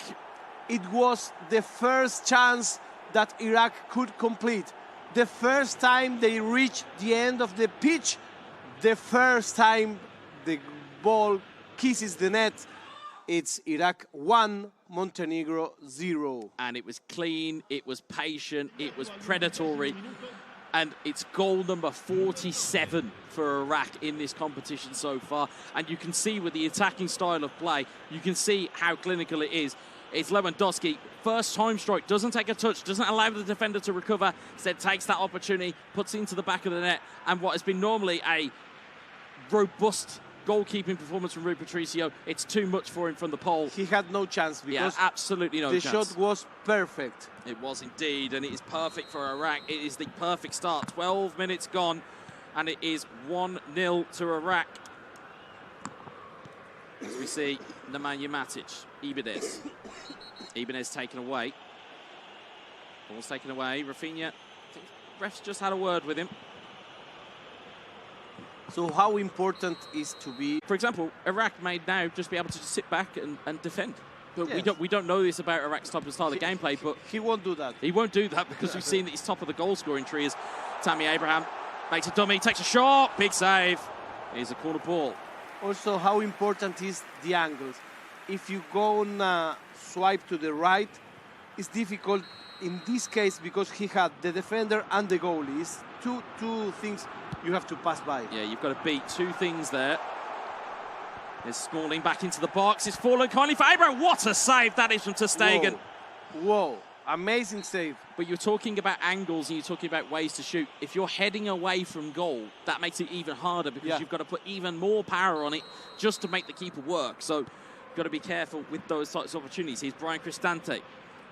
Now it's Christensen who will take it clear. It's Rafinha. Rafinha. He's got runners forward. One of them's Ousmane Dembele. He will find. He's got Robert Lewandowski. He's got Pedri coming into the box as well if he can find him.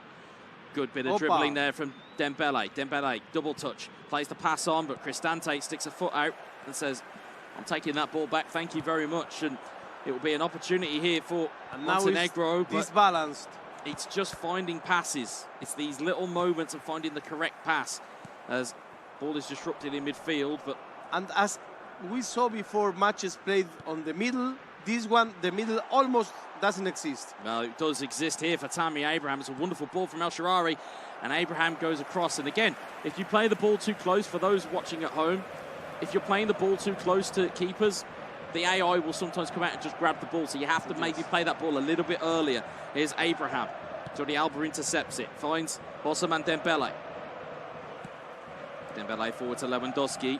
Lewandowski finds Pedri. He's got a man over. One's Rafinha. Back into the box. It may just go. It's Rafinha. He's got a man clear. He's took it round. Oh, it's a big parry from the goalkeeper. That touch was absolutely needed. A little bit too much. A little bit too much there. But again, it's what you say about risks. You've got to make calculated ones. And I am sure Iraq thought that that would have been a potentially goal-scoring opportunity, and it nearly was. But now we come back down the other end here. It's Paulo Dybala. It's a struck cross across the box, and it's a big save for the goalkeeper. And it's a corner ball to be taken by Dybala. Iraq is as good attacking as in goalkeeping. Yes, yeah, I think so. Here's Dybala looking to put that one into the box. Abraham. It's cleared away by Pedri, only as far as El-Shaarawy. Deflected. Oh, it could have gone anywhere. Opa, as my colleague would say. That was very, very close indeed. Very close, and it surprised everybody. Yeah, it's one more opportunity, though. All of the pressure, that pendulum has swung towards Roma and towards Montenegro, but that now pressure... Montenegro has increased the pressure very much. Very much so they have. It's Nemanja Matic across to Cristante. And to recover the ball, but... If Iraq loses the ball so fast, they will suffer. Yeah, it's like watching a swarm of bees trying to get the ball back as possession is lost. Here's Ibanez. You can see all since that goal, almost in a mirror of what we saw in the first game that we saw on stream for Montenegro today. The kind of the momentum just swings a little bit more the other way. It's El Shaarawy looking to get the pass through, but Pedri comes back and takes that away. And again, we talk a lot about the tactics that these guys will be using. I would imagine that with players tracking back, you're looking at long ball counter as being the preferred tactic of choice as Pedri breaks free of the defender, plays it inside to Robert Lewandowski, takes the shot. Good save from Rui Patricio. Again, another good manual save. He had the number 7 free by did. his side. It did. Ousmane Dembele was there and was available, but again, if you're looking to check who you'd like to play a pass to in the box, it's probably Robert Lewandowski. As Araujo wants to take the header, it's Dembele recovers it. It's Frankie de Jong. Dutchman's in the box. The ball gets cleared again, and as we figure out here, only 1 minute of stoppage time left on the clock here. And again, as we say, with the more enjoyable of the games that we see, these halves go very, very quickly. Yes. And it's like if Iraq lost their ability to end the plays. I mean, the first one was an example of effectiveness. From there on, he kept attacking, but without ending the plays, it's worthless. It's the second chance opportunities. Yeah. It's if the first chance goes, don't lose your mentality and don't lose it where you know, oh, actually, if I get the ball back, I can get another opportunity here. It's be able to recycle the ball. There is another thing which is important is if you want to keep the ball and let minutes pass, do it while attacking. And that's what he did. Absolutely. Absolutely indeed. Because, again, the more that you have the ball, the less damage your opponent can do to you. And that's kind of what we saw here. But it's a little bit of a cold start here for Montenegro. But they have managed to regain the ball. Here's Nemanja Matic forward towards Stefan El Shaarawy. And as we saw in the earlier game, he plays until the last second. Indeed. Here's Robert Lewandowski into the box to give a Pedri! That is very much against the run of play from what we have seen in the latter stage of the first half. That is very much against the run of play. Yes. But again, as we always say, when we see teams score, they will not care whether they've been in the ascendancy or whether they've been behind. They will care that it's hit the back of the net. And again, brilliant little bit of play here. Again, using Lewandowski as a point man, as an anchor. And what he did was exactly what it has to be done. Yeah, nothing was in excess here. Yeah, it's a brilliant ball between two defenders, and Pedri smart enough to not put it in the opposite corner, instead go near post where it's going to be difficult for the goalkeeper to get down. And it starts with one pass, roulette, another pass, and the last touch goes directly to the net. Yeah, absolutely. It's taking the ball away from your defenders or taking the ball away from the opponent's defenders so that they can't steal the ball away from you when you're in transition and when you're in attack. Here is Karsdorp looking to try and arrest the slide a little bit here. Nemanja Matic pushed in the back by Pedri. It is a soft free kick, but it has been given to Montenegro. You are hearing the live stream direct from Bali, Mr. Gueza from the UK. It may be called play-by-play with hurdles, maybe in the hurdles. It may just be. Here is Mancini. Advantage given by the referee. You saw his hands go out to either side. Here's Abraham. Nice little flick to Dybala. But again, I think at this point you need substance over style. If you're going to get yourself back into the game, sometimes it's the most rugged play that you look for. And again, you can just see that ball given away to Montenegro. And again, it's just giving away the ball. You have to kind of almost care for the ball. It's almost like a friend of yours. You want it to be right next to you. You don't want it to be just flown. Do you kick your friends? No, I don't kick them, but it's certainly been possession. What lovely roulette pass there. Here's Stefan El Shaarawy. El Shaarawy goes, brilliant diving challenge there. Ball's not cleared, though it is now. Brilliant defensive block from Iraq. It's 2-0. It's the 60th minute. Now is the time for the substitutions, I think. Yeah, it must be. Cristante tries to get the ball forward and through. El Shaarawy going to try and take that under his spell, and the ref gives it the other way. So Iraq will take the throw and maybe try and untake some of the pressure that may have just been building up slowly. But here is Rafinha. No substitutions for you now. Not as yet. Not as yet. Here is a booking, though. may trigger something. I mean, looking at the time that's left on the clock, as we've called it, 63 minutes on the clock here. I was asking for them. And you've certainly got what you needed. Ask and you shall receive. You've received Memphis Depay on for Robert Lewandowski, which is an interesting ploy. We have not seen that before, but then again, if you are Iraq and you're in the ascendancy, you might not necessarily need a target man anymore. You may not necessarily need the physicality of Lewandowski. And Shoremedov has come on for Roma and for Montenegro. So you can see where the game plans are starting to evolve a little bit here. Christensen pumps it forward, finds Memphis Depay with a header. Here's Ferran Torres, who we've not seen for a while. He's come back like almost like the stream's best friend is Ferran Torres. Yeah, on the first day he was all around. He was everywhere. Yesterday he went on the beach. Yeah, he took his break on day 2. He's certainly come back with a vengeance here. Here is Memphis Depay. What can he conjure up here? You're listening to the World Cup, International Esports Federation. It's the 14th edition of the World Esports Championships is what we are here for today. Here's Christensen to launch this forward. Here's Memphis Depay, back to Sergio Busquets, Frankie de Jong, on towards Memphis Depay. The Dutchman's in space, goes for the stunning strike, and does exactly what he needs to do. Fired into the back of the net by Memphis Depay. And 3-0. This is a difference right now. Yeah, that's certainly a difference maker. That's the goal that puts you a little bit further ahead, puts you a little bit more out of sight, and it makes that mountain just that little bit harder to climb. And again, in terms of the stunning strike, it was great use of it there because Montenegro had gone with manual goalkeeping. Sometimes at home, folks, if you're looking for almost pro tips on this, when you see a manual goalkeeper, if you see them start moving about, the first thing to do is just hit it straight away. Yes. Because they're too busy trying to figure out, oh, well, I think you might go this way, I think you might go that way. By the time you've hit the ball's in the back of the net, and they're still trying to figure out where you're going. So just a small tip there. If you do see a manual goalkeeper, look to just hit it as hard as you can and try and get it in the back of the net. And that's how you can kind of get past them. As Koric goes forward, he's trying to get the ball forward, but Pedri's back again. And you'd say it's all turn Barcelona's way. Left back's played him onside. It's Ousmane Dembele taps it past the goalkeeper. Will he score? No, he won't. No, he won't. It's an open goal opportunity for Iraq. For things like this is that some Barcelona fans don't like very much Dembele. It would have been goal number 50. It would have been a half century of goals in this tournament, but that's not to say that there won't still be one. As you can see as well at the bottom of your screen, check out the attacking bias of Montenegro, starting to push or trying to get back into this game. Beautiful ball to Memphis Depay, saves to shoot, great save for the goalkeeper.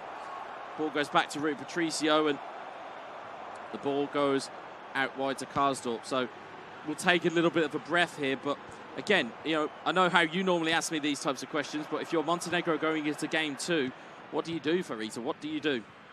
Well, I think I will change Memphis my Depay's formation. in. I'll come back to you here. Memphis Depay hits the post again. Please continue. I will right away change my formation. The defense is not working. Iraq is all over my goal, and I need goals, so certainly you have to change.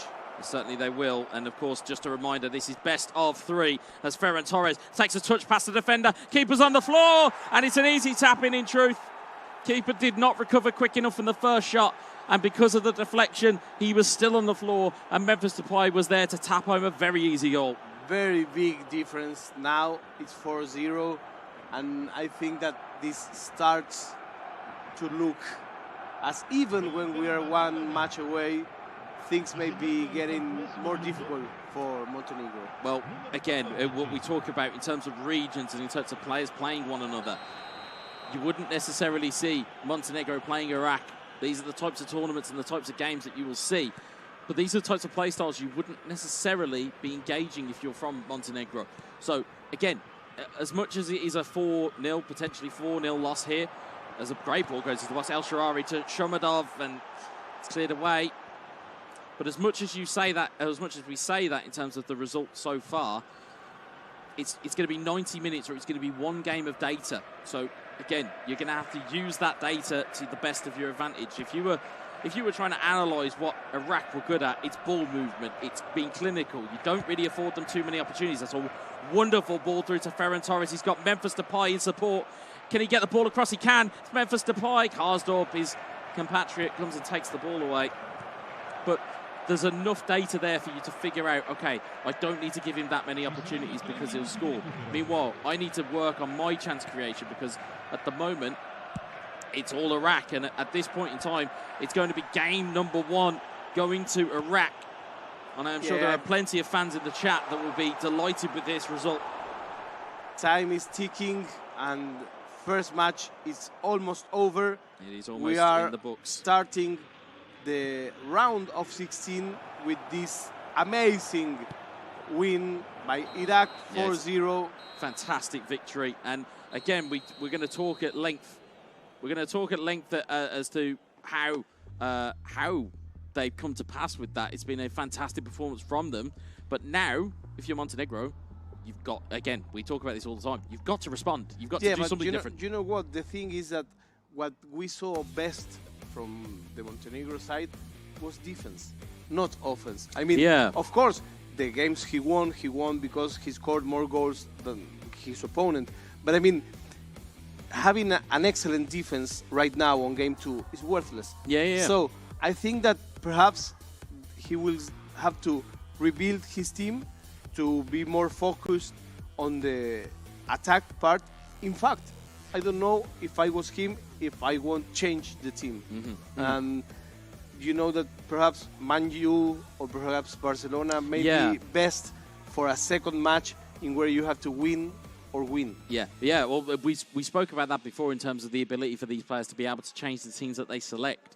As much as having faith in Roma and in what they can do, as you said, there are teams out there. There's Manchester United, there's Bayern Munich, there's, again, we might see a Barcelona versus Barcelona. There's AC Milan, there's Inter Milan, there's all of these different teams that you could look at and go, we could use them and we could use the differences. But I understand why some players stick with those players, because if you've been practicing with those players for months or even weeks or however long you've been practicing or even days, if you've been practicing with those teams, you're going to go, oh, I'm going to stick with that. I'm going to stick with what I know. I'm not going to try and go into the unknown or into the abyss and try and pull the results out. If you go to a tournament and you see that nobody uses your team, don't you think that that may be because of something?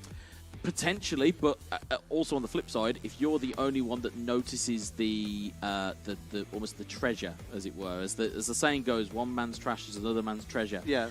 For all we know, Montenegro knows something about this Roma side that nobody else can see, which is I think it's the goalie. Well, one is certainly the goalkeeper, and I think two, if they can get Dybala into the game, if they can get El Shaarawy into the game, if they can maybe kind of close their formation a little bit more and make it a bit more compact, they'll be able to have a little bit more joy.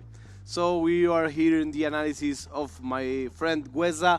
We are here from the UK, from Argentina, enjoying this game, enjoying this beautiful hobby that are video games. Hobby for those of us who play not professionally.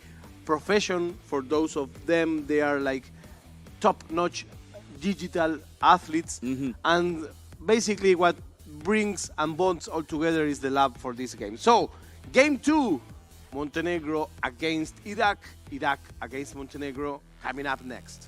Let's have a look and see if we get a response or if we get a change in those teams. I get the feeling that, again, we've got same teams again. So, interestingly, teams have stayed the same. Stubborn. Well, there's a line between stubborn and foolish.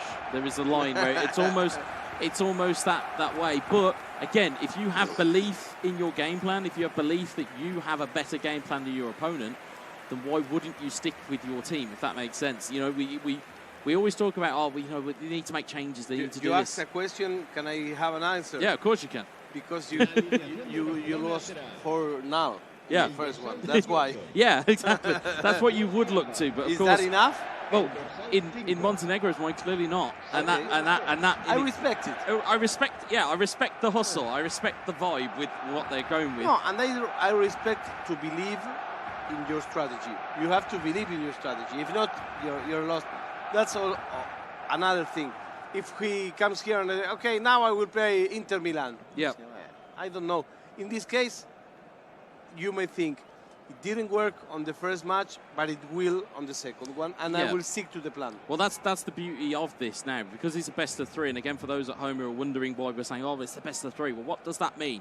It basically means if you win 2 out of the 3 games that are on here, you go through. So as a result, if Iraq go and win this, they are through, and they've got through to what I would call the finals eliminator. If Montenegro win, we go to a game 3. I think the first goal here is critical because, as you said, what we highlighted about Montenegro's play was the defensive side of things. If they can get the first goal, that could make it extremely difficult for Iraq. But, of course, as we've seen from Iraq, they are free scoring. They are able to create chances where chances may not have been before. So it is one to cast your eye on. And especially looking at Iraq's gameplay, we talked about contenders and we talked about, players and opportunities that are rising. This one could really put him on the map here because, again, we talk about nations and esports. Iraq aren't necessarily that well known in terms of esports. Certainly in fandom, they will be. But we're going to have a look and see here now what responses we get as we see Karsdorp cover the ball. Is El Sharari. And once again, this is Montenegro with the ball. Montenegro is playing with the white shirt. Iraq is playing with the traditional Barcelona shirt. Yeah, as you can see, Cristante, forward to Zaniolo. El Sharari, forward to Tammy Abraham. Abraham's still there. But Jordi Alba comes away with it. And again, if I were Montenegro, you'd look for more of a direct game plan now because the almost the passing moving isn't working as Rafinha tries to go forward, but Mancini takes it away. Just look for a little bit more into feet here now. Here's Dybala, Cristante, if they can get that movement going. But Cristante doesn't have any midfielders to the left or right of him realistically, and they're just seeming to kind of not really doing things. Karsdorp gets a drill ball into the box. Abraham was over the bar. He was onside as well. He'd made a late run into the box. We'll watch it back here. Or as most gamers will do, they will constantly spam the buttons to make sure that they don't watch any replays. And as we see, it's Abraham. Is there a chance on here? It's Stefan El Sharari. Could we see a response? Great finish! Wonderful goal. Wonderful goal from Montenegro. And now we have a response. Now we have a response. It was what we were saying. You have to change your game plan. You have to risk a little bit more. You have to go and try to attack, to make goals. And this is what happened. Very fast play. It's a great very finish fast as well. play. Long passes. 2 long passes, and that's all he needed to score from midfield. Well, we said, one back heel. We said, look a little bit direct. It was 2 first touch passes after a long ball into Tammy Abraham's feet. And then it's a great finish. It's a controlled strike. There was some manual goalkeeping from Iraq, but it wasn't enough to keep the ball out the back of the net. And now that poses a question to Iraq. How many times can we predict that Iraq have been down? Bearing in mind that they have won, or at least they topped their group. They were through. How many times have you been in places of peril? Brilliant save from the goalkeeper. Dembele with a bicycle kick. Smalling will clear away. Here's Cristante to Once Dybala. again, the play after the goal is the most dangerous play on the book. It certainly is, but there's a counter on here. It could be time for Montenegro. If they'd have maybe played a ground pass there, yeah. Abraham's in goal, or in on goal, should I say. But at the moment, it's looking, again, to be going the way this time of Montenegro's. Dybala with a double touch, takes a turn. It's a nice little roll ball in. Christensen does get the right side of it. The last step. It always is the last step. It's that final piece of that eFootball jigsaw that you spoke about over the last few days. Here's Lewandowski to Pedri. Pedri looking at way around the corner, and it just didn't quite fall for him as Dybala looks to move forward here as El Sharari. Abraham looking for Zaniolo, finds him, finds Karsdorp. Karsdorp to Cristante, back to Karsdorp. Matic, Zaniolo. It's moving around at a frenetic pace in there, but now the ball has been given away, and now there could be chances on here. Here's Pedri. He's got men in support. Will he go on his own? He won't. He'll try and pass, and the defence has been a little bit too casual there, and the goalkeeper comes away with it. And here we have side by side a defense error, an attack error. This game is not meant for errors. When you do them, you pay. And in this case, Iraq lost the golden opportunity of an equalizer. Some big opportunities still to be had. Here's Paulo Dybala. Goes for the control strike from distance. It was close. It was close. May have just taken the paint off of that goalpost, but Yes, it was very, very close indeed. We are still on 2/3 of the first half of the second match. We're playing at the best of 3. For now, the first match was for Iraq. This is going to Montenegro. Yeah, currently as it stands, we'll be heading for a game 3, but as you rightly pointed out, we're only, we're 35 minutes in. There's still plenty of time, there's still plenty of real estate, there's still plenty of opportunity for these guys to really put some damage down as Frankie de Jong intercepts the ball. Plays it to Dembele. Dembele looking forward for Lewandowski, but instead Pedri wanted to get involved instead. Is Zaniolo, is some first-time passing. Is El Shaarawy plays it to Abraham. Cristante out to Dybala. Dybala looking forward, finds Tammy Abraham. Abraham with the strike, it's a good save. El Shaarawy back-heeled, great recycle of the ball. Ball is still there to be had, and Zaniolo cannot gather it up. But again, great awareness to keep that ball alive. The defender won the ball in a merry-go-round because nobody expected there. No, it was very, very good, and very good play to keep it alive as well. Again, we talk about having presence of mind and awareness to make sure that you keep this ball alive, to keep those second chances going. Here's Cristante, heads it clear to Karsdorp. Good luck on the defense because they thought it was out of bounds. The ball came back, and they had the sheer luck to find it. They did indeed. If you look at the bottom of your screen, all-out defense in effect for Montenegro. I think what they're trying to do here is just make sure that the last chance of the half doesn't go the way of Barcelona, but they may have been the prophets of their own downfall as Rafinha just gets the ball, tries to play the pass, but goes to half-time, and Montenegro have themselves a lead. And we did say, if they get the first goal, defensively, are they going to frustrate? Yes. Yes, and I think the Iraq player couldn't get into his game at all. Didn't have much chances, didn't have a fierce attack like on the game before.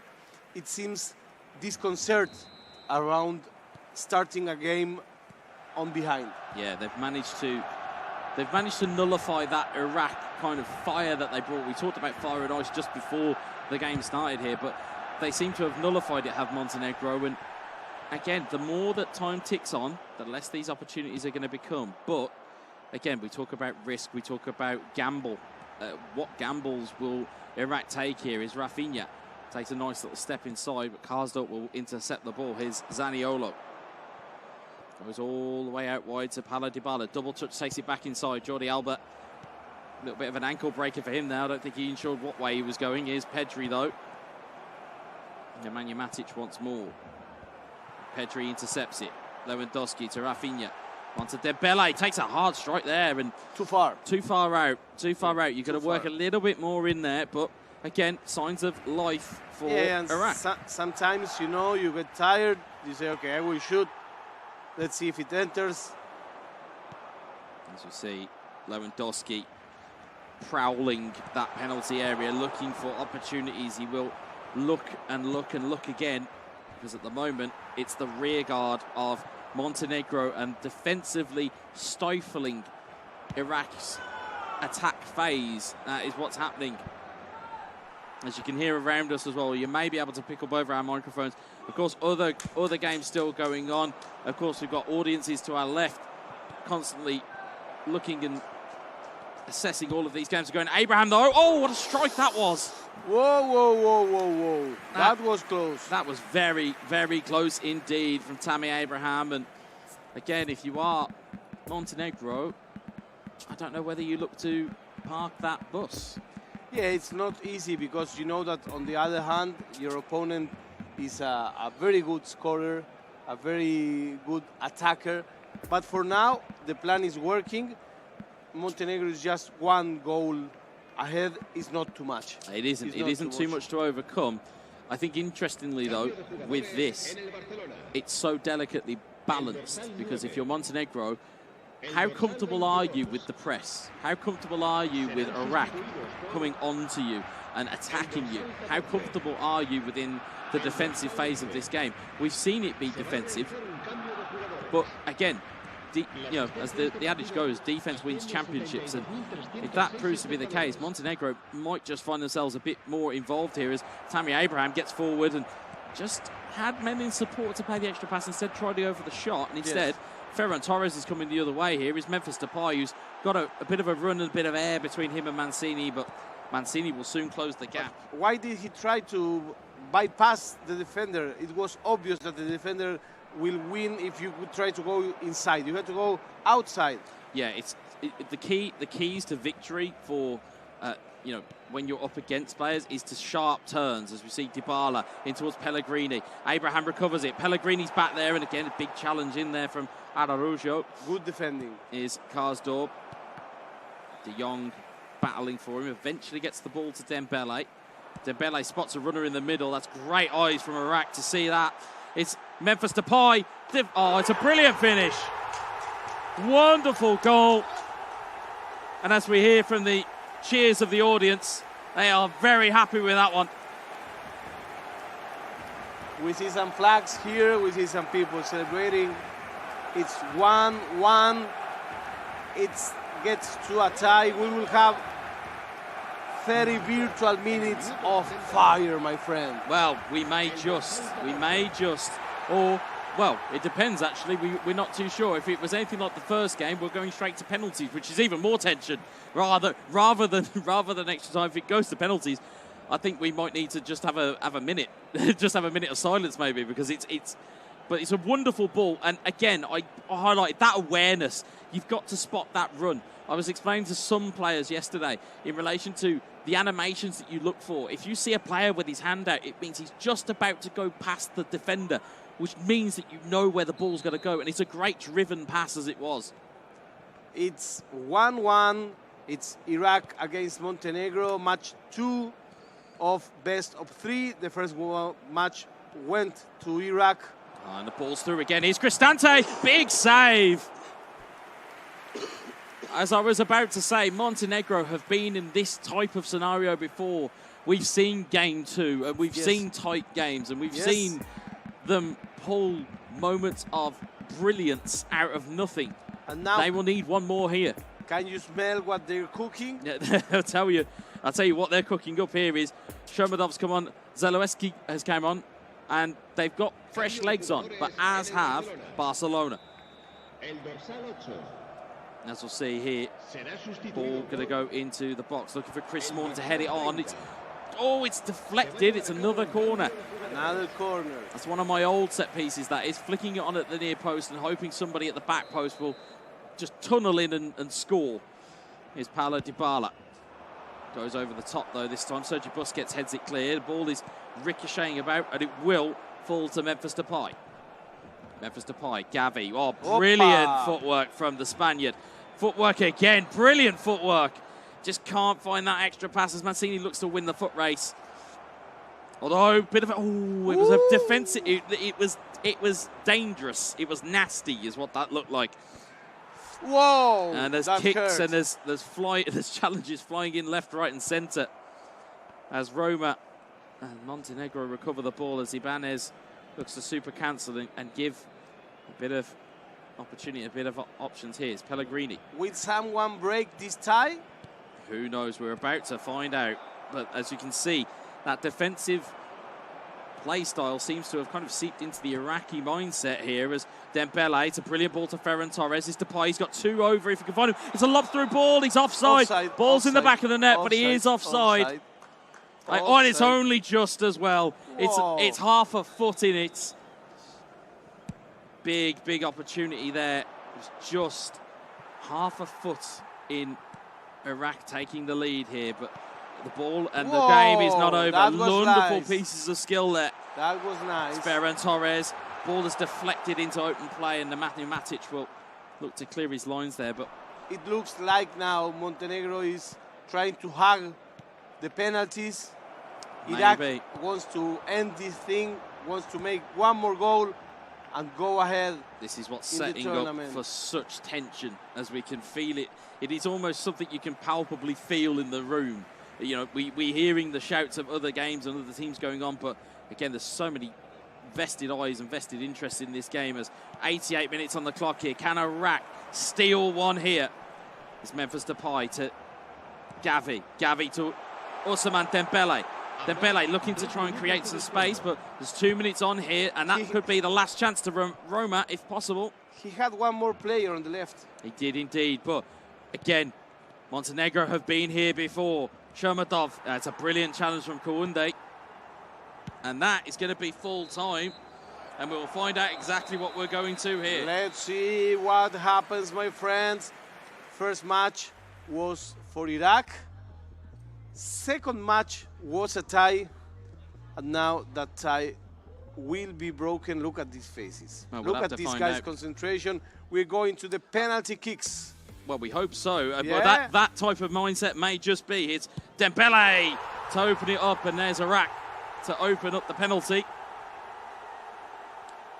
It's going to be Stefan El Sharari against Marc-Andre ter Stegen. It's Italy versus Germany in all but name.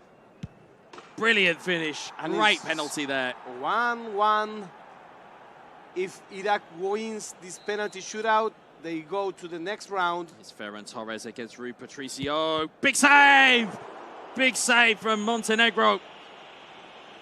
And can they press home? He was showing where he's going to be standing. Can he press home the advantage? Here's Paulo Dybala. Dybala scores! And that is advantage to Montenegro. Montenegro needs to win this penalty shootout, however it takes, in order to go to a third match. Memphis Depay, big finish. Again, we talk about that full power. Doesn't give enough time for a reaction to make the save, or if you are, you're already preloaded, ready for that save. As you'll see, all of these penalties be full powers. Shomurodov. Oh, it's at the post! And all of a sudden, we are back to level. Back to level, 2 for each. It's almost as if we didn't take a kick in the first place. It's Gavi against Rui Patricio. Big save! Another save. Another save. Big save indeed. And now's the chance for Montenegro.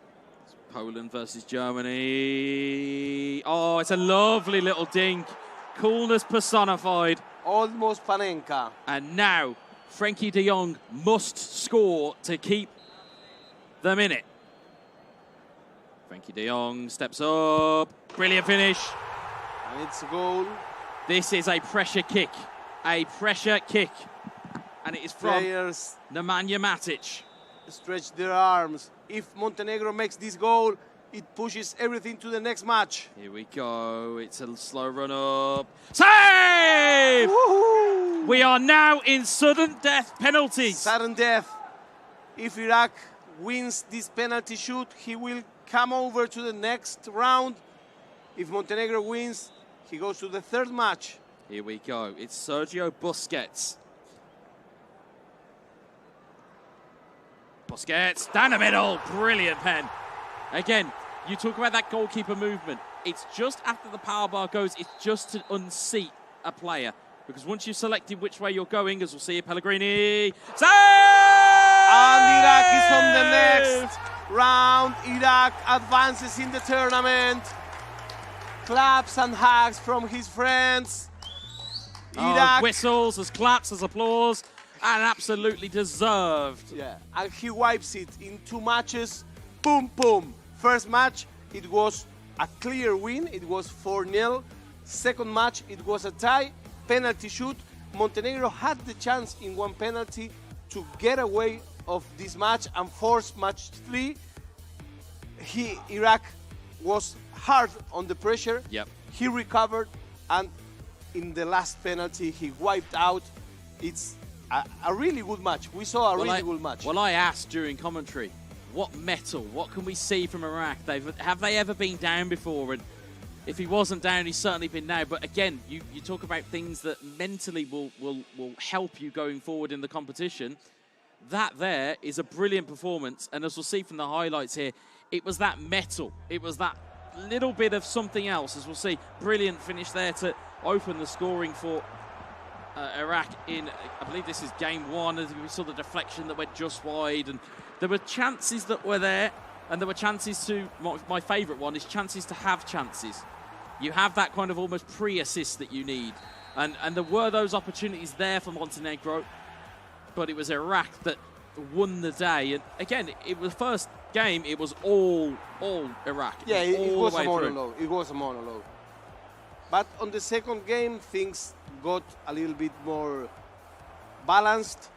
Montenegro went out of the cave, of the defensive cave it had on the first match, and it was able to extend things as far as the penalty shootout. Yeah, well, they got the first goal in the second game, and that was the bit of intrigue. It was, could you break the resolve? Could you get that opportunity? Could you make it work? And eventually, the resistance broke. It was 71 minutes gone. Memphis Depay off the bench. It was substitutes once more that proved the difference in a game of eFootball. And then we got down to penalties, which, to pardon the footballing expression, it's an absolute lottery. Yes. You can prepare as much as you can for it, but playing offline penalties in eFootball is a lot different to online because you have no sighter guide, so it's all feel, which is something that we didn't really look at. But you look at these penalty or the goalkeeper movements, it's all gamesmanship to go, okay, there's a bigger part there, you can go shoot at that, or you can shoot at the side where I'm stood. Either way, you're making it difficult for the opponent. So a little bit of gamesmanship there was all there to see. And again, it went down to sudden death. It went down to Sergio Busquets, down the middle, and then it was a big save that was there from Pellegrini, and that was all that she wrote. So now, we are now through that stage of the competition. That's it. Iraq goes to the round of 8. Yep, so the round of 8, or as again, I know that we haven't necessarily got a graph here. I'm calling it the finals eliminator. That's what I like. I like it as being called a finals eliminator. It's finals eliminator. If you win in this next game, you go through to the finals. If you don't, you're through to the, as I would, well, I'm using your phrase this time. I'm not going to take your phrase, but we'll go through to the lucky losers bracket. So then we've got a whole different aspect to look at. So let's see how far Mordor is. You have to go through Mordor with the ring, which is not easy. But I think these guys can make it because they are the best of the best. They have been battle tested. We have just one more match for you today. I still don't know how the quarterfinal will be, with which teams come from each side. You will know that in a minute. We will tell you that when we come back for the stream. Yep. But I mean that I think that for now. Yeah, I think in terms of a conclusion, you can just take Iraq are free scoring. They still are able to do it. So, and also we've got to please don't forget we've also got the player stats that we've got to take a look at here as well. But again, it tells its own story. And you talked about kind of efficiency. You talked about the lack of the ball that Iraq had in that second game, 60% to 40%. You only have 40% of the ball, and you still make the option. You still make the ability to get that ball in. And again, only 107 passes from Iraq. So you can see there was a lot of ball retention from Montenegro, but of course, that big stat at the bottom of there, 27 interceptions, which is exactly he was full defensive. He was full defensive, but he managed to get a ball through, managed to get the goal, and then again, managed to compose himself for that penalty shootout. That's the analysis of Guesa. Here we are sharing with you this International Esports Federations tournament, the one that brings 106 nations together to look for the best player in the world, in this case of eFootball 2023. So these are the final numbers of the game. I think we are already concluding this round of 16 players. Yep. Both of them were very good. Montenegro gets out of the competition. Yep, he cannot even reach, I think, the lucky losers. Yep. So we will be seeing again Iraq playing with this firepower. He will have to increase a little bit, I think, his ability on the second match. Yep. I think that the pressure took a toll on I think him. he may not be necessarily used to going a goal down. Exactly. I think that might be the case. But we'll see how it all shakes out. Of course, I want to see who we've got in the quarterfinal because we still don't know. We've got to wait. We've got to wait and find. We'll find out at the same time as you. We will find out very soon after this small break.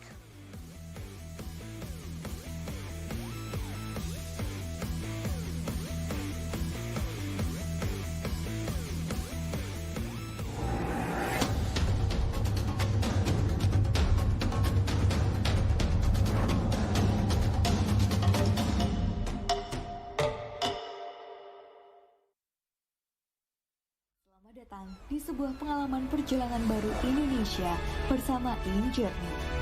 Terbang bersama kami untuk melihat pariwisata Indonesia. Sirkuit internasional, bentang alam, ragam atraksi budaya, produk lokal asli Indonesia, warisan budaya, keamanan dan kenyamanan. InJourney membawa keramahan Indonesia ke dunia. Okay, so today we have Jevon from Team Trinidad Tobago, the winner of the match of eFootball versus Chad. So after two convincing wins, 3-0 and 6-0, what do you think about your performance? I'm extremely happy about my performance today. What is your key factor that helped you to win this match? Play quick passes and play aggressive as possible.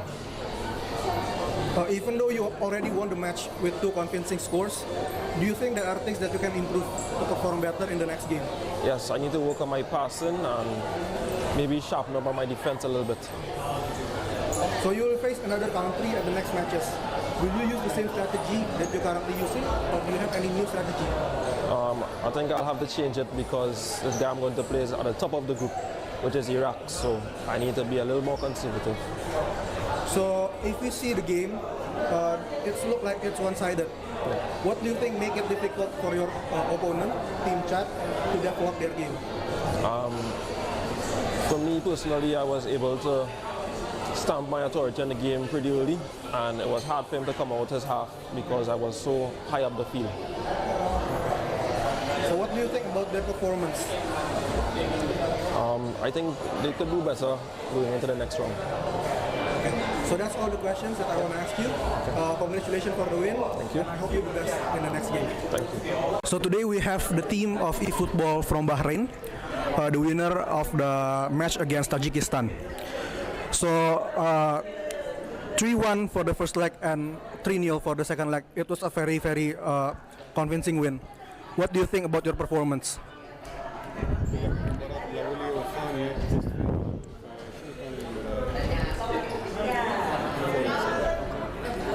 صراحة بداية الجيم اثنين متوترين مباراة تأهل يفوز يصعد. بس صراحة الخصم يعني ما كان سهل، يعني بكأس العالم الكل محترفين، بس الحمد لله قبل الجول الثاني قرأت الخصم وسكت الملعب مثل ما تقول. They were a bit nervous in the beginning, as you all know, they are champions playing in this World Championship, so every opponent is skillful, and it was very nervous at the start, but then he managed to get control of the ball. From there, he started scoring goals, and he calmed down a bit and took control of the situation, which led him to the win. Okay, so what is the key factor that helped you to win both of the legs? شنو العامل الأساسي اللي خلاك تفوز في المباراة؟ خبرة، أتوقع إني الحمد لله خبرة بطولات ويعني عارف شلون أمسك روحي وقت المباراة الصعبة. يمكن الخصم ما كان عنده يعني خبرة بطولات، بس الخصم يعني اللعيب صراحة ما كان سهل وكلهم محترف البطولة، بس الحمد لله والحمد لله الحمد لله. As a general point, he has experience in tournaments and his trainings and the championships, previous experience before this championship. Nonetheless, the opponent has experience as well, but due to all the factors, he managed to keep himself composed during the game, which helped him a lot to win his opponent. Okay, so even though you already dominated in both of the legs, do you think there are things that you can improve to perform better for the next games? مع ان انت فزت في المباراتين، في اشياء ممكن انت تتعلم منها المباراه عشان تطور نفسك. اكيد يعني حتى الواحد لو كان لاعب محترف بعده بيصير احسن واحسن. التعامل الهاجمه يمكن ساعات ويا التوتر شوي يعني يفكر في وسط الجيم. اكيد نتعلم، حتى انت لاعب محترف بتتعلم اشياء يعني. Of course, each match and each game that you play, there are always ways to improve. Even if you're a professional athlete, there are always space to improve, and that's what makes you develop from game to game. Okay, so you will face another country in the next match that have various level of skills. Will you use the same strategy in the next game with the previous one? في مواجهاتك الحين مع التيمات الجايه المنتخبات الثانيه اللي تلعب فيها في المستقبل تستخدم نفس الاستراتيجية ولا بتغير الاستراتيجية؟ على حسب خصمي يعني لازم تلعب الخصم خطة مضادة واسلوب مضاد يعني خصوصا انت تلعب والكل يشوف لعبك فلازم يعني تصير ذكي ساعات في اللعبة يعني كل جيم له ظروفه. Each and every game has its own situation, so it depends from game to game. You need to understand the opponent's strategy to develop and adapt a different strategy during the game. So there's no one answer that fits all. So each game has a separate strategy for it. Okay. About the game versus Tajikistan, what do you think about the performance of your opponent? كيف كنت تشوف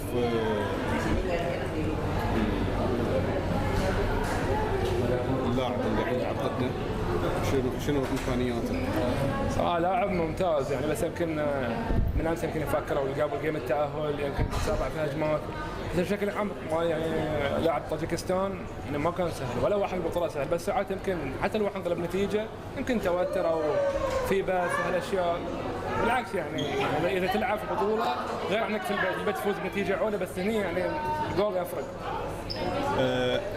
He's a skillful player, and nonetheless, everybody in this tournament are very skillful.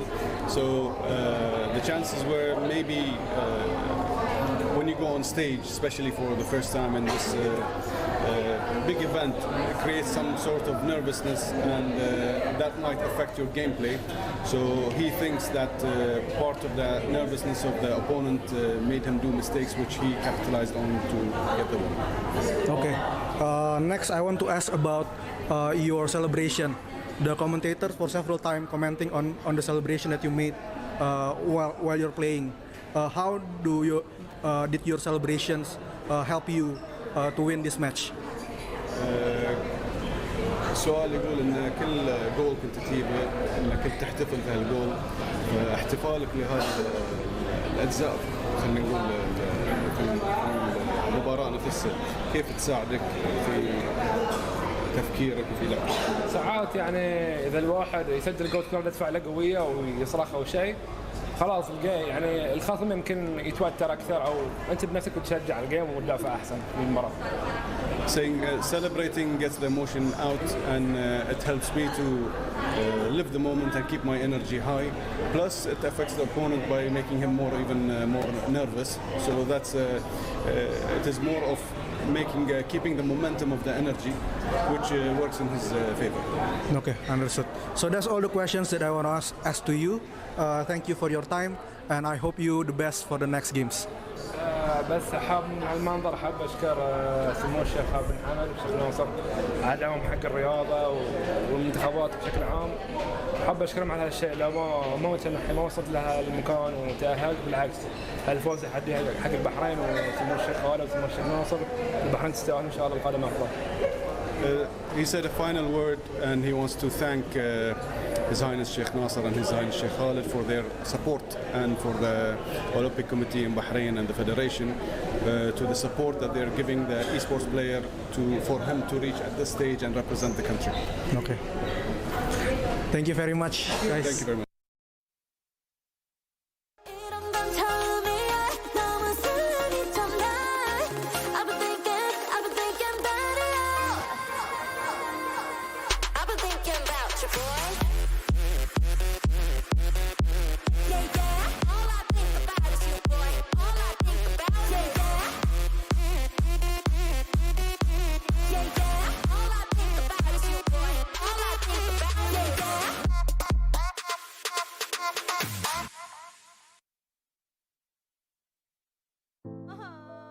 Warga plus 62 emang banyak maunya. Dari drakoran sampai banjir air mata. Nonton action yang mantul. Sampai nonton tendangan cantik. Maksudnya ini. Mau nonton apapun, semua ada di video. Mulai dari yang bikin berbunga-bunga, keringet dingin, ketawa, sampai bikin gak ngedip. Jadi nonton apa sekarang?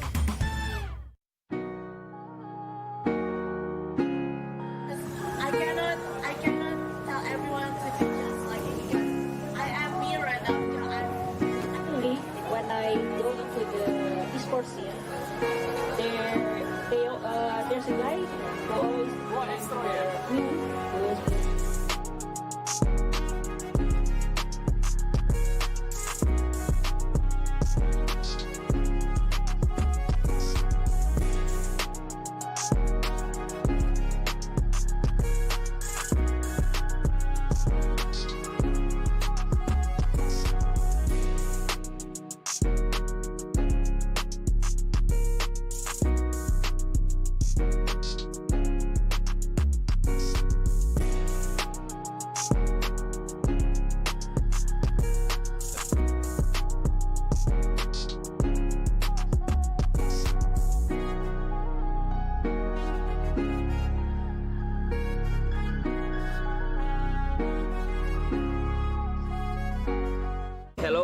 everybody. We have Kevian here as a BA from Esports. Yeah.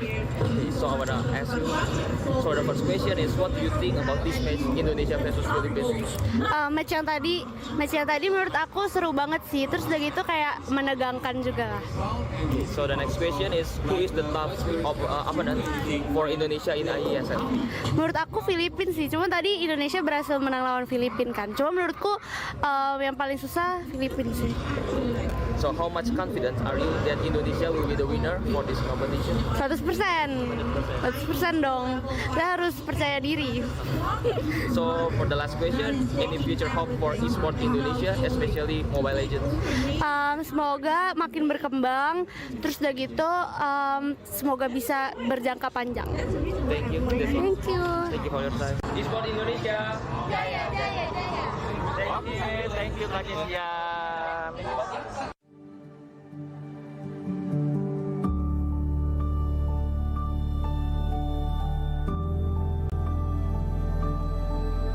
All it takes is one dream. One dream that becomes a journey. To drive an ambition. Believing in yourself. Persevering challenges. Always focused on the dream. To grow aspirations. Having the will to keep going. Building a future with a legacy. Knowing dreams can come true. Over 11 years of growth. The spirit of entrepreneurship. Created possibilities.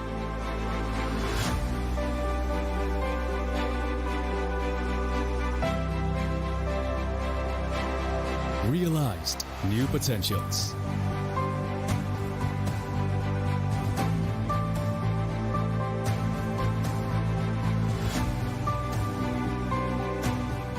Innovate for the better.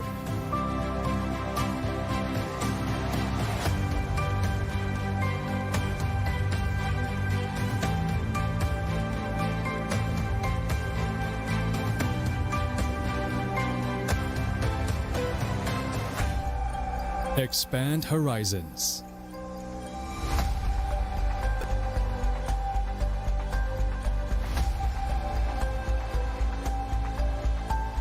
To change lives.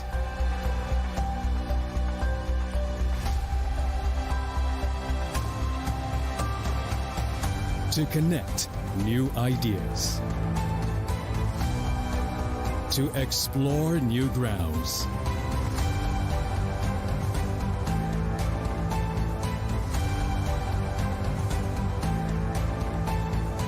With the future in sight.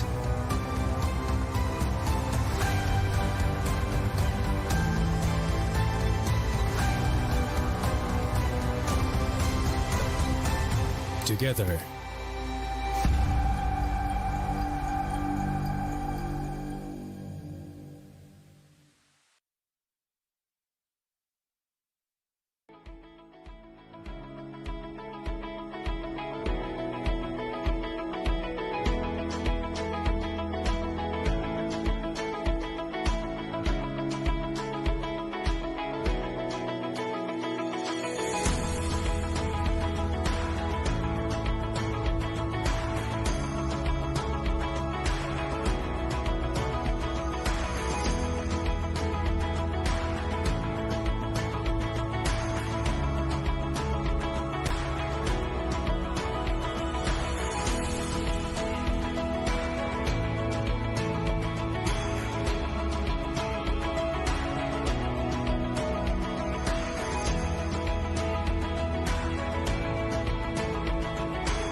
Hi, welcome back to the IESF 14 World Esports Championship Bali 2022.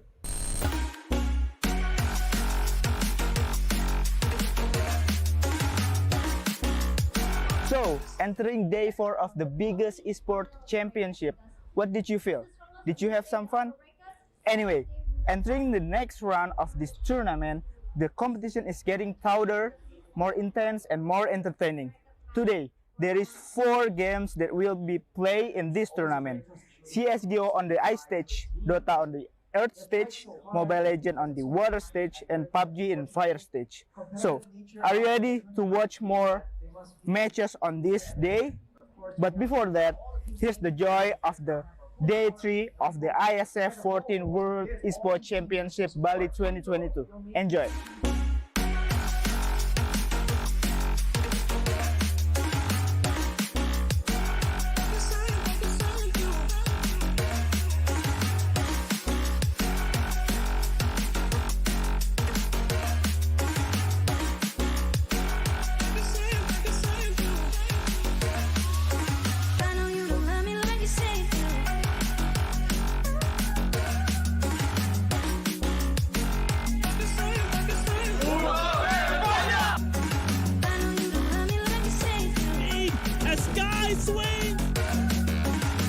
So, how is it? Exciting, isn't it? We're exploring more other booth tomorrow, so stay tuned and cheerio!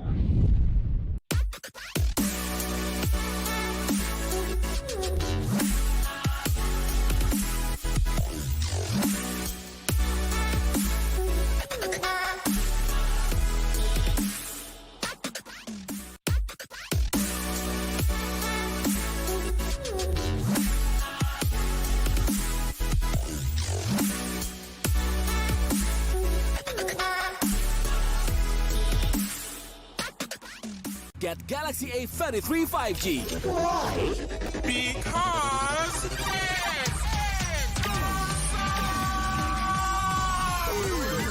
Galaxy A33 5G with awesome processor. Buy now. Get Galaxy A73 5G. Why? Because this is awesome. This is awesome. Awesome details. Awesome details. Awesome details. Galaxy A73 5G. Take more awesome details. Buy now. Hello, can you guess where I am? Yes, we are the exhibition here. So we are gonna explore this freaking cool area and see what we can do with all tenants. So, come here. Basically, Garudaku is a product created by PBSI or Federations of Esports Indonesia. Garudaku is one-stop solution for esports industry in Indonesia. In this platform, you can create your own esports community, join tournament, searching for player database, esports company, or even community in every game category. All members that registered in this platform can join many various tournaments in every game category like Dota 2, Tekken 7, Mobile Legends, PUBG, eFootball, FIFA, CSGO, Point Blank, and also Free Fire. Garudaku also has an esports academy for every non-professional players and professional players. They provide coaching clinics and all academy members can be lead to be professional players in every game category. Garudaku became one of the exhibitors at the IESF 15 World Esports Championship Bali 2022. They had a very interesting activity here. Besides, they will teach you how to use their platform and become one of their members. They provide gaming corners. Visitors can use as long as they like to play many games in PlayStation 5.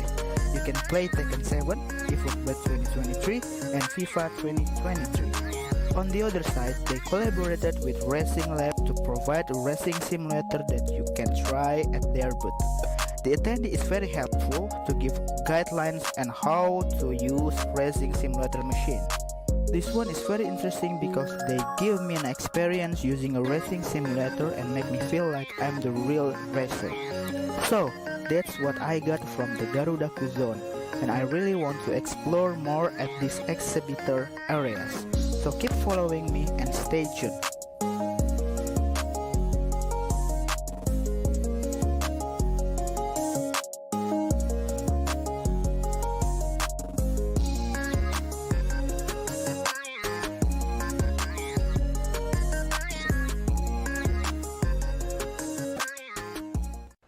Selamat datang di sebuah pengalaman perjalanan baru Indonesia bersama InJourney. Terbang bersama kami untuk melihat pariwisata Indonesia. Sirkuit internasional, bentang alam, ragam atraksi budaya, produk lokal asli Indonesia, warisan budaya, keamanan dan kenyamanan. InJourney membawa keramahan Indonesia ke dunia. Okay, so today we have Jevon from Team Trinidad Tobago, the winner of the match of eFootball versus Chad. So after two convincing wins, 3-0 and 6-0, what do you think about your performance? I'm extremely happy about my performance today. What is your key factor that helped you to win this match? Play quick passes and play aggressive as possible. Even though you already won the match with two convincing scores, do you think there are things that you can improve to perform better in the next game? Yes, I need to work on my passing and maybe sharpen up on my defense a little bit. So you will face another country at the next matches. Will you use the same strategy that you're currently using, or do you have any new strategy? I think I'll have to change it because this guy I'm going to play is at the top of the group, which is Iraq, so I need to be a little more conservative. So if you see the game, it's look like it's one-sided. Yeah. What do you think make it difficult for your opponent, Team Chad, to develop their game? For me personally, I was able to stamp my authority in the game pretty early, and it was hard for him to come out his half because I was so high up the field. So what do you think about their performance? I think they could do better going into the next round. Okay. So that's all the questions that I want to ask you. Congratulations for the win. Thank you. And I hope you do best in the next game. Thank you. So today we have the team of eFootball from Bahrain, the winner of the match against Tajikistan. So 3-1 for the first leg and 3-0 for the second leg. It was a very, very convincing win. What do you think about your performance?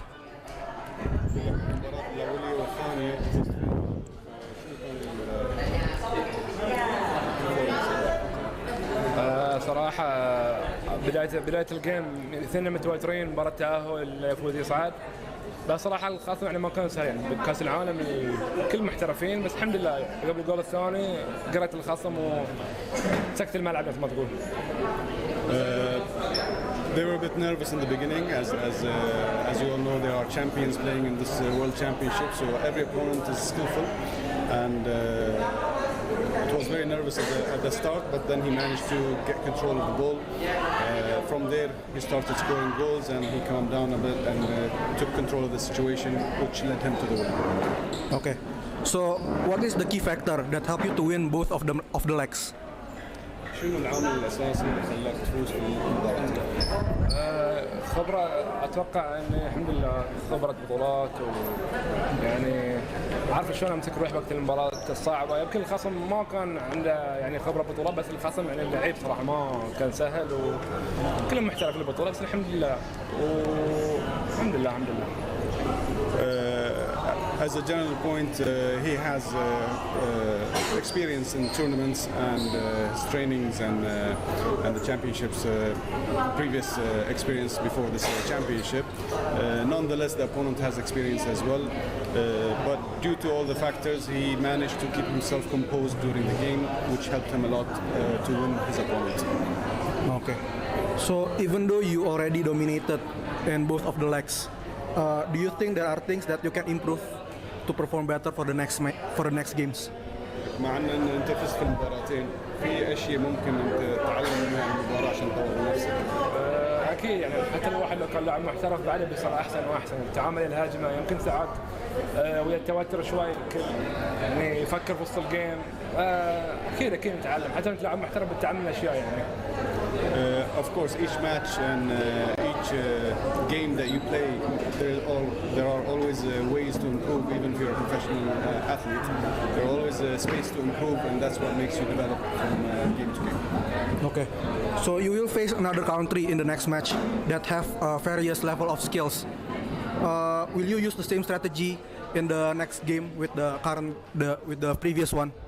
في مواجهاتك الحين مع التيمات الجايه، المنتخبات الثانيه اللي بتلعب فيها في المستقبل، هل بتستخدم نفس الاستراتيجية ولا بتغير الاستراتيجية؟ على حسب خصمي يعني لازم تتعامل خصم خطة مضادة واسلوب مضاد يعني خصوصا ان تلعب والكل يشوف لعبك فلازم يعني تصير ذكي ساعات في اللعبة يعني كل جيم له ظروفه. Each and every game has its own situation, so it depends from game to game. You need to understand the opponent's strategy to develop and adapt a different strategy during the game. So there's no one answer that fits all. So each game has a separate strategy for it. Okay. About the game versus Tajikistan, what do you think about the performance of your opponent? كيف كنت تشوف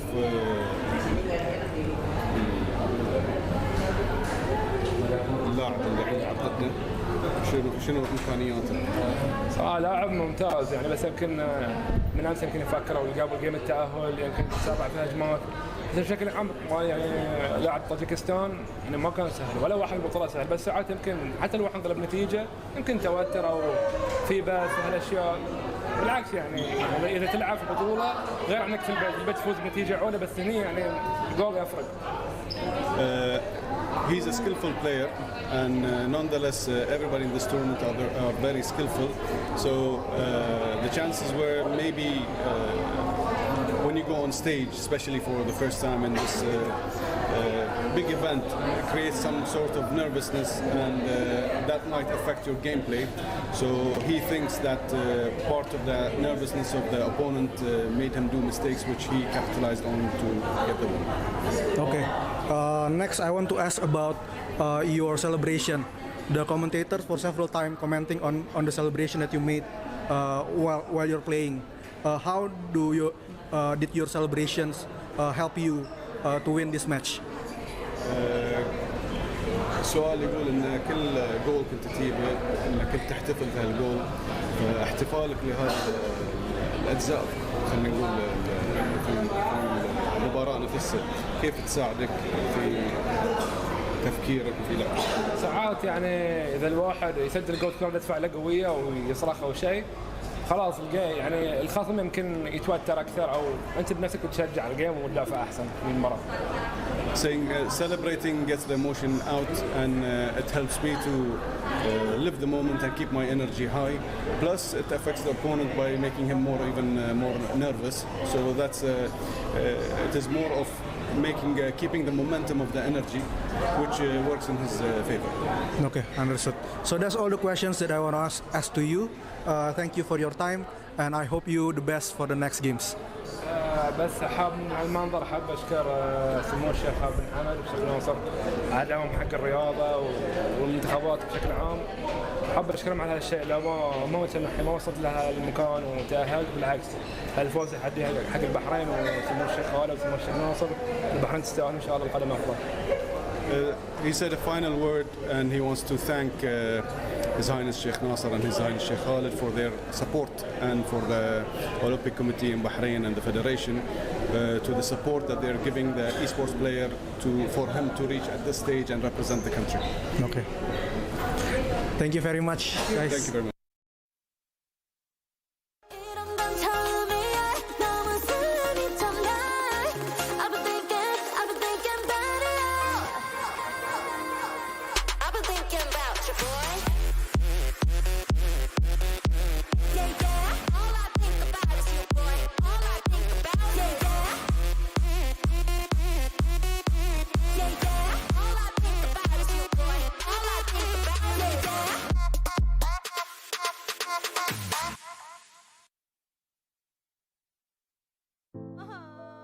Warga plus 62 emang banyak maunya. Dari drakoran sampai banjir air mata. Nonton action yang mantul. Sampai nonton tendangan cantik. Maksudnya ini. Mau nonton apapun, semua ada di video. Mulai dari yang bikin berbunga-bunga, keringet dingin, ketawa, sampai bikin gak ngedip. Jadi nonton apa sekarang?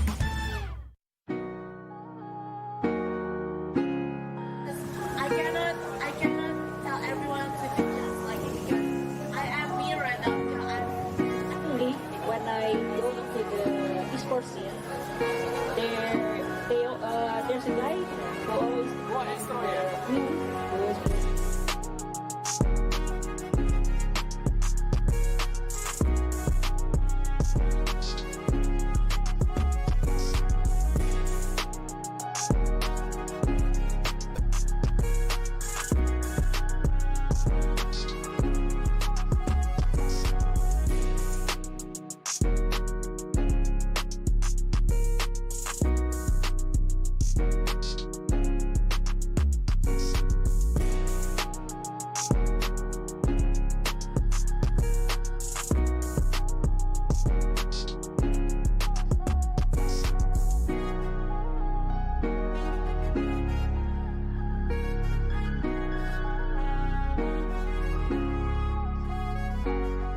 hello everybody. We have Kesian here as a BA from Esports. Yeah.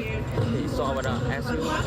So the first question is, what do you think about this match Indonesia versus Philippines? Match yang tadi menurut aku seru banget sih. Terus udah gitu kayak menegangkan juga lah. So the next question is, who is the top of opponent for Indonesia in IESF? Menurut aku Filipina sih. Cuma tadi Indonesia berhasil menang lawan Filipina kan. Cuma menurutku yang paling susah Filipina sih. So how much confident are you that Indonesia will be the winner for this competition? 100% dong. Kita harus percaya diri. So for the last question, any future hope for esports Indonesia, especially Mobile Legends?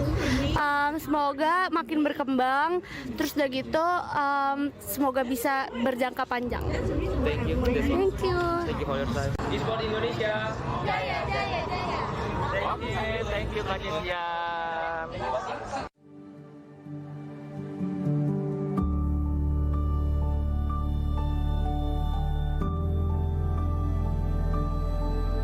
All it takes is one dream. One dream that becomes a journey. To drive an ambition. Believing in yourself. Persevering challenges. Always focused on the dream. To grow aspirations. Having the will to keep going. Building a future with a legacy. Knowing dreams can come true. Over 11 years of growth. The spirit of entrepreneurship. Created possibilities.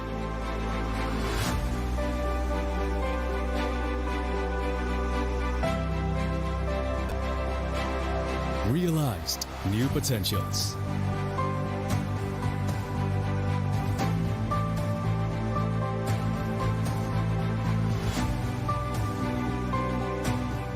Innovate for the better.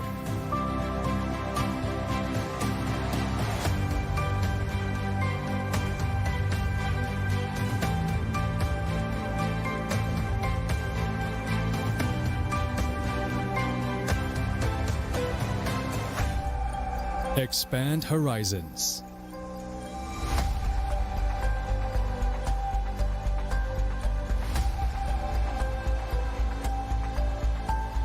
To change lives.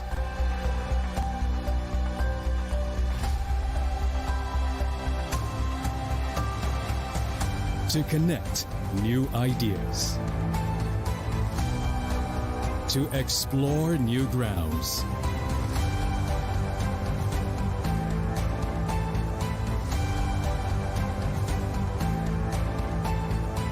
With the future in sight.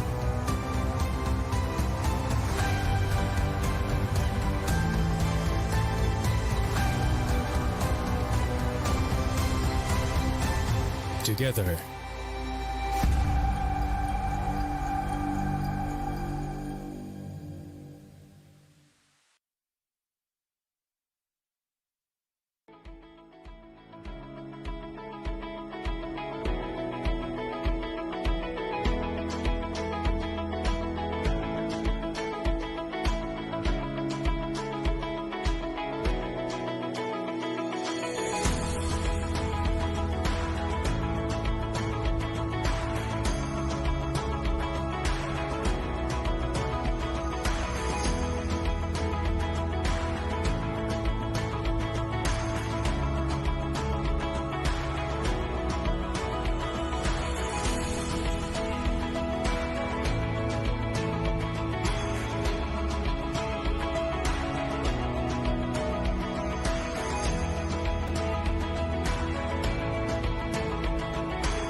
Hi, welcome back to the IESF 14 World Esports Championship Bali 2022.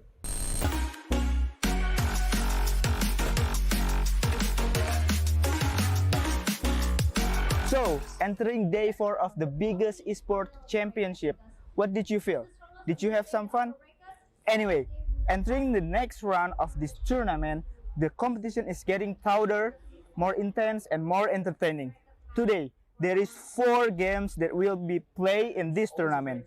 CSGO on the ice stage, Dota on the earth stage, Mobile Legends on the water stage, and PUBG in fire stage. So, are you ready to watch more matches on this day? But before that, here's the joy of the day 3 of the IESF 14 World Esports Championship Bali 2022. Enjoy!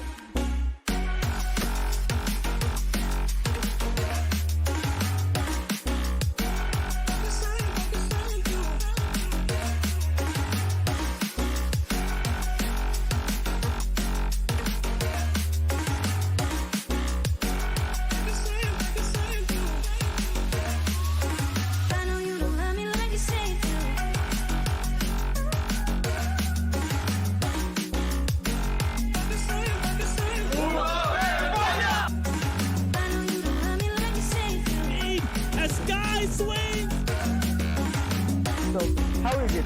Exciting, isn't it? We're exploring more other booth tomorrow, so stay tuned and cheerio!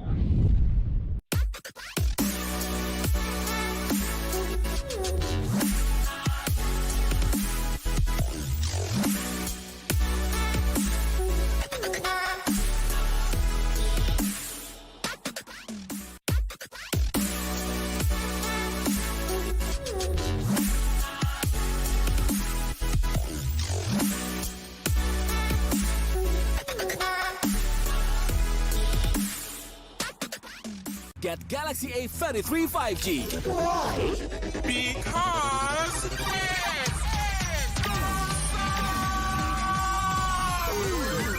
Galaxy A33 5G with awesome processor. Buy now. Get Galaxy A73 5G. Why? Because this is awesome. This is awesome. Awesome details. Awesome details. Awesome details. Galaxy A73 5G. Take more awesome details. Buy now. Hello, can you guess where I am? Yes, we are the exhibitions here. So we are gonna explore this freaking cool area and see what we can do with all tenants. So, come here. Basically, Garudaku is a product created by PBSI or Federations of Esports Indonesia. Garudaku is one-stop solution for esports industry in Indonesia. In this platform, you can create your own esports community, join tournament, searching for player database, esports company, or even community in every game category. All members that registered in this platform can join many various tournament in every game category like Dota 2, Tekken 7, Mobile Legends, PUBG, eFootball, FIFA, CSGO, Point Blank, and also Free Fire. Garudaku also has an esports academy for every non-professional players and professional players. They provide coaching clinics and all academy members can be lead to be professional players in every game category. Garudaku became one of the exhibitors at the IESF 15 World Esports Championship Bali 2022. They had a very interesting activity here. Besides, they will teach you how to use their platform and become one of their members. They provide gaming corners. Visitors can use as long as they like to play many games in PlayStation 5. You can play Tekken 7, eFootball 2023, and FIFA 2023. On the other side, they collaborated with Racing Lab to provide a racing simulator that you can try at their booth. The attendee is very helpful to give guidelines on how to use racing simulator machine. This one is very interesting because they give me an experience using a racing simulator and make me feel like I'm the real racer. So, that's what I got from the Garudaku zone, and I really want to explore more at these exhibitor areas. So keep following me and stay tuned.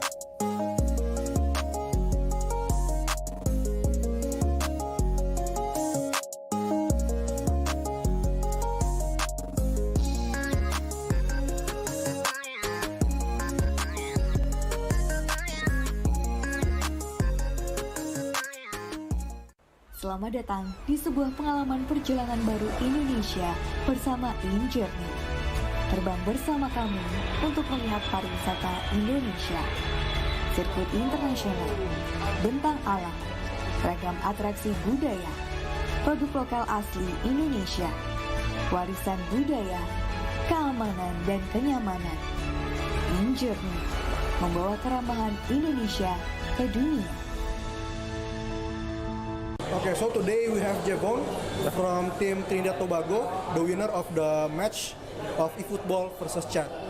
So after two convincing win, 3-0 and 6-0, what do you think about your performance? I'm extremely happy about my performance today. What is your key factor that helped you to win this match? Take quick passes and play aggressive as possible. Even though you already won the match with two convincing scores, do you think there are things that you can improve to perform better in the next game? Yes, I need to work on my passing and maybe sharpen up on my defense a little bit. So you will face another country at the next matches. Will you use the same strategy that you're currently using, or do you have any new strategy? I think I'll have to change it because this guy I'm going to play is at the top of the group, which is Iraq, so I need to be a little more conservative. So if you see the game, it looks like it's one-sided.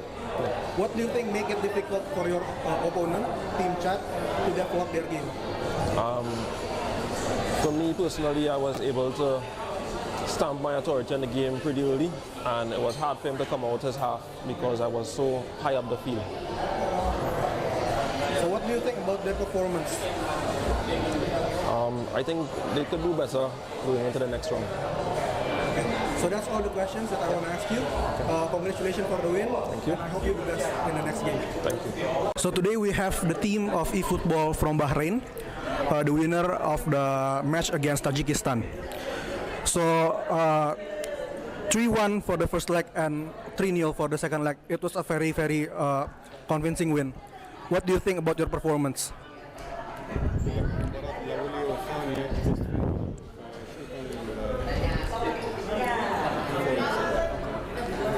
صراحة بداية الجيم اثنين متوترين، مباراة تأهل فوز يصعد. بس صراحة الخصم يعني ما كان سهل، بكأس العالم الكل محترفين، بس الحمد لله قبل الجول الثاني قرأت الخصم وسكت الملعب مثل ما تقول. They were a bit nervous in the beginning, as you all know, they are champions playing in this World Championship, so every opponent is skillful, and it was very nervous at the start, but then he managed to get control of the ball. From there, he started scoring goals, and he calmed down a bit and took control of the situation, which led him to the win. Okay, so what is the key factor that helped you to win both of the legs? شنو العامل الاساسي اللي خلاك تفوز في المباراة؟ خبرة، اتوقع اني الحمد لله خبرة بطولات، ويعني عارف شلون امسك روحي وقت المباراة الصعبة. يمكن الخصم ما كان عنده يعني خبرة بطولات، بس الخصم يعني اللعيب صراحة ما كان سهل وكلهم محترف في البطولة، بس الحمد لله والحمد لله الحمد لله. As a general point, he has experience in tournaments and his trainings and the championships, previous experience before this championship.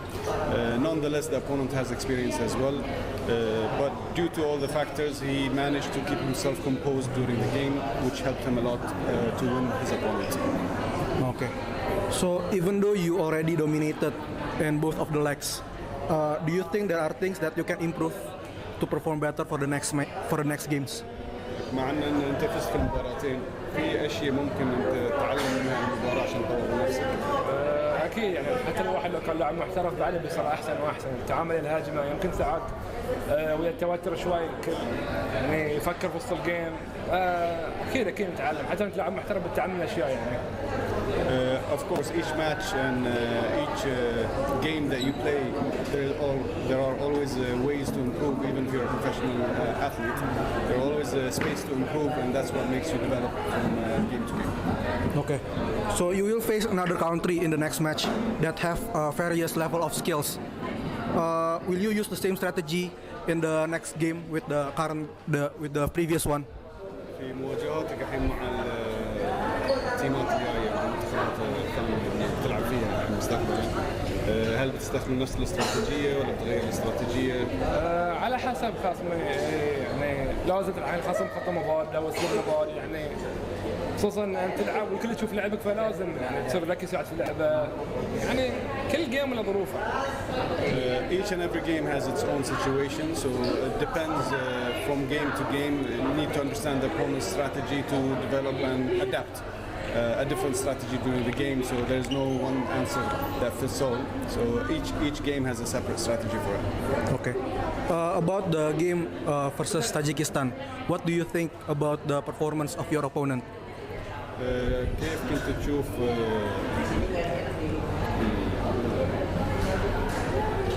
اللاعب اللي عند ضدنا شنو امكانياته؟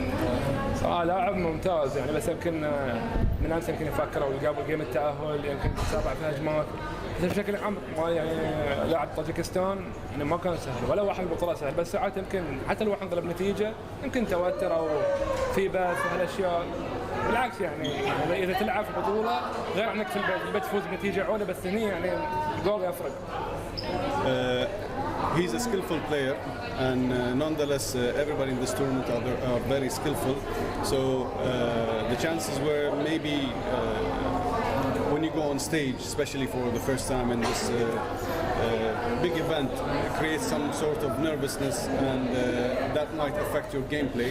So he thinks that part of the nervousness of the opponent made him do mistakes, which he capitalized on to get the win. Okay. Next, I want to ask about your celebration. The commentators for several times commenting on the celebration that you made while you're playing.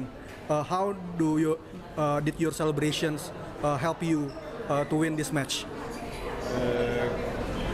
السؤال يقول ان كل جول كنت تجيبه انك كنت تحتفل بهالجول احتفالك لهذا الاجزاء خلينا نقول في المباراه نفسها كيف تساعدك في تفكيرك وفي لعبك؟ ساعات يعني اذا الواحد يسجل جول تكون ردة فعله قويه او يصرخ او شيء خلاص الجيم يعني الخصم يمكن يتوتر اكثر او انت بنفسك تشجع الجيم وتدافع احسن في المباراه.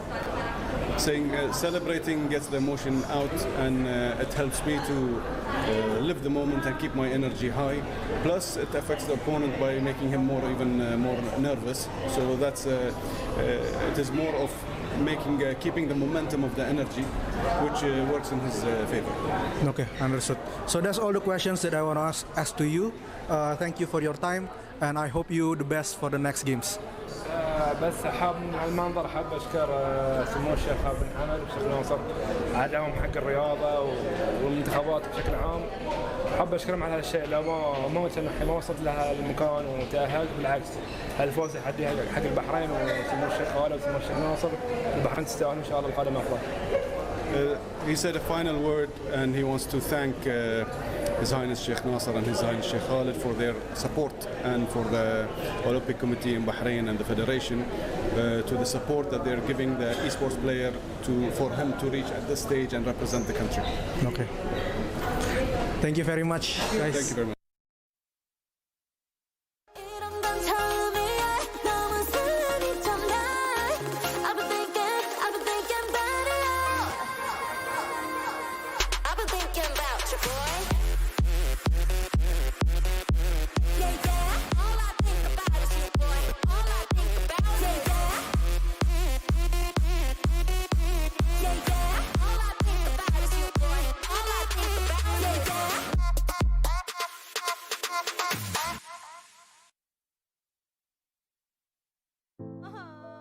Warga plus 62 emang banyak maunya.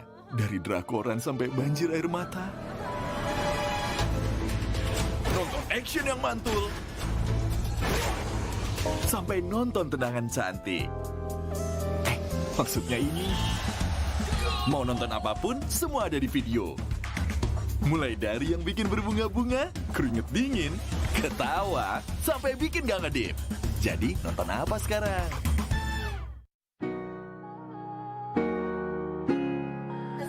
I cannot tell everyone to do just like it because I am me right now.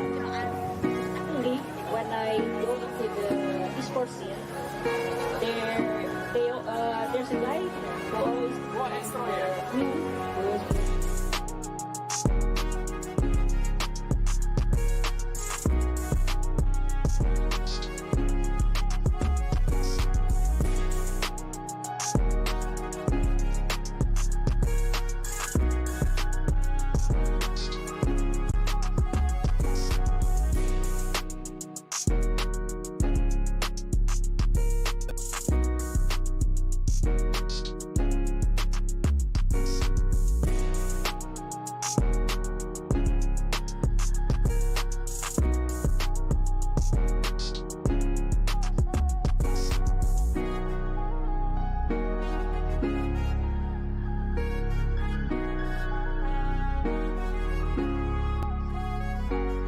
Hello everybody, we have Kesian here as a BA from eSports. Yeah.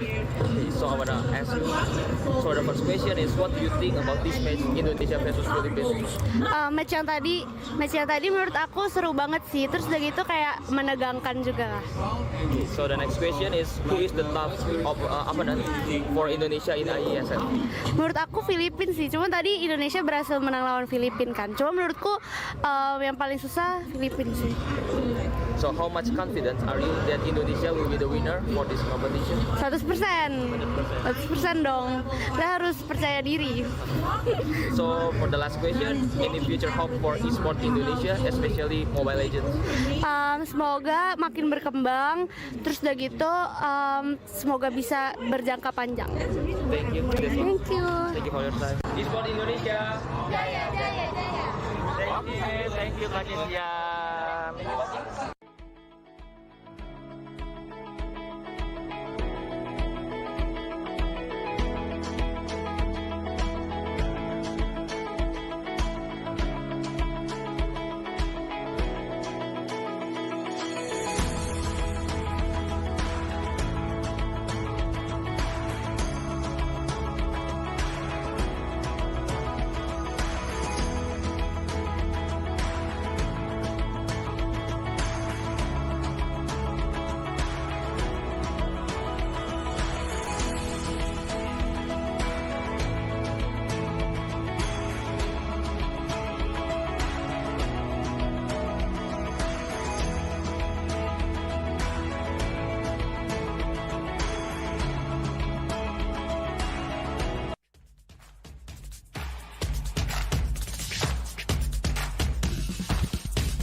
Get Galaxy A33 5G. Why? Because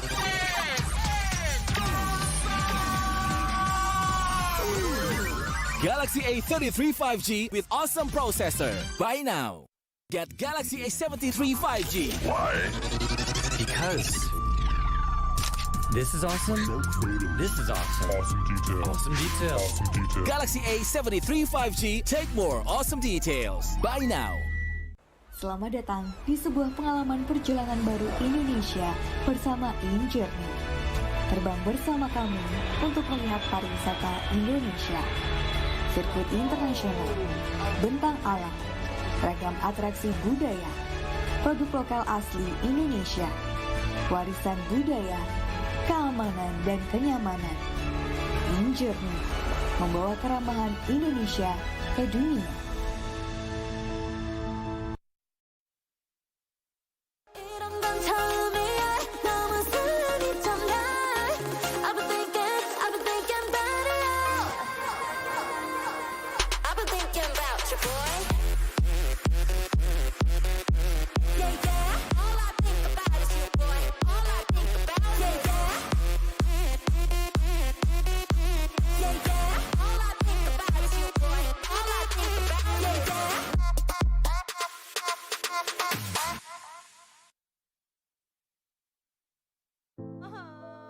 warga plus 62 emang banyak maunya. Dari drakoran sampai banjir air mata. Nonton action yang mantul. Sampai nonton tendangan cantik. Maksudnya ini. Mau nonton apapun, semua ada di video. Mulai dari yang bikin berbunga-bunga, keringet dingin, ketawa, sampai bikin gak ngedip. Jadi nonton apa sekarang?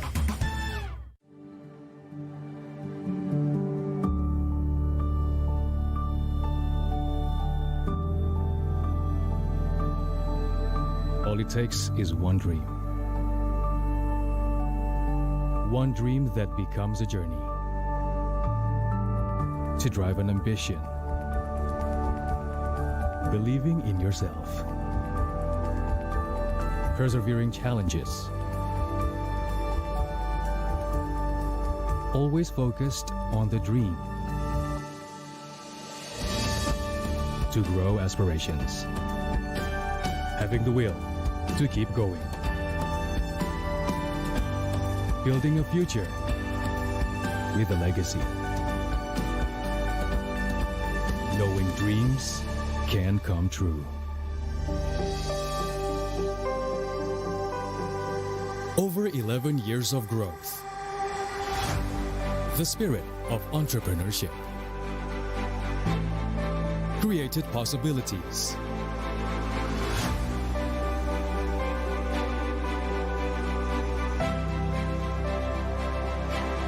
Realized new potentials.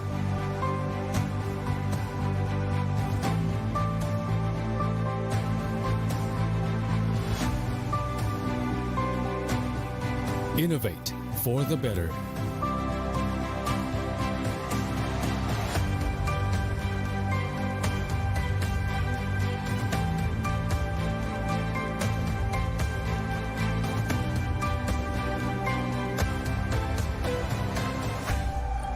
Expand horizons.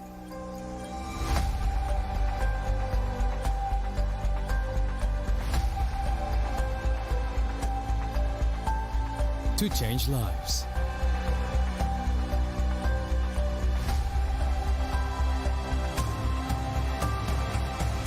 To connect new ideas. To explore new grounds.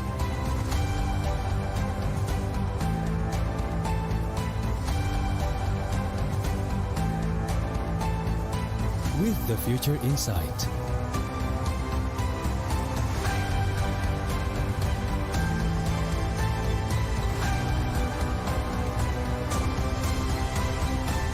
Together.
Selamat datang di sebuah pengalaman perjalanan baru Indonesia bersama IESFORTS. Terbang bersama kami untuk melihat pariwisata Indonesia. Sirkuit internasional, bentang alam, ragam atraksi budaya, produk lokal asli Indonesia, warisan budaya, keamanan dan kenyamanan. Journey membawa keramahan Indonesia ke dunia.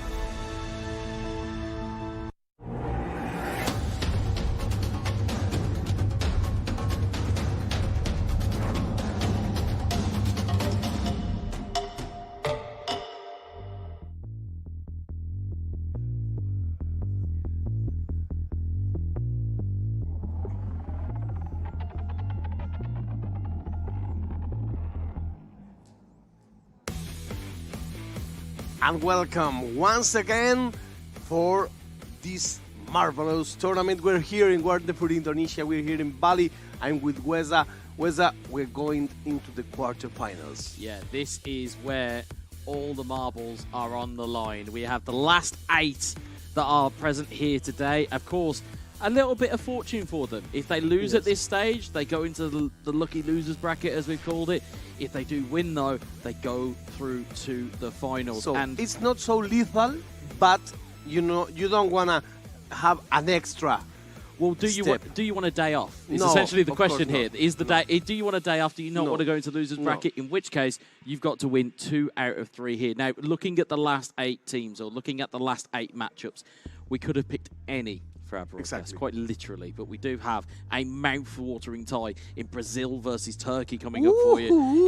It is a tale of 2 fan bases, as we've seen Brazil's fantastically quick feet already on day 2 against the Netherlands. This time, though, we will get to see Turkey, who, again, from my information or from my understanding of how I've seen Mujahid play in tournaments past, has got a very good defensive rearguard action and can tear you apart on the counter. So this is lining up to be that kind of main event feel as we talk about. Yes, the typical clash of styles. One of the players is very fast, very straightforward, very into the attack. The other one starts from the defense and builds a fort from where he shoots. Yeah, it's like you said, it's about building a foundation of a house. It starts off with those foundations, and a player of Mujahid's quality will have that foundation in abundance. But as we saw in terms of the trickery and the footwork from Brazil, they will displace anything that is put in their path, because you just can't predict what is coming from Facil 10. You just can't predict it. And you know, I spoke to the Netherlands. I spoke to Jos afterwards, and he was talking about how hard it was to kind of defend that movement, because it was so rapid, and it's nothing like we've ever kind of seen on a competitive level. This kind of almost is a little bit of kind of like the new breed play style that we can sometimes see. So you know, again, it's all action that we're going to see here today. So it's ready for starting time almost. Is Brazil against Turkey? Is Turkey against Brazil? But of course, first we will run through some details that we can obviously see through as we'll cut to some of our graphics here that will tell you about the tournament format. And as we kind of touched on, the games that you'll now see now are essentially the quarterfinals of today's tournament. Yes. They're not necessarily the quarterfinals of the whole tournament, but the winners of today will go through to that main event. But the losers will go through to the lucky losers bracket and will have an opportunity. We are on the big square that says play in. Yeah, we're on play in, 32 teams. And of course, there's 2 teams to each match. And that's what we have seen today. And of course, the games are best of 3. So you need 2 victories to go through. And that's the key point here, guys. 2 wins and you're through, 2 losses and you're into a loser's bracket. Exactly. So after that, we will meet with Serbia, Mexico, and Indonesia. And from that on, we're going directly to the prize, which is a total of $25,000. First prize, $12,000. Second prize, $8,000. And the third prize, $5,000. Where must I sign? Yeah, I was going to say, where do you sign up to play? Yeah, of course. Unfortunately, with no England here, my kind of almost hometown hopes kind of went by the wayside with Wales, sadly. I believe your hopes are still alive, though, as Argentina do play in one of the other quarterfinals. Yes, Ray Morinas is still in the game. Which we will hopefully bring some data to you, or you may be able to follow on social media after the games have concluded. I'm sure many a player will be posting about their experience and posting about where they've got to in the tournament, so feel free to follow them on social media. Of course, of course. And this is the top scorers. As by now, it's the Iraqi player with 50 goals under his belt. Look at the region. So the top scorers speak Arab. Yeah, I must say. But as an Arab community and as an Arab following, in terms of the countries you look who have been brilliant here at this tournament, Iraq, Saudi Arabia, of course, are in a mammoth tie against Spain behind us as well. That, as we said, in terms of the regions that have kind of come to play here, everybody has been well represented, but also the kind of the best, as we've said, the best players are coming through, and they're not necessarily from the most. The nations that we would normally point to, your European sides.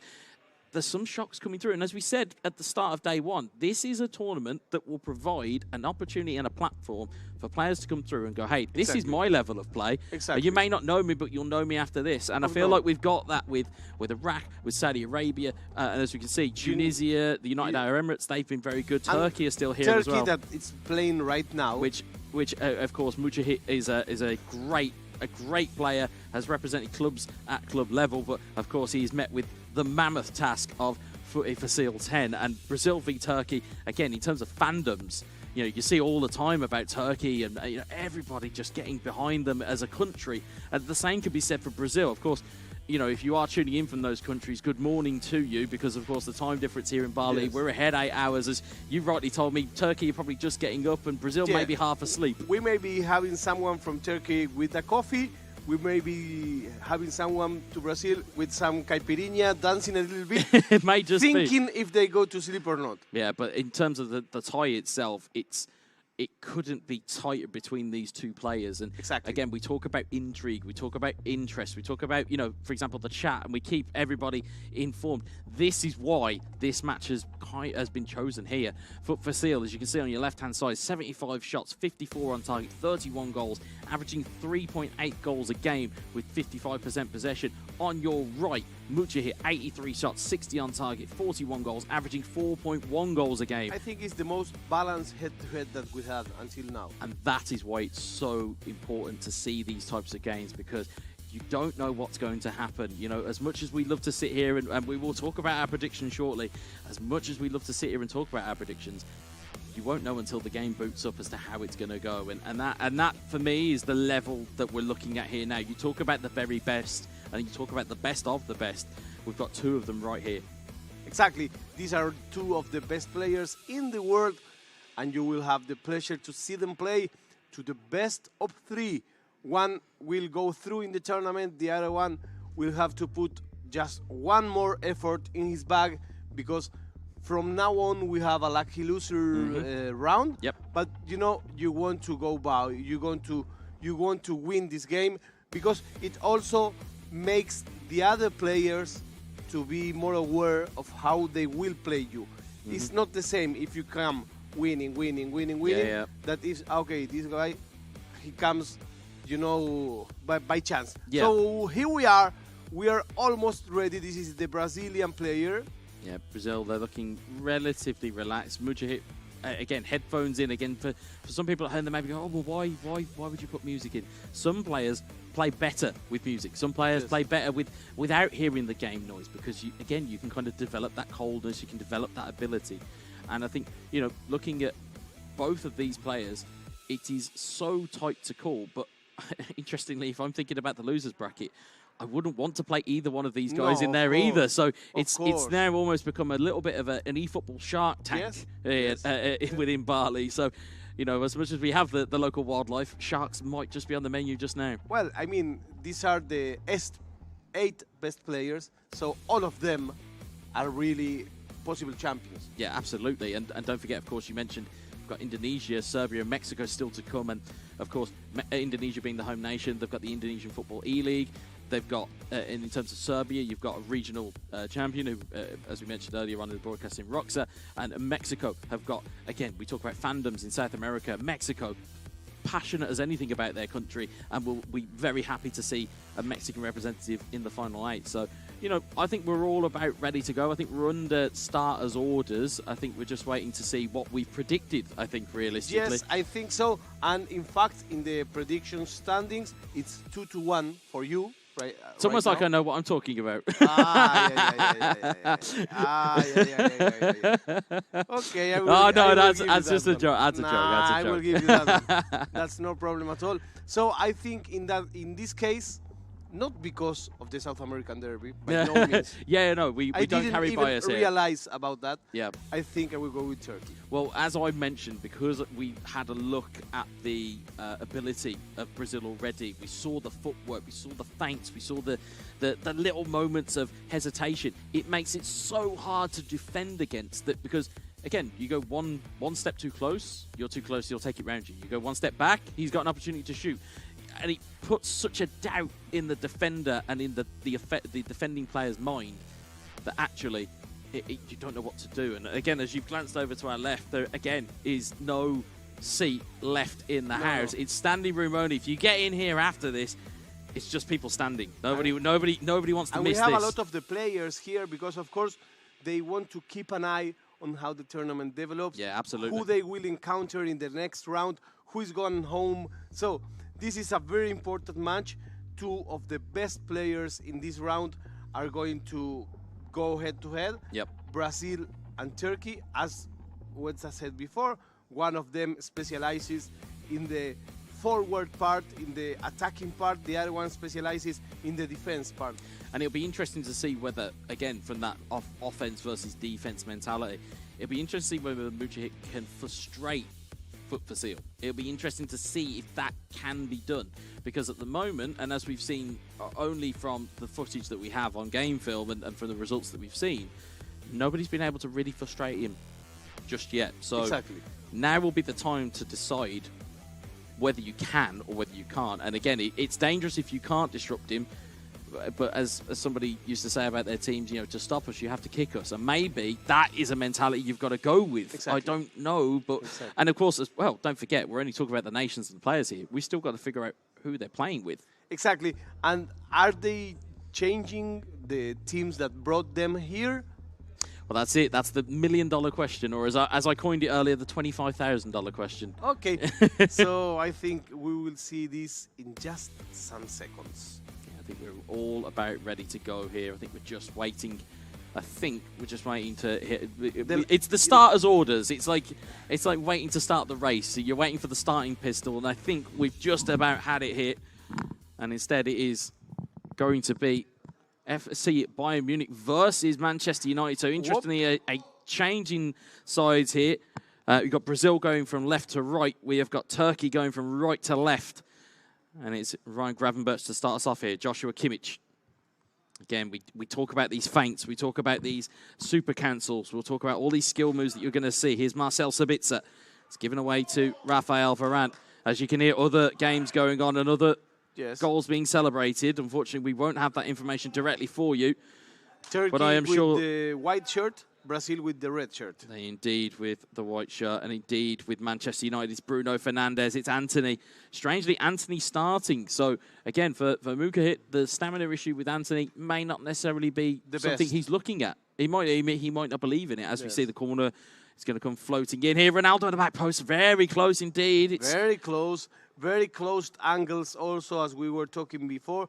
That's one takeaway that I will take for this tournament is don't always insist on having that comfortable shot. Yeah. If these guys who are champions are choosing to get the difficult shot, that's because of something. Yeah, sometimes it's better to shoot on instinct. It's do but don't think. If you don't think about it, sometimes your instinct will work better for you. And as a result, we will see a little bit more variation in terms of the shots. Is Sabitzer, Upamecano, Mane, Upamecano. Again, these little feints just to try and unseat that Turkish defence is Joshua Kimmich. Kimmich looking forward here. Again, dispossessed by Axel Tuanzebe. It's Marcus Rashford. Again, dispossessed by Pavard in midfield. And now a little bit of an opportunity breaking open here. Here's Leroy Sané. It's Bruno Fernandes that will take it away here. Here's Anthony. Until now, nobody had clear opportunities to make a goal. Just one by Manchester United, but it was far from being dangerous. Absolutely, but as this game evolves and as this game moves forward, you will find these games get slightly more open. Of course, fatigue is always counting down here. There's a mistake from Gravenberch. It's Ronaldo to Rashford. It's Rashford double touch inside. Great manual save from Manuel Neuer. That was close. That's not a pun either. Manuel Neuer is not fully manual. I'll say that for nothing. But brilliant save from him. And again, that was close. In case the double touch opens up the lane to get the shot away quickly. And instead, it will be a goal kick. And you can hear goals going in around us. It feels like it's going goal crazy around us. We're waiting for this one to take to its fire. Here's Sadio Mane. Mane in towards Sabitzer. Harry Maguire will intercept. And we'll take it away from Marcus Rashford. Good interception there. Very good interception indeed. Great eyes for Lita. Fred down the line to Marcus Rashford. Has Ronaldo in the middle. Can't find him. Nice back heel in the defense. Yeah, this is going to be who will blink first. What skill are we going to see here? It's Choupo-Moting to Leroy Sané. Sané down the line to Sadio Mane. Mane being used to great effect, but again, he was passing tiki-taka until the last step. At the last step, he tried to dribble to no avail, so now everything starts once again. Just testing that fort, as you mentioned pre-game. It's testing the fort of Turkey. Here's Sadio Mane, taken away by Aaron Wan-Bissaka. There's a defensive line push there from Brazil, just in case there's a counter-attack, just try and push people forward. And there's a lot of friction, a lot of people bumping by, and that's what makes the game so stop. Yeah.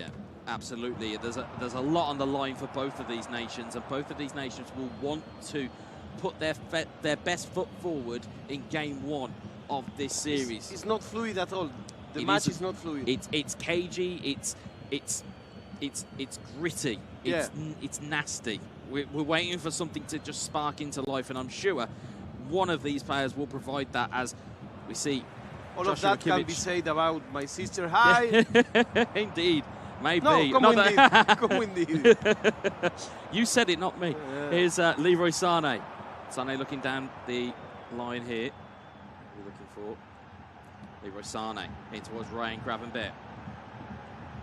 Gravenberch looking to just, again, feel his way out there. Casemiro, though, coming out to disrupt, as we've seen him do so many times already this tournament. Here's Cristiano Ronaldo in towards Bruno Fernandes. Was looking across for Anthony, but Lucas Hernandez will cover.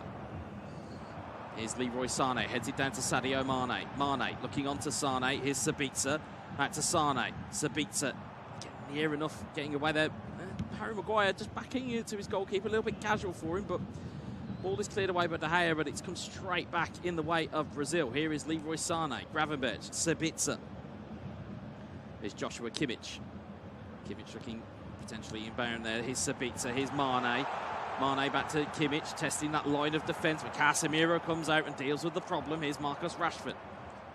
Rashford down the line to Cristiano Ronaldo. Ronaldo looking to hold it up, but Matthias de Ligt fouls, and he's adjudged to have been too heavy. And he gives a bit of a free kick and a bit of a platform for Turkey to have a look at the goal here. So,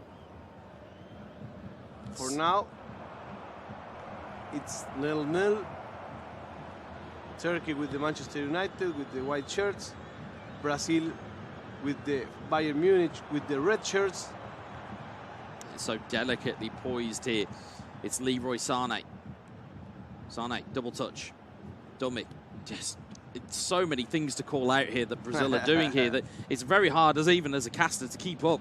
Here's Sabitzer, Choupo-Moting, Sadio Mane. Blocked away again. Resilient defending from Turkey. Well, we said it before the match. Turkish specialty is the defense. He has no rush. He doesn't fear at Brazil attacking with so much people.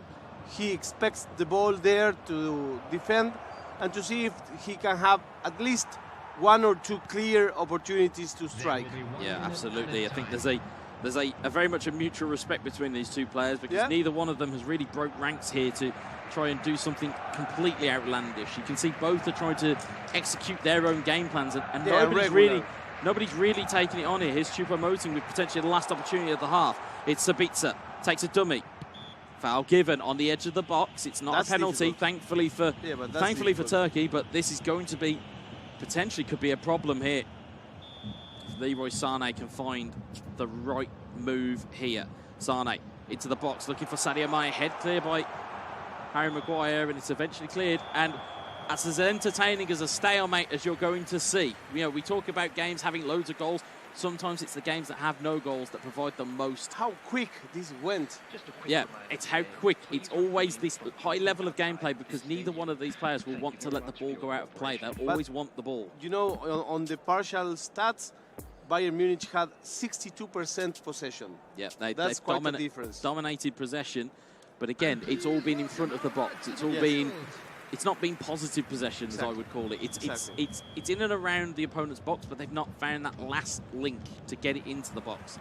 As we see Fred starting off for Turkey here. Here's Anthony. Anthony, double touch in towards the box, looking for Cristiano Ronaldo. Oh! Advantage Turkey. On the first one, as we said, he built his team from the defense, and when he gets a chance, he strikes. And that's exactly what he done. He is not on a rush. He doesn't have any sense of urgency, any problem. And it was just one great pass there, completely all the way through the defence. And as you may have heard over the commentary line here, you heard the audience with the traditional and almost can say regular celebration of Ronaldo. Sue was echoing around the arena as we heard it. And again, now the question comes: how many times have Brazil been down in competition? How many times have they been under pressure? How many times have they had to crack a defense that they... And how many times did they went against a defense specialist? Exactly that indeed. Here's Marcel Sabitzer, though. It may not last long. Great save from David De Gea. It was the difficult ball after the goal. Now you can hear other goals going in around us, as you may be able to hear. Of course, our focus is on this game here because it is so delicately poised. As Brazil look to try and find a way back through. That's a bit of a mistake, and that will gift the ball back. Here's Casemiro to Anthony. Anthony to Ronaldo. Dispossessed by Gravenberch. Now the ball's got to move a little bit quicker. Here's Leroy Sané, finds a ball through the line to Sadio Mane. Choupo-Moting's at the back post. Sabitzer's arriving at the edge of the box if he wants him. It's still Sadio Mane, little bit too much on the skills. No foul was given. And Aaron Wan-Bissaka will clear that away. Lucas Hernandez will win that back. Here's Gravenberch to Kimmich. Gravenberch, chance is not over. Here's Sadio Mane, he's got one more over. It's Leroy Sané, goes to the outside of the box. Great save, Joshua Kimmich! Equaliser! The rebound went straight to the goal. The first one couldn't get in. The goalie gave a bad rebound. Indeed. The rebound to the middle is always a dangerous one. Indeed it is. It's constantly knocking at the door. Yeah. So Brazil, great reaction from you. Great reaction to what was almost what you feel like it was a flash goal, or if it was in boxing, it's a flash knockdown, and you get back up and you try and go again. But and everything that Turkey was doing great in defense was not accompanied by what the goalkeeper did. The goalkeeper gave a very, very bad rebound, and it just needed a simple touch from the attacker to be able to score. One for Turkey, one for Brazil. And as we said before, it doesn't matter how it goes into the back of the net, whether it's a ricochet, whether it's a deflection, whether it's a rebound, these all count the same. It's all one goal, regardless of if it goes flying into the back of the net or whether it trickles in there. It does not matter a point. As a stunning cross goes in towards Sadio Mane. Mane looks to take the touchdown time. Sabitzer, goalkeeper's out. Oh, that was very close. That was very dangerous. That is a brilliant challenge from Turkey. The job, or the defensive job, is not over there, but if you noticed, if you watched that back, the eagle-eyed viewers at home, the manual goalkeeper had come all the way out. If that challenge doesn't go in, Sabitzer has got an open look at potentially tapping this in for 2-1. Exactly. Now all of a sudden there's a corner to defend, and we can see that there's tactical changes here too. For the other player, the Brazilian player, now you know that the Turkish player wants sometimes to get his goalie out of the goal. Absolutely, absolutely. And again, that's those little pieces of detail that you have to keep in the back of your mind, and it will present some doubt within Brazil's I will try mind. to trick him. Yeah, exactly. It becomes a whole new mind game as the ball goes into the box. Fred heads it clear. subs are on for both teams. I believe it's Eriksson and Martial that are on for Be careful with this one. Manchester United. You've got to be careful exactly here. Here's Ronaldo. He's got Martial on with fresh legs against Lucas Hernandez, but Hernandez's strength plays the part there and gets the ball back and away. The second dribble was not a good one. No, indeed it wasn't. And again, if you're looking at keeping score at home, Tell is on for Bayern Munich. Kingsley Coman's come on as well. So you have, again, as we said, players have got the full rosters to take into account here of what they can do. And to see here that Joshua Kimmich plays the ball nicely down the line. It's Tell versus Varane. Here's a bit of a foot race. Varane wins it. And David De Gea will clear that away. Here's Tuanzebe to Rafael Varane. 20 in-game minutes left on the clock here, plus injury time. Bit of a mistake from Fred there. Here's Kimmich back to Gravenberch. If Brazil can recycle this, they might do some damage. Musiala, the other substitute, came on. Double touch into Sadio Mane. Mane, double touch once more. Plays it one more out wide to Kingsley Coman. He has men in the middle. Wan-Bissaka's gone to challenge, and it's cleared away once more. That was a tough one. It is a tough one, and McNeil has come on as well for Manchester United. Again, we talked about those talented youngsters at Manchester United. In uniform stats, some people may look at this and say, oh, what would you bring on McNeil? Again, it's these attributes that players will look at. If this match ends as a tie, we will go to a penalty kick. Yeah, and that in itself, as we said before, is a lottery, but it will. We promised drama. I think we might just have some more before the end of this regulation time here. Sadio Mane tries to chip it in towards Tell. Just too much on it for That was Tell. a very good ball, a very dangerous ball, in depth, a depth pass. Yeah, it was indeed. It was just a little bit too cute for Tell to get on the end of, as it appears to be Brazil that have kind of taken the ascendancy here. They've taken the questions and they're asking them of the Turkish defence here. It's Musiala, double touch, Tell, dummies. Oh, it's a brilliant chance from Maguire. Choupo-Moting. Oh, my apologies. It's Sadio Mane. It's one of my Freudian slips. I'm so used to seeing Choupo-Moting be in those positions. Completely discounted Sadio Mane being there. But you know, the interception from the defender was almost an assistance. It was almost. Because it was. The ball ended there for the attacker just to kick it to the goal. Indeed, it was. And Musiala, oh, that's a close one. He's been booked for that, but again, had that not been given by the referee, Musiala gets the ball and there's an open look. That's true.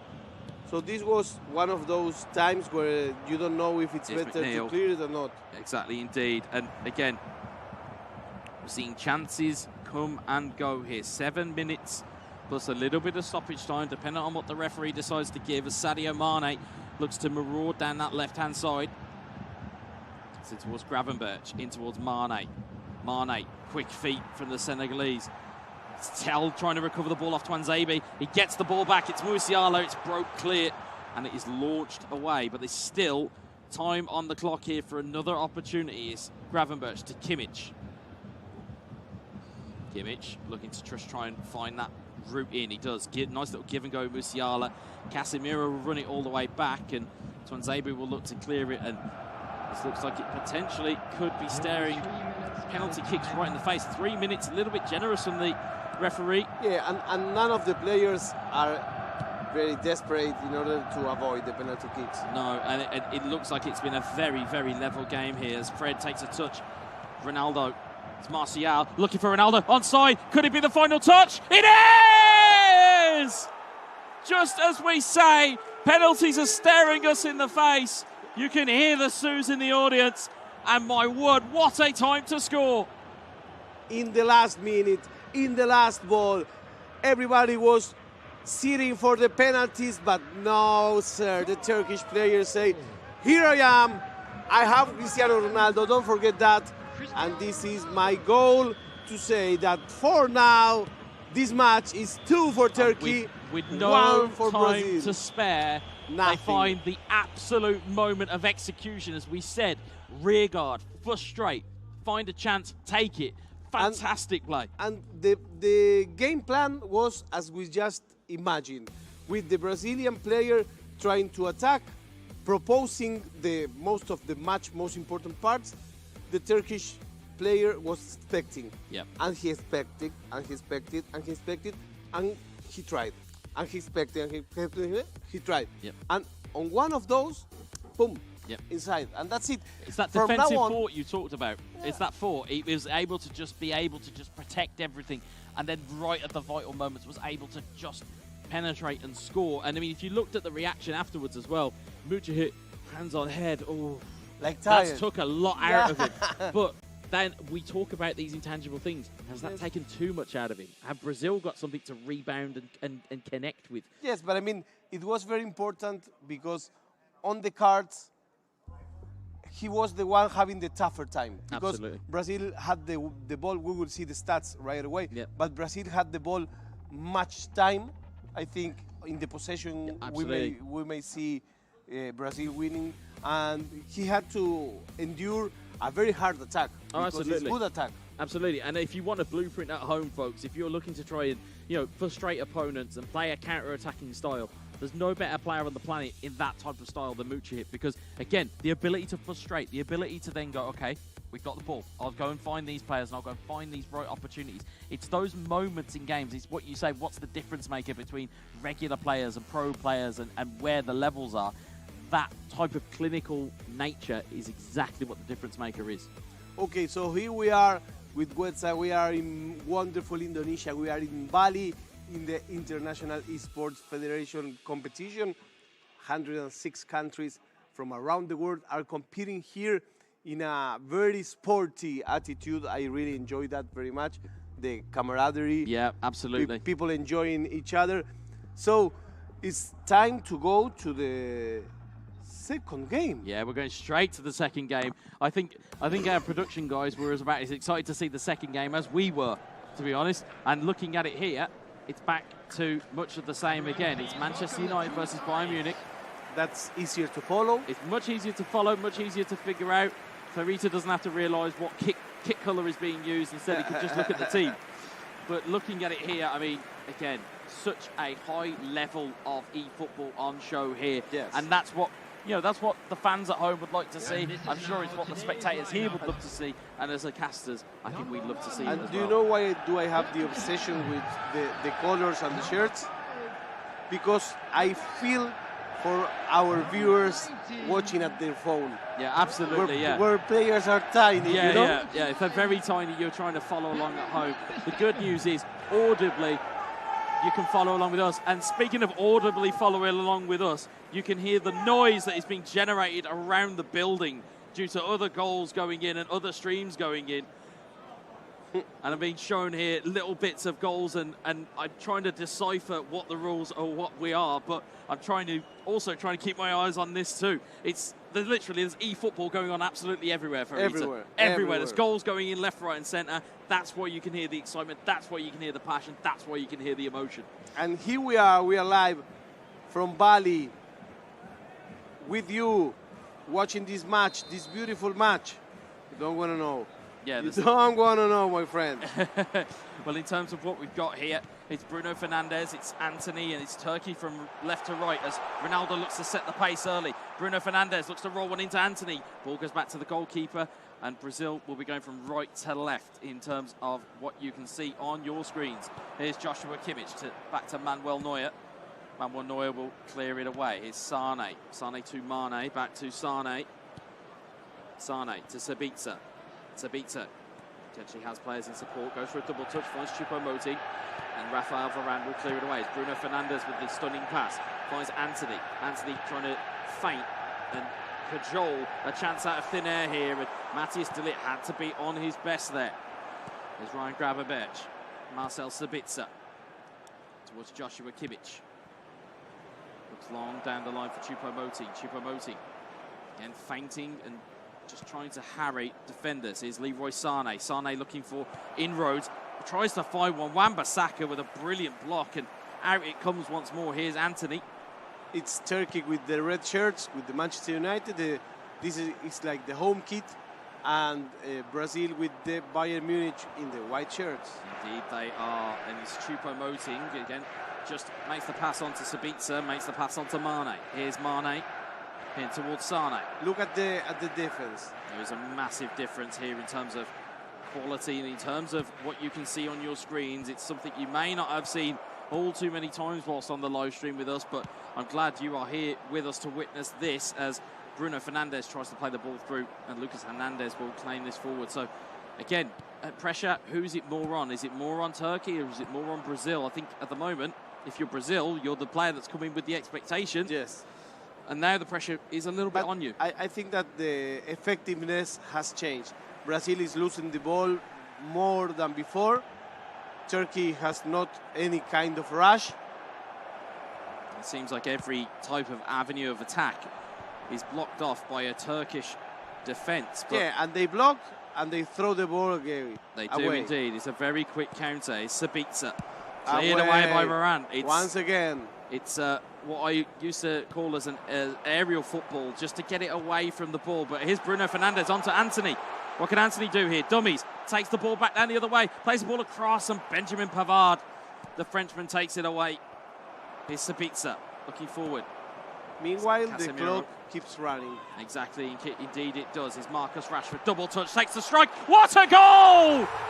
What a goal! Amazing goal, my friend. That is a fantastic goal to see here. Double touch, opens up the route, makes the strike. It's a wonderful finish into the back of the net. And long distance from outside the box. It's been incredibly rare over this tournament. And I'm very glad to see these types of goals, because these are the types of goals you can execute. Even with the manual goalkeeping that was happening, a controlled shot from the edge of the box can be really damaging. Until now, we were saying everybody was going to the end of the pitch in order to shoot. They wanted almost to enter with the ball inside the goal. Well, he tried from long distance shot, and it was a success. Absolutely. You can see the tweaks already coming in from Brazil to try and basically get themselves into this game, because you can see slightly more aggressive in terms of their player placement, in terms of now starting to look more to make Sadio Mane the winger rather than it being Leroy Sané.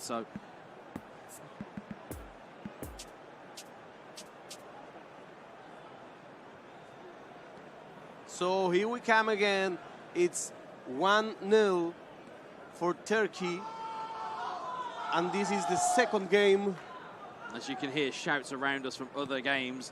You can see here Choupo-Moting's onside. Harry Maguire takes him down. Nothing given though. Nothing. And of course you hear multiple shouts of Vamos. It's very hard to locate exactly who it is that's scored, because there are obviously, of course, so many Spanish-speaking nations that are here at the IESF and at the World Esports Championships, as Ronaldo goes to make it through. Bruno Fernandes with the back heel in towards Anthony, and Hernandez leads it away once more. I think it is the Spanish player who scored. People are chanting his name. Well, we'll see afterwards. Here's Leroy Sané, and Varane will take it clear. And again, just to talk on narrative here, the score stays the same. Brazil are into the lucky losers bracket. It's one of the candidates for sure, but you know, exactly. This tournament is very hard, especially for the play-ins. Well, like you say, it's not necessarily the journey; it's the destination that matters. Yeah.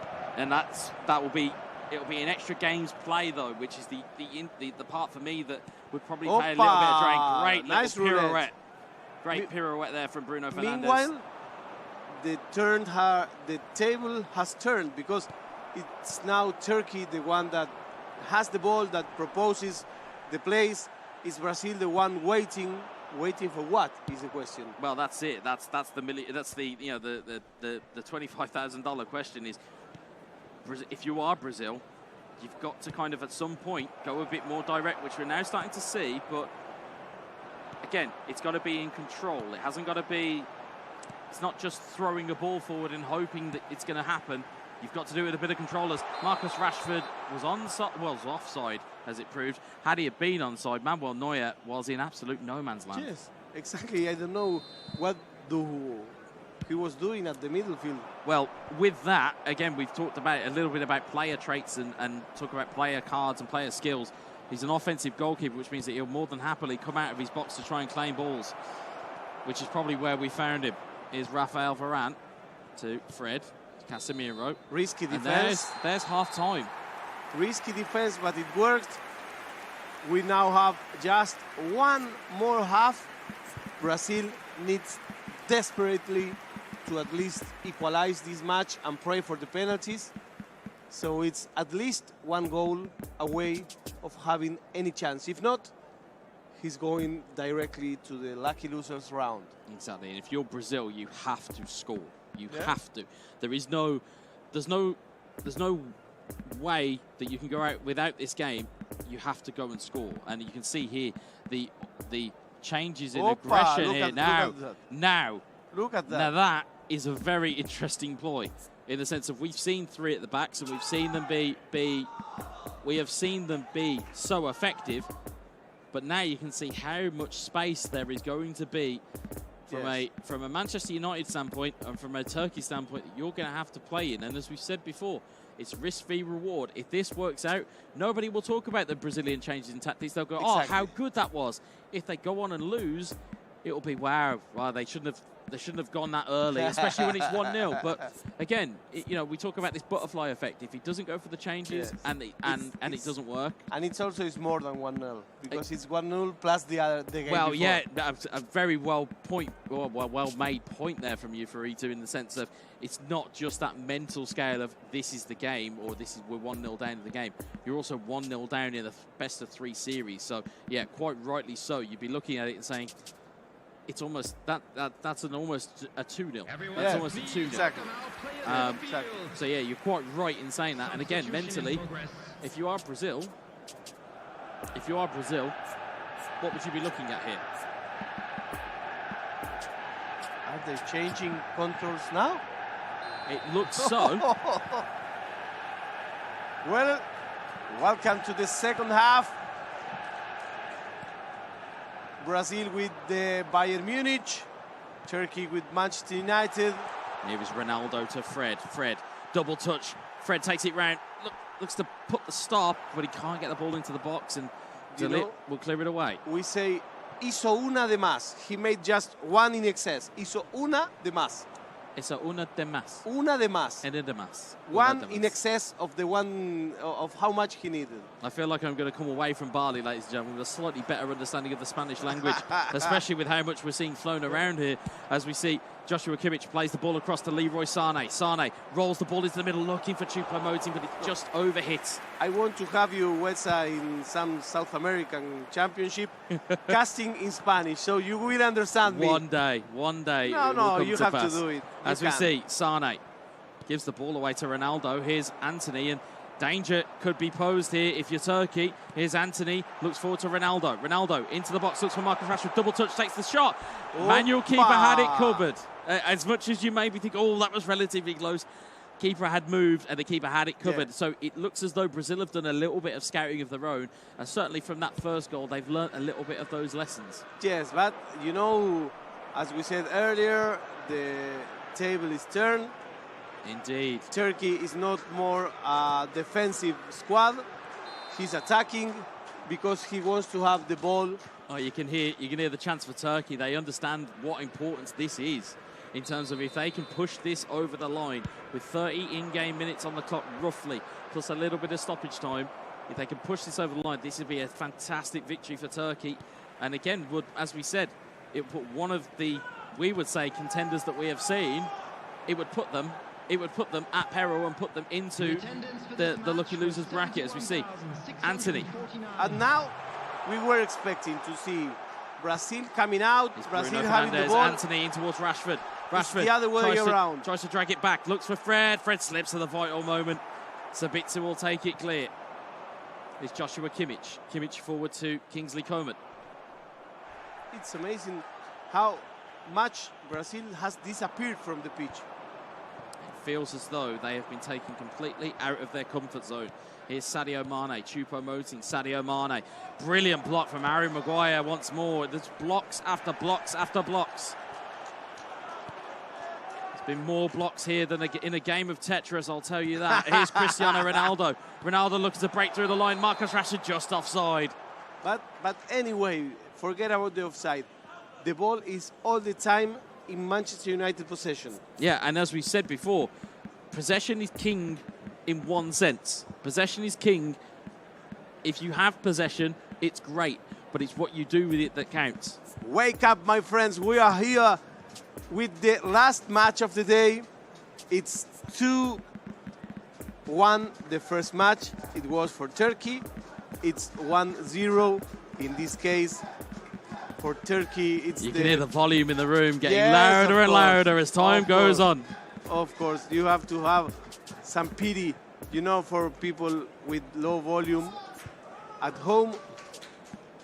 Thank you very much, everyone on the chat, resharing, and for those of us who like to enjoy the matches afterwards, because absolutely, a lot yeah. of people watch them live, but a lot of people like to watch them in another time because of the time difference. We spoke about time difference being a thing, and of course, if if you're watching this retrospectively, of course, you'll no doubt be rooting for Brazil or Turkey here. You may not even know the result at this point.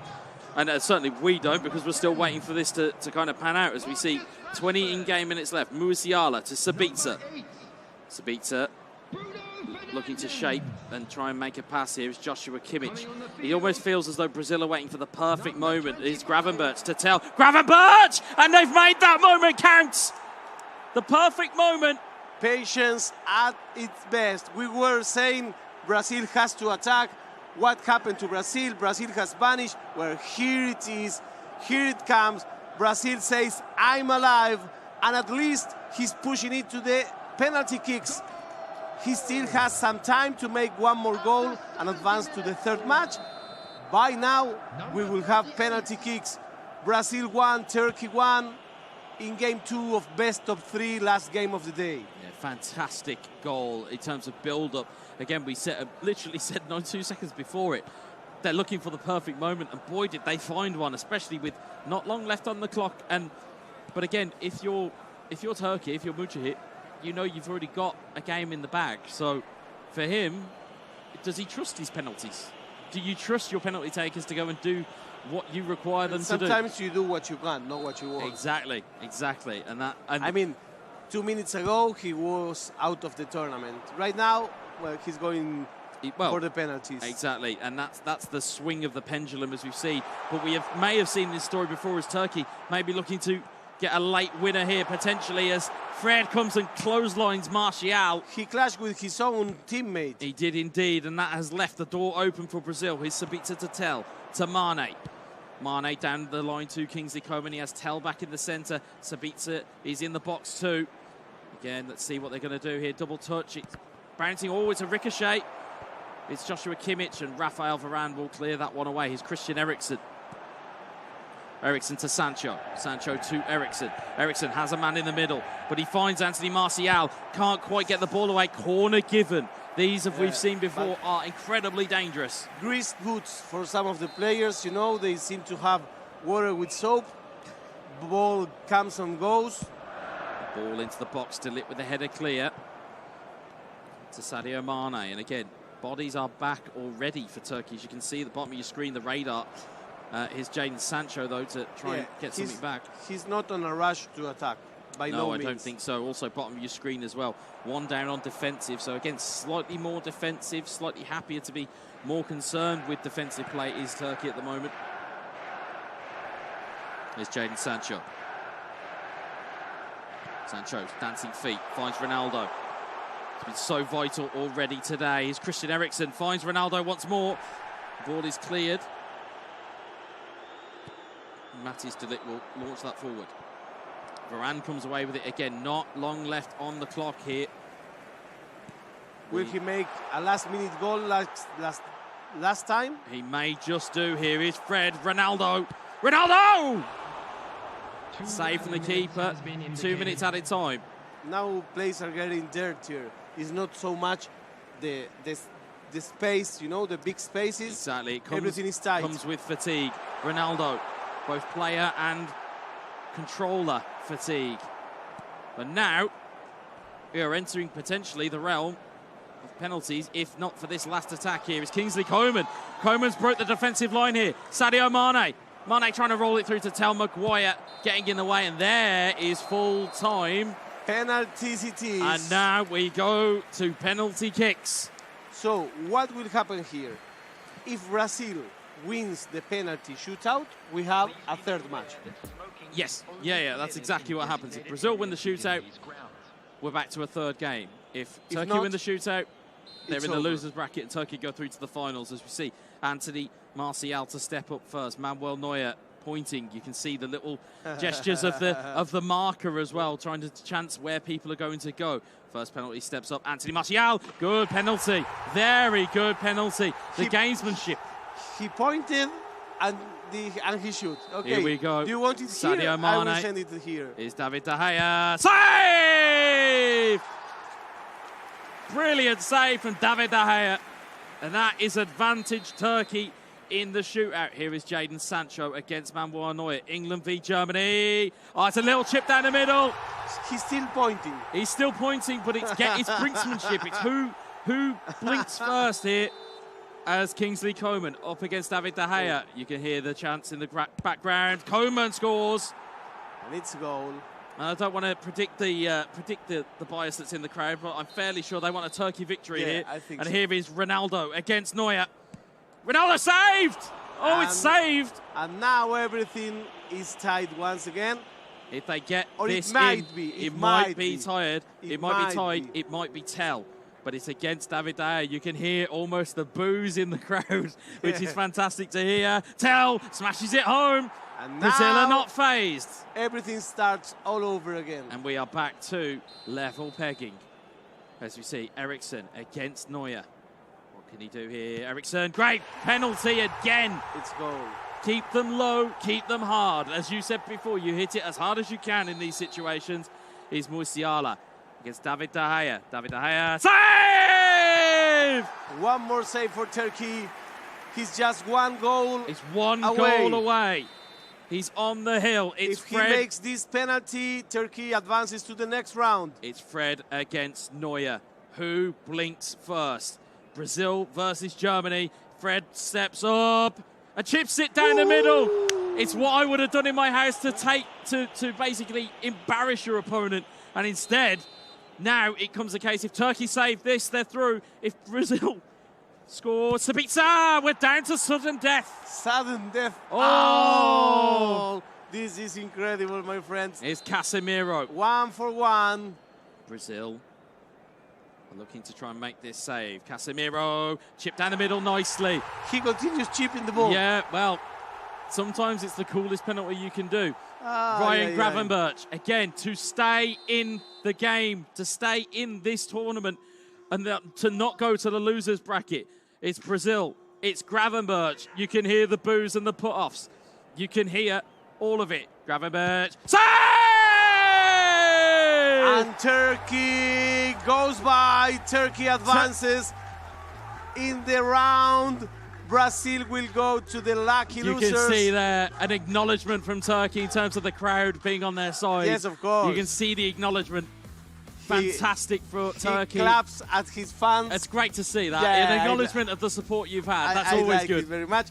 Well, it was amazing. You know, we said that Brazil was behind the marker all the time. He was able to get the equalizer, and that's it. Yeah. And from that on, he was crossing his fingers. He was able to turn over the penalty kick, which was on favor of Turkey, but on the sudden death. It's almost as though Turkey knew how to play that play style.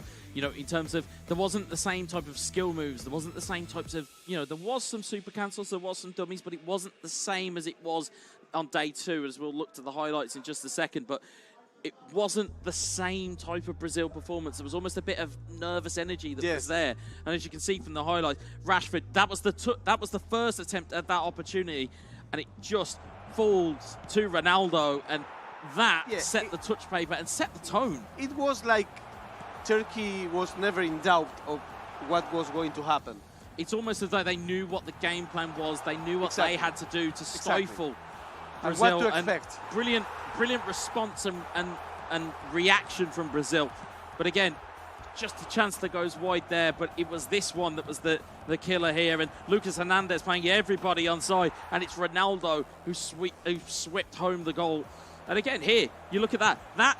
We've seen the exact highlight the first time. That was amazing. And that was the time where it pulled off. Again, that Brazil, it was almost like they were too patient. They were too kind of methodic this time. There was no, it didn't feel like instinct. As we said, you do it. You don't think you do. And that was almost the realm they got caught in. And you thought, after, you know, the round of penalties that you're going to see in front of you. We saw the chipped penalty, and I thought, oh, when we go to sudden death, that's going to be, that might be a talking point that you say, well, Turkey, you didn't have to chip them. But also, in terms of what we were looking at here, deciding penalty, and again, just didn't need to do that. That was incredible. But this was a fantastic finish to keep it there. He went with the same process again, and instead this was a wonderful save here from Ryan Gravenberch. Brilliant save. That's what sees them through. And again, all-round performance from Turkey. We saw grit, we saw determination, we saw clinical finishing, we saw mentality from them. So all in all, fantastic from Mujahid. Fasil now going into the losers bracket, or the lucky losers bracket.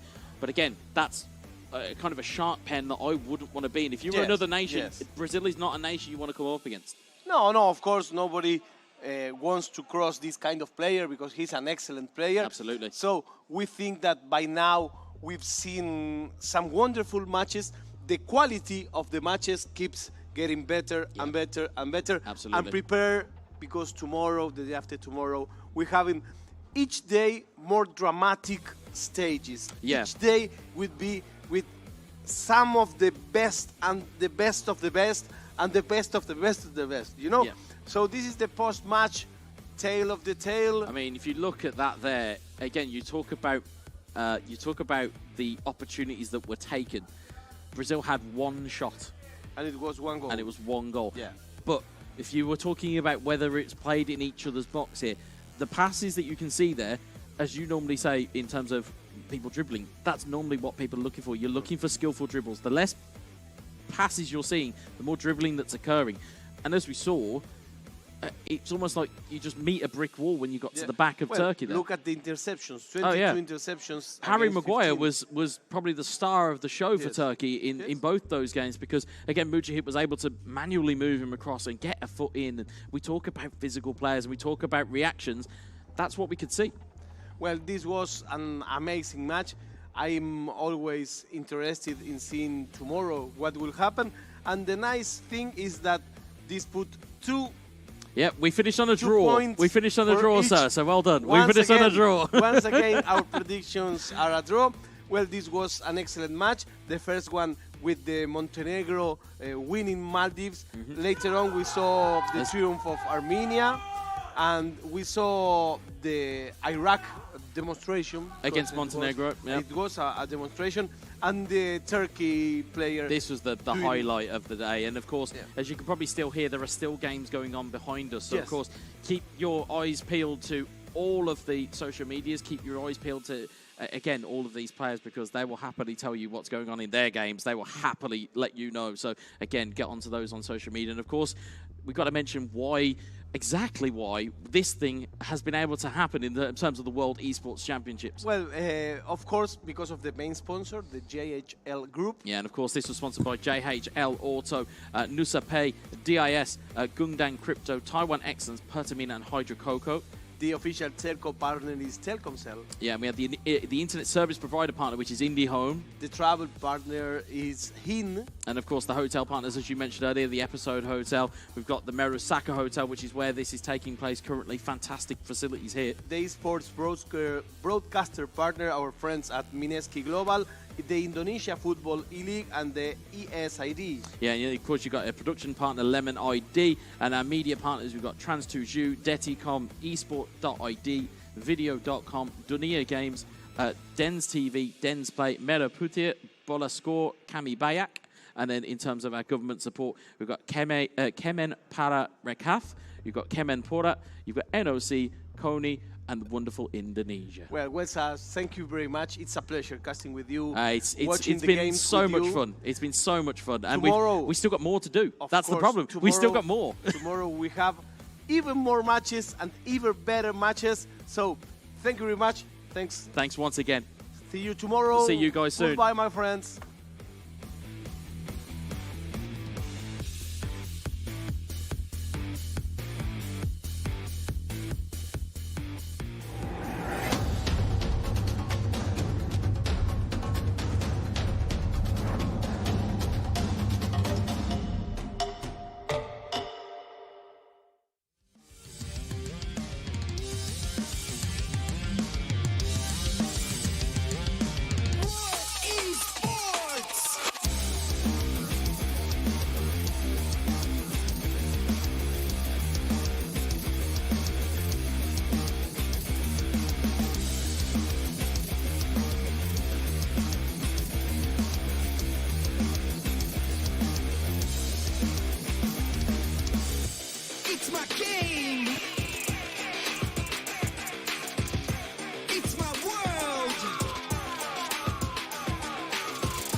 it's my game.